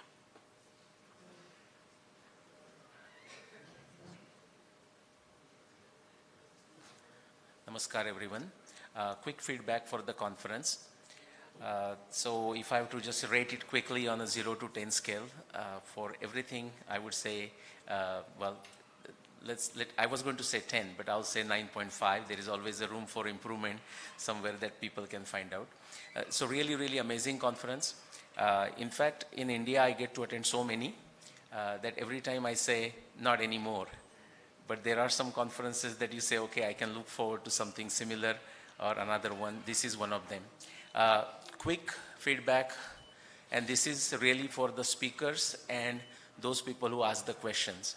The speakers did a great job, but I think it's still important to remember, even when somebody gives you an hour or 45 minutes, it's not a bad idea to plan yourself for maybe 20 minutes, 30 minutes, max 40 minutes. That kind of helps. And from people who ask the questions, and this is for everyone, and not limited to this conference, truly think of a question and not a mini lecture. Okay, it just really disturbs the mood of the conference also, a specific speaker. And something that might be helpful for all of us, me included, is to think of a question in terms of what, where, how, why. If that's not in your question, then it is not a question. And if you go more than 2 lines, very likely that is not a question. So that's my feedback. Namaskar.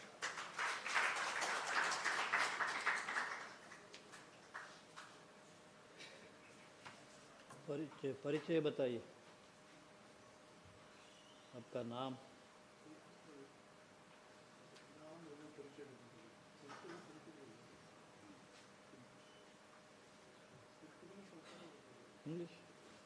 English में।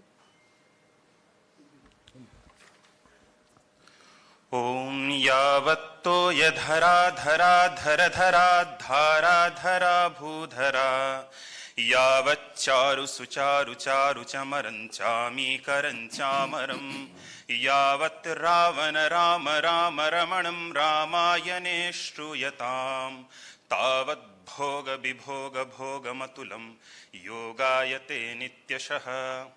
नमस्ते भाई, अहम सागर चौधरी बेलूरुमठ जनपदस्य Ramakrishna mission Vivekananda शैक्षणिक शोध संस्थानस्य छात्रः। तत्र MA second year मध्ये अहं पठन्नस्मि। अत्र अहम् आगत्य आत्मानं धन्यं मन्ये। हिंदी भाषया किंचित् अहं स्वाभिप्रायं प्रस्तौमि। तत्र मंच में विराजमान परम पूजनीय गुरुवर के चरणों में मेरा कोटि कोटि नमन। उपस्थित महाराज, सन्यासी वर्य और सभी विद्वान आचार्यों को मेरा श्रद्धापूर्वक प्रणाम। इस भव्य कार्यशाला में समागत सभी श्रोता, अग्रज और मेरे सहपाठियों को मेरा हार्दिक अभिनंदन। हमारी सत्र परीक्षा व समाप्ति होने वाली थी, इतने में एक रात श्रद्धेय विभागीय प्रधान महाराज जी का बुलावा आया और उन्होंने कहा कि हमारे पूजनीय प्रतिकूलाधिपति महाराज वर्य ने वार्ता भेजी है कि श्री शंकराचार्य वाङ्मय सेवा परिषद द्वारा क्वांटम एंड वेदांत के ऊपर एक कार्यशाला आयोजित की जा रही है। उसके बाद जिनके प्राण पुरुष हैं पूजनीय शंकर भारती महास्वामी जी, और हम सबको वहां उपस्थित होने के, और ये कॉन्फ्रेंस अयोध्या में होने वाली है। अयोध्या, ये नाम सुनते ही हम सबका मन आनंद से भर उठा। राम जन्मभूमि की पावन मिट्टी को अपने माथे पे सजाने का सौभाग्य होगा और ज्ञान के सागर में डुबकी लगाने का भी अवसर एक साथ प्राप्त होगा। इससे बड़ी बात और क्या ही हो सकती है। और अंततः यहां आने के बाद मेरी एक विशेष उपलब्धि हुई। हमारे बंगाल में एक प्रसिद्ध वाक्य है, चांदेर हाट, मतलब एक नहीं अनगिनत चांदों का एक साथ उपस्थित होने वाली स्थिति। और फिर शुरू हुई यह कार्यशाला एवं समागत विद्वान चंद्रमा रूप आचार्यों के शीतलतापूर्ण वाक्यों ने हमारी संशय रूप अंधकार को दूर किया। प्रतिपादित सभी विषय बहुत ही सुस्पष्ट रहे। कुछ कुछ विषय में प्रश्न भी अवशिष्ट रह गया, मेरा भी और मेरे मित्रों का भी। समय को ध्यान देते हुए वह प्रश्न हम नहीं पूछ पाए थे। यहाँ पे आए हुए विद्वान आचार्यों में श्रद्धेय सतीशाचार्य महाभाग, किंच श्रद्धेय रामसुब्रह्मण्यम आचार्य, श्रद्धेय गणेशेश्वर आचार्य पूर्व से ही हमारे परिचित रहे हैं। एते आचार्याः अस्मान् पाठितवन्तः इति अस्माकं मोदस्य सौभाग्यस्य च विषयः। तत्र दृग्दृश्य विवेक पुरस्सरं दृक् कारणरूपेण सत्यं दृश्यंच कारणात्मना इति विषयः सरलतया प्रतिपादितः श्रद्धेय सतीशाचार्यैः। आनंद शब्दस्य व्याख्या रम्य रूपेण प्रदत्ता श्रद्धेय रामसुब्रह्मण्यम महाभागैः। नूतनानि तत्र उदाहरणानि प्राप्तानि, यथा भानुकरे तोयत्वं, जलदंडे छिन्नत्वम् एवं। परंच दृष्टिसृष्टिवादः सम्यक् रूपेण उपस्थापितः गणेश ईश्वर महोदयैः। और अन्य सभी विद्वानों का विषय भी बहुत ही सुगम था। अंततः मैं यह कहना चाहूंगा कि ये जो इल्यूशन और क्वांटम फिजिक्स इत्यादि का जो थ्योरी है, वह किन्हीं न किन्हीं ये जो थ्योरी है वह कहीं ना कहीं से अनादि काल से ही वेदों में और उपनिषदों में संकलित किया ही हुआ है। हम सिर्फ उन्हें एक नई दिशा दे रहे हैं। अंत में हमारे प्रिय अग्रज राजेश भैया का स्वरचित श्लोक उद्धृत कर मैं अपनी वाणी को विराम देता हूं।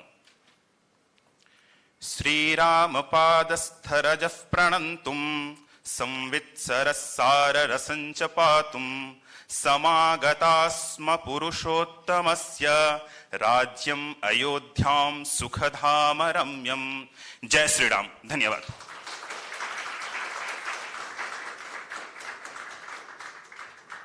स्वयं कवि भी है क्या? स्वयं कवि भी है क्या? तो अच्छा।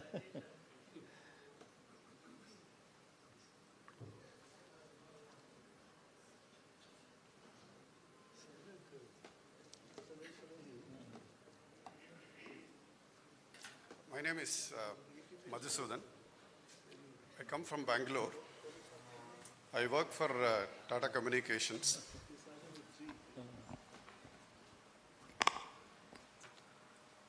Being in boards of many companies within Tata Communications and being a president of many businesses, actually I came out with a lot of questions which is why. When I looked at the agenda of the whole, the conference itself, there were quite a few questions. If I would name it first, 2, 3 or 4 of them. One was 2 disparate topics, which is quantum science and Vedanta. Number 2, the relevance name which was put in that. How can there be a relevancy of between the 2 totally disparate topics? Then came the word Ananda, which Swamiji spoke about it, clarified so beautifully. And also we heard through since day before yesterday the various topics which each one of the speakers narrated so beautifully as such.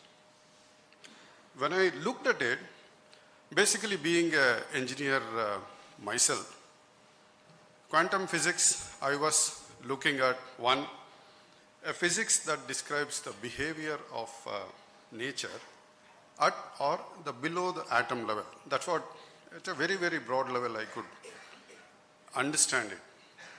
Or a study in the physics of matter and energy at the most fundamental level. That was the second one, which to an extent any layman or a person who is very naive in to the depth and length and depth of the science could understand. Or the science which is trying to uncover the properties or the behavior of the things around us. So broadly, these were the 3 the things which I could relate to what that quantum science or quantum physics itself could be, which I use it in every one of the businesses which I conduct across the globe. And we know that Niels Bohr and Max Planck are the founding fathers of quantum science. I don't know whether it is coincidental or whether it is, I don't know what it is. I just read a book about biography of Einstein, which is written by very famous author Walter Isaacson. I'm sure a lot of you would have read that. The initial part of that book, he says, when he understood about quantum science, he said, it is God doesn't play dice. This was the word which he used. Basically rejected the concept of quantum science itself as such. As you transition yourself into that book, he says, I couldn't visit India. I had an opportunity to read Bhagavad Gita. This is his words. I had an opportunity to read Bhagavad Gita, especially the theory of its creation. Basically the theory of creation which is narrated in Bhagavad Gita. He said that everything else looks superfluous. That was his word from Einstein. To an extent, the conference which lasts about, I can say it less than 48 hours, which we have gone through, it actually unfolds every one of the statements. I'm just taking 2 of the statements what he made. That's not just the reference, but the length and depth or the breadth with which each one of the speakers exposed each one of us, to an extent it depicts that, if I have to sum it up, between quantum science and Vedanta, there is no contradiction. There is more a convergence. Both of them agree the word Maya. To an extent, it relates to a ultimate reality. And both are trying to discover something which ultimately exposes towards finding that ultimate reality. But the approach itself could be different, which we saw it in many of the presentations and the talks, what we could see. But broadly, what I could gather in one of the presentations this morning was Vedanta could be a refined science, treated as a refined science, wherein there are multiples of framework which is there for us, which could be utilized for graduating from what we call it as an earlier physical science, what we call today as a quantum science, into the future. Those were some of the key takeaways which I would put it, rather than looking at just the conference, logistics, looking at that, but I would say that what is it, if few things which I have taken away, this is what I have taken away. My sincere pranams to Swamiji, sincere respects to Guruji for having given that one opportunity for all of us to be there. Being nothing in Vedanta, trying to know something about what's a broader construct, what is given. And hence, how being a science student myself or being an engineer myself, how can a math be applied to that abstract which has been mentioned today? That's the biggest reading which I would have got. Thank you very much, sir.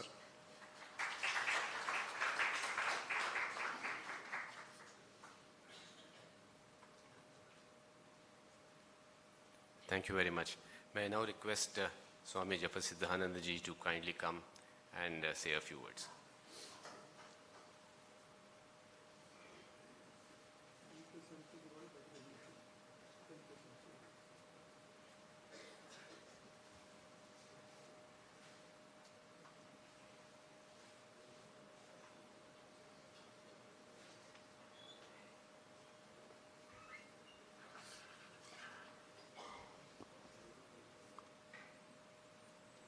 ओम नमो भगवते रामकृष्णाय।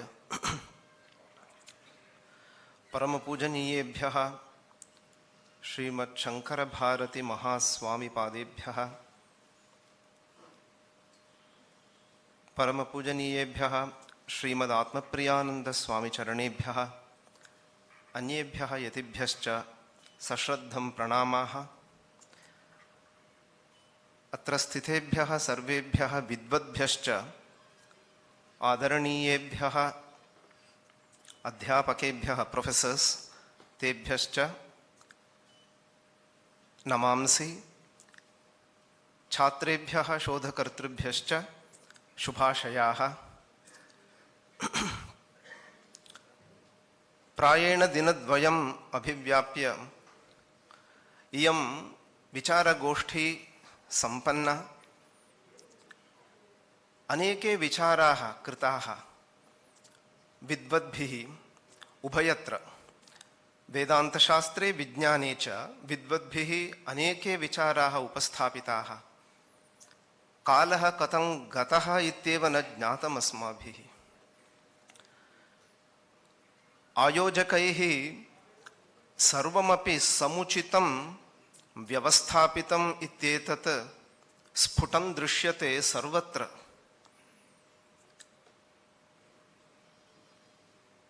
भवन्तः वेदिकां पश्यन्तु, तत्र वैज्ञानिकीं व्यवस्थां पश्यन्तु, digital arrangements. Everywhere, this entire conference, we could notice that the organizers had taken enormous pain to put things in right order and to achieve this standard. Starting from the inauguration, everywhere we could sense that deep thought was there.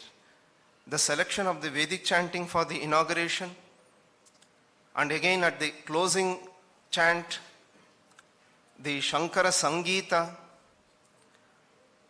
and very nice, short but succinct anchoring, presentations by the scholars, those who spoke on quantum physics, coming from the Sanskrit background. Much of those scientific things I did not know. But after attending this conference, we can definitely say we have got some basic ideas about how the quantum science is moving towards, how it is moving forward. It is truly an elevating experience here. And especially this confluence of science and Vedanta being spearheaded by the spiritual giant like Sri Shankara Bharati Mahaswamiji It is a great blessing to the society and to the scholastic world.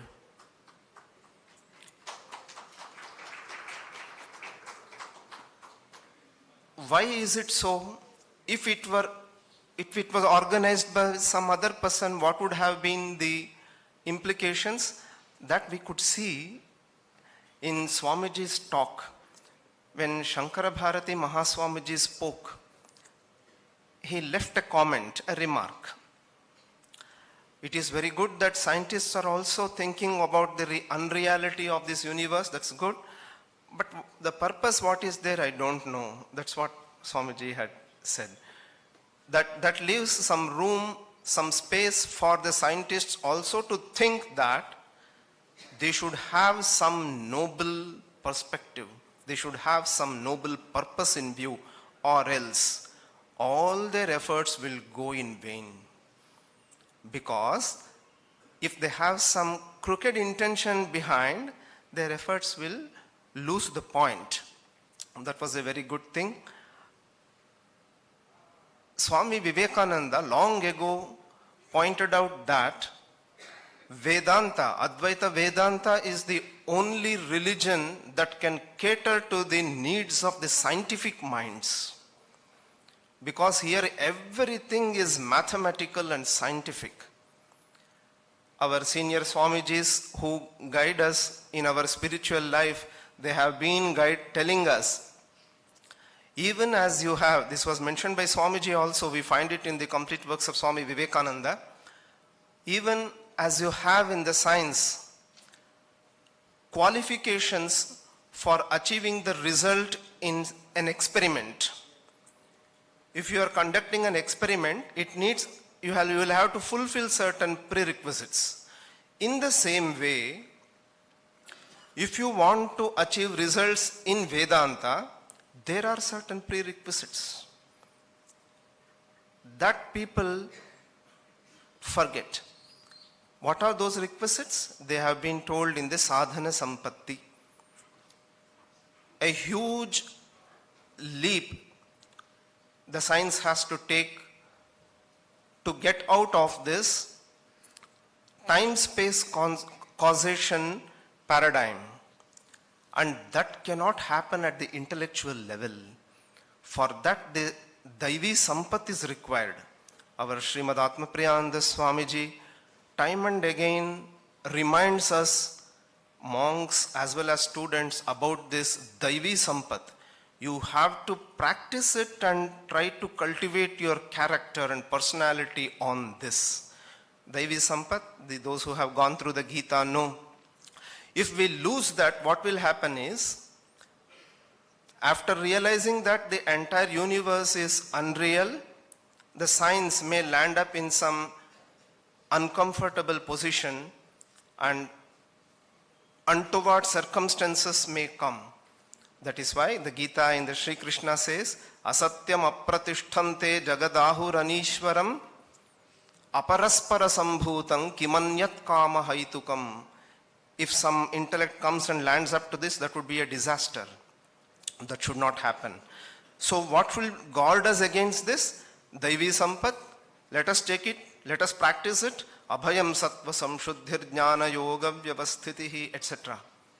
And in the symposium also, one of the speakers, Ravi Shankar ji, mentioned that Yas tarkena anusandhatte sadharmam veda netaraha. This is the message that we get from Manusmriti.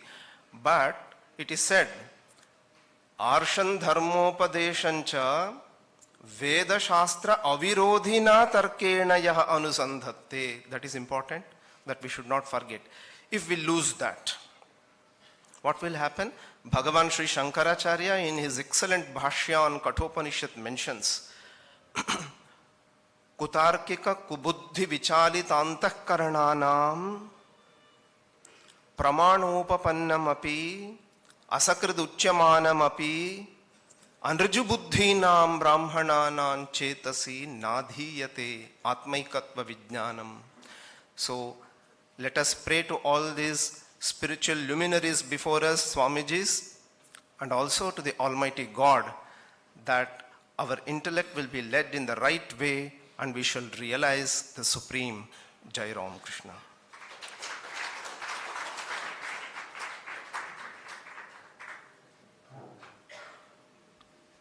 प्रणाम पुरस्सरम धन्यवादाः समर्पन्ते. अभी समय आ गया इस समावेश का प्रमुख अंग है धन्यवाद समर्पणम. इसके लिए मैं डॉक्टर रविशंकर को निवेदन करता हूँ, जिन्होंने लगभग 6 महीने से परम पूज्य श्री श्री शंकर भारती स्वामी जी के अनुग्रह और मार्गदर्शन लेकर काम किए हैं. न केवल डॉक्टर रविशंकर जी, इनके साथ डॉक्टर रेखा रविशंकर, डॉक्टर मेघा कमलापुरकर, डॉक्टर प्रशांत, डॉक्टर अनीश कामत जी, डॉक्टर अनामिका, डॉक्टर आशुतोष पांडे और डॉक्टर सुब्रमण्य, ये टीम 6 महीने से इस समावेश के लिए बहुत काम किए, जिन्होंने अभी इस समारोह में सबको धन्यवाद समर्पण करते हैं.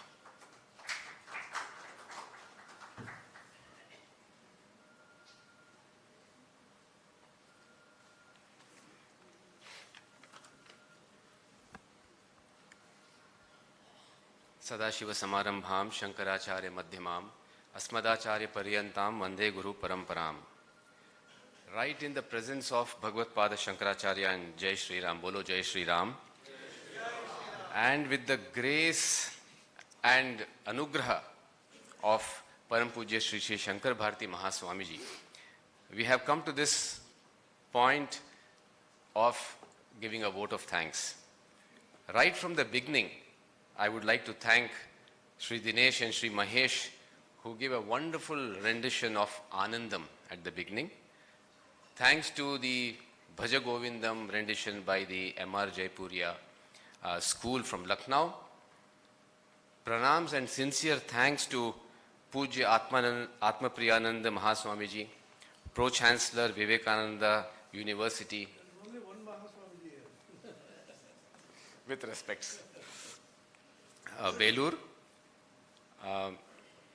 Thanks to Shri Anand Kishore Sharanji, who came, the Joint Secretary of the Government of India, Minister of Home Affairs.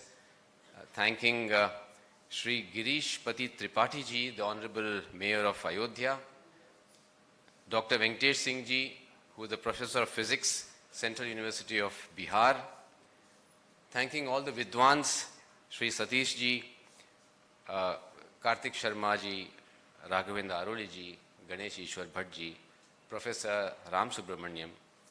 Thanking all the speakers, Shri Baiju Karunakaran, Professor Ravi Shankar V, Dr. Vasudev Shyam, who gave the talk online, Dr. Yogesh S, Dr. Nilesh Oak, Srimati Archana Raghuram.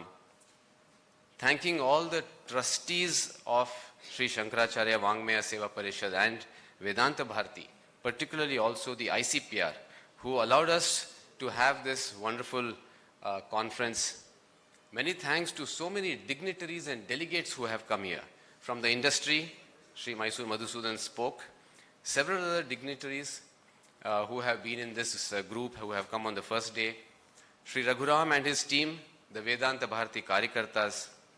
Many thanks to Vidushri Srimati Bharati Pratap, who gave that wonderful recital yesterday. And I must again reinforce the point that this program of music was brought into significance because of the main teaching of Advaita Vedanta, Shankara Bhagavad Padacharya's message through the stotras in a musical form that has to be spread across the country.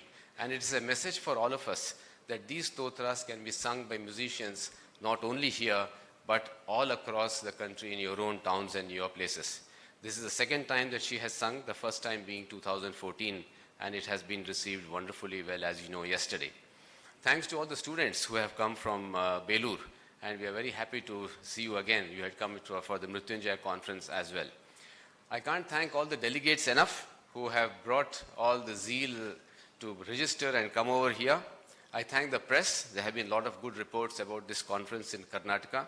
It is very wonderful to know that the Times of India, Srimati Sharda was here, and she took a lot of interview of quite a lot of people, and she wants to particularly put a series of this Ananda conference coming up as in the Times of India in one of their editions. I would also like to thank Sri Srinath ji for all the catering. We have had their taste in Mrityunjaya conference, and we relish it even this time. I would remember Swamiji telling that he likes Pongal, and so the first day they made Pongal for him. Thanks to Sri Naveen who does and takes care of all the travels from up and down Lucknow to Ayodhya and within Ayodhya. Thanks to Sri Vinay, he was responsible for all the technical support and the audiovisuals. I can't forget to thank Dr. Rajneesh Verma, who is of course not here at this point of time for various other reasons, but he helped us to get in connect with Royal Heritage and get this auditorium and this beautiful place that we have. I also would like to thank the owners of this place, Dr. Sangram Singh and Sri Shakti Singh. I would also like to thank Mr. Ajit Kumar, who has been in charge of the Mahayana Public School, and they were responsible for allowing Vivek Deepini to be taught in their schools. Vivek Deepini, as you know, is morals, and it is not religion. And it has been the endeavor of Pujya Sri Sri Shankar Bharati Swamiji to spread it across all the schools across the country. I would not forget the wonderful teamwork of the organizing committee, beginning right from Dr. Anamika, who was here to anchor last few days, Dr. Subramanya, Sri Anish Kamarji, Dr. Megha, Dr. Prashant, Dr. Brijbhushan Agrawal, who is from Delhi, Dr. Waghish for whatever he could do, Dr. Raksha, who is here at this point of time. Particular thanks to Sri Prashant, who brought multiple things together, multitasking, slides, all these connections, everything he does, he is wonderful. And I would of course like to thank the director of Vedanta Bharati, Sri Sridhar Hegde ji, who is here, and Sri Venkat Ramana Bhatt to get all these things together. I feel that we have gone through Ananda. All these days, we'll have it more.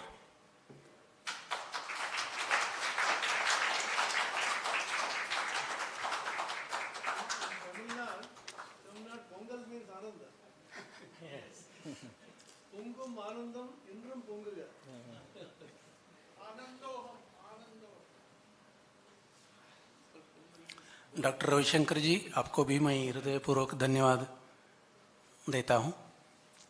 संप्रति अहम परमपूज्यानां श्री श्री शंकर भारती महास्वामिनां चरणारविन्दयोः साष्टांगं प्रणिपत्य सप्रश्रयं सश्रद्धं प्रार्थये स्वीयैः दिव्यैः वचनकुसुमैः अस्मान् अनुगृह्णन्तु इति। आपदामपहर्तारं दातारं सर्वसम्पदां लोकाभिरामं श्रीरामं भूयो भूयो नमाम्यहम्।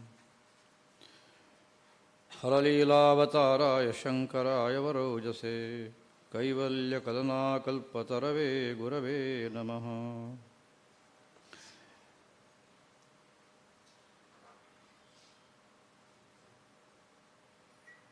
पवित्र पावन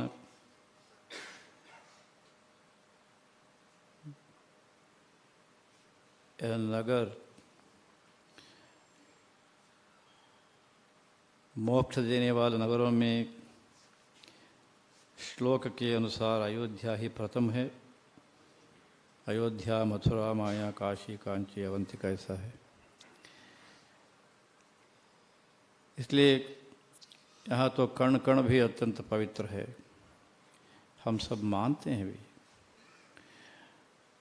इसके साथ गीता जयंती दिन हमारा जो आनंद ये कॉन्फ्रेंस आरंभ हुआ वो तो गीता जयंती दिन में आरंभ हुआ। आरंभ आनंद के साथ हुआ और अभी तक हमारा सब विचार चिंतन ये सब आनंद में ही चला। अभी आनंद में ही इसका समारोह भी होना चाहिए।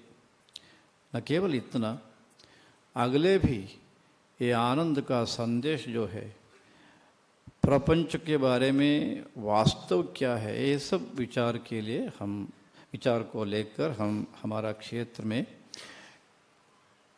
जानकारी हम अलग लोगों को देंगे। ये एक उदाहरण मैं बताना चाहता हूँ। हम तो उपन्यास के लिए आरंभ करते हैं तो तुरंत भाष्य का वाक्य हम उल्लेख करते हैं, उपनिषद का उल्लेख करते हैं। और कुछ लोग श्री शंकराचार्य जी का प्रकरण ग्रंथों का उल्लेख करेंगे। किंतु शंकराचार्य जी ने वास्तव में इतना ही नहीं, लोगों को आनंद देने के लिए, आनंद दे नहीं सकते, प्राप्त करने के लिए उनका प्रयास इतना महत्वपूर्ण है। आप देख सकते हैं, हमारा इच्छा थी किंतु हमारा कार्यकर्ता लोग क्या किए मुझे तो मालूम नहीं है। स्क्रीन में आपको दिखाना तो इच्छा थी। शंकराचार्य जी ने स्तोत्र में भी, इसका उद्देश्य क्या, स्तोत्र ये तो केवल सामान्य लोगों का नहीं, ये तो गलत विचार है। स्तोत्र सब लोगों को, विद्वान लोगों को भी स्तोत्र आवश्यक है, सन्यासी लोगों को भी आवश्यक है, सब लोगों को स्तोत्र आवश्यक है। मंदबुद्धि लोगों को स्तोत्र, ये तो कभी कभी हम विचार सामने रखते हैं, वो तो ठीक नहीं होगा। इसलिए शंकराचार्य जी ने स्तोत्र में भी प्रपंच का मिथ्यात्व के बारे में कहते कहते कैसे स्तुति किए हैं हम देख सकते हैं। विश्वम दर्पण दृश्यमान नगरी तुल्यम निजांतर्गतम पश्यन् आत्मनि मायया बहिरिवोद्भूतम यथा निद्रया। दो उदाहरण, कोई अनक्षरस्थ होगा उसके सामने भी हम ये दो उदाहरण रख सकते हैं, उनको मालूम होगा, कोई संदेह नहीं है। और अगले वेदांत का विचार उनको नहीं समझ में आएगा। किंतु शंकराचार्य जी ने उपनिषदों में जैसा अत्यंत सामान्य उदाहरण के द्वारा उपदेश दिए हैं, ऐसे ही शंकराचार्य ने स्तोत्रों में भी बहुत सरल उदाहरण के द्वारा जगत का या प्रपंच का मिथ्यात्व के बारे में कहते कहते तस्मै श्री गुरुमूर्तये नमः इदं दक्षिणामूर्तये, वहाँ भी वेदांत का विचार। दक्षिणामूर्ति शब्द तो वेदांत तत्व का प्रतिपादन करता है, उसमें कोई संदेह नहीं। उपास्य मूर्ति के बारे में भी कहता है ये नाम। इस ऐसे ही हरिमीडे और सब स्तोत्रों में श्री शंकराचार्य जी ने ये प्रयास किया है। क्यों आप समझ सकते हैं। हरिमीडे स्तुति में ऐसा एक स्तोत्र है, ये न ज्ञाते नैव समस्तम विदितम स्यात्। मुंडकोपनिषद का या छांदोग्योपनिषद का सार यह आया, ये न ज्ञाते नैव समस्तम विदितम स्यात्। उसके बाद क्या होता है, यस्माद् अन्यद् वस्तु जगत्याम शश श्रृंगम। शश आप सब जानते हैं, वो तो कभी भी उसको श्रृंग नहीं आता है, आज तक भी नहीं, भविष्य में भी नहीं होता है। ऐसा प्रपंच का ये तो व्यवहार, प्रपंच का सत्व इतना ही है। ये तो भगवत्पाद शंकराचार्य ने स्तुति में कहते कहते यम प्राप्तानां नास्ति परम प्राप्यमनादिम, ये तो वाक्य आप ध्यान में रखिए। ये प्राप्त होने के बाद क्या होगा, उसके बाद प्राप्त करने के लिए कुछ भी नहीं होता है, क्योंकि सब हमारा प्रयास आनंद प्राप्त करने के लिए। शाश्वत आनंद जब प्राप्त करते हैं, उसके बाद क्या प्राप्तव्य है, कोई नहीं है। वो कहते कहते श्री शंकराचार्य ने तम संसार ध्वांत विनाशम हरिमीडे, ऐसा स्तुति शंकराचार्य ने उपनिषद सिद्धांत का, सिद्धांतों को लेकर प्रकरण ग्रंथ में केवल इतना ही नहीं, स्तोत्रों में भी कैसे जोड़े हैं। ये तो उपन्यास के विषय नहीं है, ये समझकर हमारा शंकराचार्य अनुयायी जो हम हैं, अनुसरण करने वाले हम जो हैं, हमारा जिम्मेदारी समाज को ये तो पहुंचाना। इसलिए हम यह आनंद कॉन्फ्रेंस इसका समावेश किए हैं। मुझे तो अत्यंत संतोष है। वास्तव में वो तो मेरा जिम्मेदारी थी। साइंस और वेदांत, उसके बीच में क्या सादृश्य है अथवा क्या विरोध है परस्पर, किंतु हमारा नीलेश जी अति स्पष्ट शब्दों में वो तो दिखाया है। इसलिए मेरा जिम्मेदारी वहाँ तो अधिक अभी नहीं है, अधिक नहीं, कोई नहीं है अभी। किंतु मेरा अपेक्षा यह है, आज साइंस यहाँ तक आया है जब प्रपंच वो तो रियल नहीं है। हमारे वेदांती जो यहाँ बैठे हैं, हमारा समाज में और हैं, हमें इतना पर्याप्त है। साइंस से इतना महत्वपूर्ण चीज ये तो अभी मिला है। इसलिए हमारा ये जो युवक हैं समाज में, युवा लोग, उनको समझाने के लिए साइंस द्वारा भी हम समझा सकते हैं ना। ये प्रयास हमें करना है। और साइंटिस्ट जो लोग हैं वो तो अभी इतना निर्णय किए हैं, वो तो प्रपंच रियल नहीं है बस। हाँ, उसके आगे क्या, अरे आप लोग हमारे साथ आइए ना, वेदांत लोग जो लोग हैं, ये ऐसा मिलकर हम काम करें तो समाज को परिपूर्ण फल उपलब्ध होगा। इसलिए समावेश में आए जो हमारा आस्तिक आप लोग हैं, ये मेरा अपेक्षा है आप लोगों का जगह में भी छोटा छोटा ऐसा कार्यक्रम करके समाज को बताएंगे, अथवा हम ही जाकर, ऐसा हमारा वेदांत भारत के कार्यकर्ता लोग सिखाते हैं, वो तो आह्वान पत्र मुद्रण करने के लिए, आह्वान के लिए प्रतीक्षा नहीं करता है, साक्षात जाता है, वहाँ पूछता है, अवकाश दीजिए ऐसा प्रार्थना करता है, वो तो वहाँ सिखाता है। ऐसा ही हम सब लोग कॉलेज में अथवा हाई स्कूल में और समाज में सब जगह में ये संदेश हम देंगे तो ये तो सार्थक होता है, ये तो मेरा अभिप्राय है।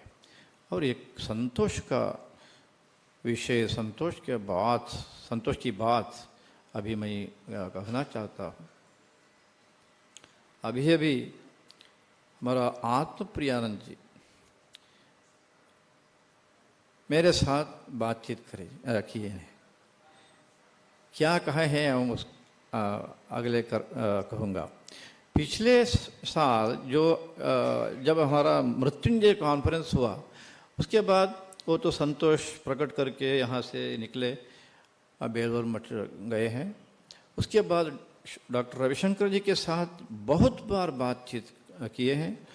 करने के समय वो तो बार बार आग्रह किया वो तो बोला हमारा शंकर भारती स्वामी जी, वो तो जगह जगह में वो तो करना है, ऐसा समावेश करना है, जहाँ जहाँ समावेश करता है वहाँ मैं भी आता हूँ। इतना संतोष मृत्युंजय कॉन्फ्रेंस के जब वे आए थे। इस समावेश में क्या हुआ, अभी वे कहते हैं नेक्स्ट कॉन्फ्रेंस हमारा बेलूर मठ में होगा, ये तो उनका अपेक्षा है।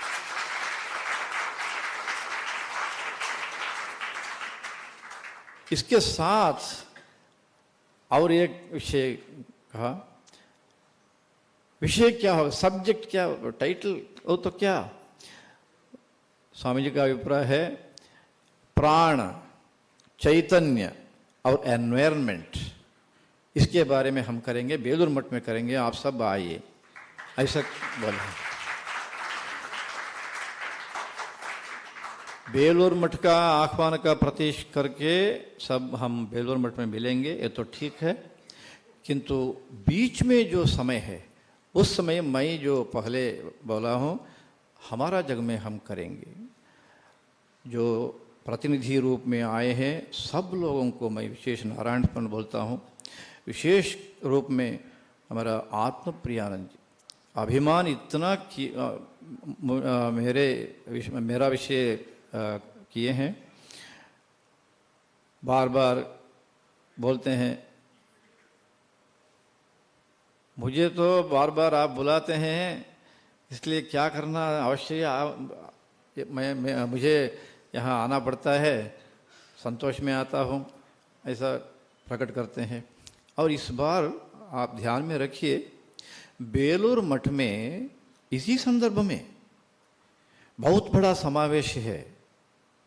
रामकृष्ण मिशन का, रामकृष्ण मठ का जो सन्यासी हैं पूरे देश में दुनिया में, ये सब वहाँ आए हैं, वहाँ कार्यक्रम चल रहा है, फिर भी आत्मप्रियानंद जी और हमारा जपसिद्धानंद जी नहीं, यहाँ भाग लेना ही चाहिए, उसके बाद हम वहाँ हमारा कर्तव्य करेंगे, ऐसा निर्णय करके आए हैं। यानी कितना प्रीति, कितना अभिमान आप मन में रखते। इसलिए मैं आत्मप्रियानंद जी को विशेष नारायण स्मरण बोलूँगा और हमारा जपसिद्धानंद जी को भी बोलूँगा। आत्मप्रियानंद जी का और एक गुण मैं बताऊँगा। आत्मप्रियानंद जी उनका भाई सन्यासी हमारा कृष्णानंद जी, उनको भी बुलाया।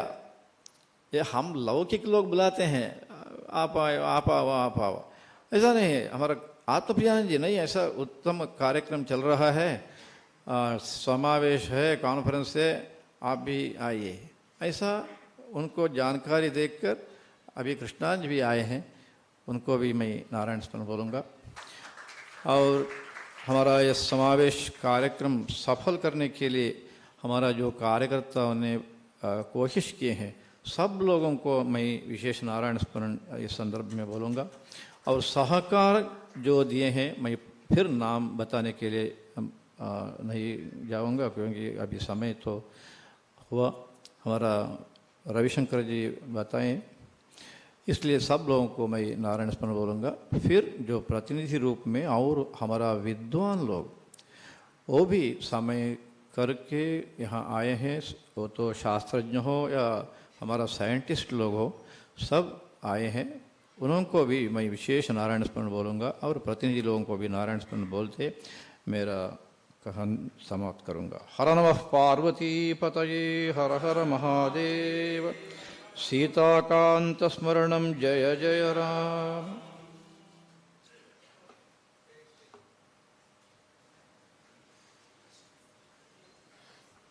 ಮುಂದಿನ ಕಾರ್ಯಕ್ರಮ ಹೇಳಿ.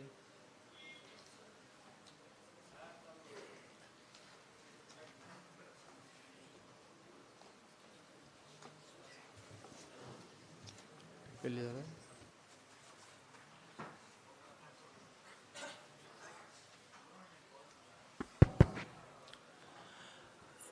सबको विनती करता हूँ, भोजन के लिए जा सकते हो।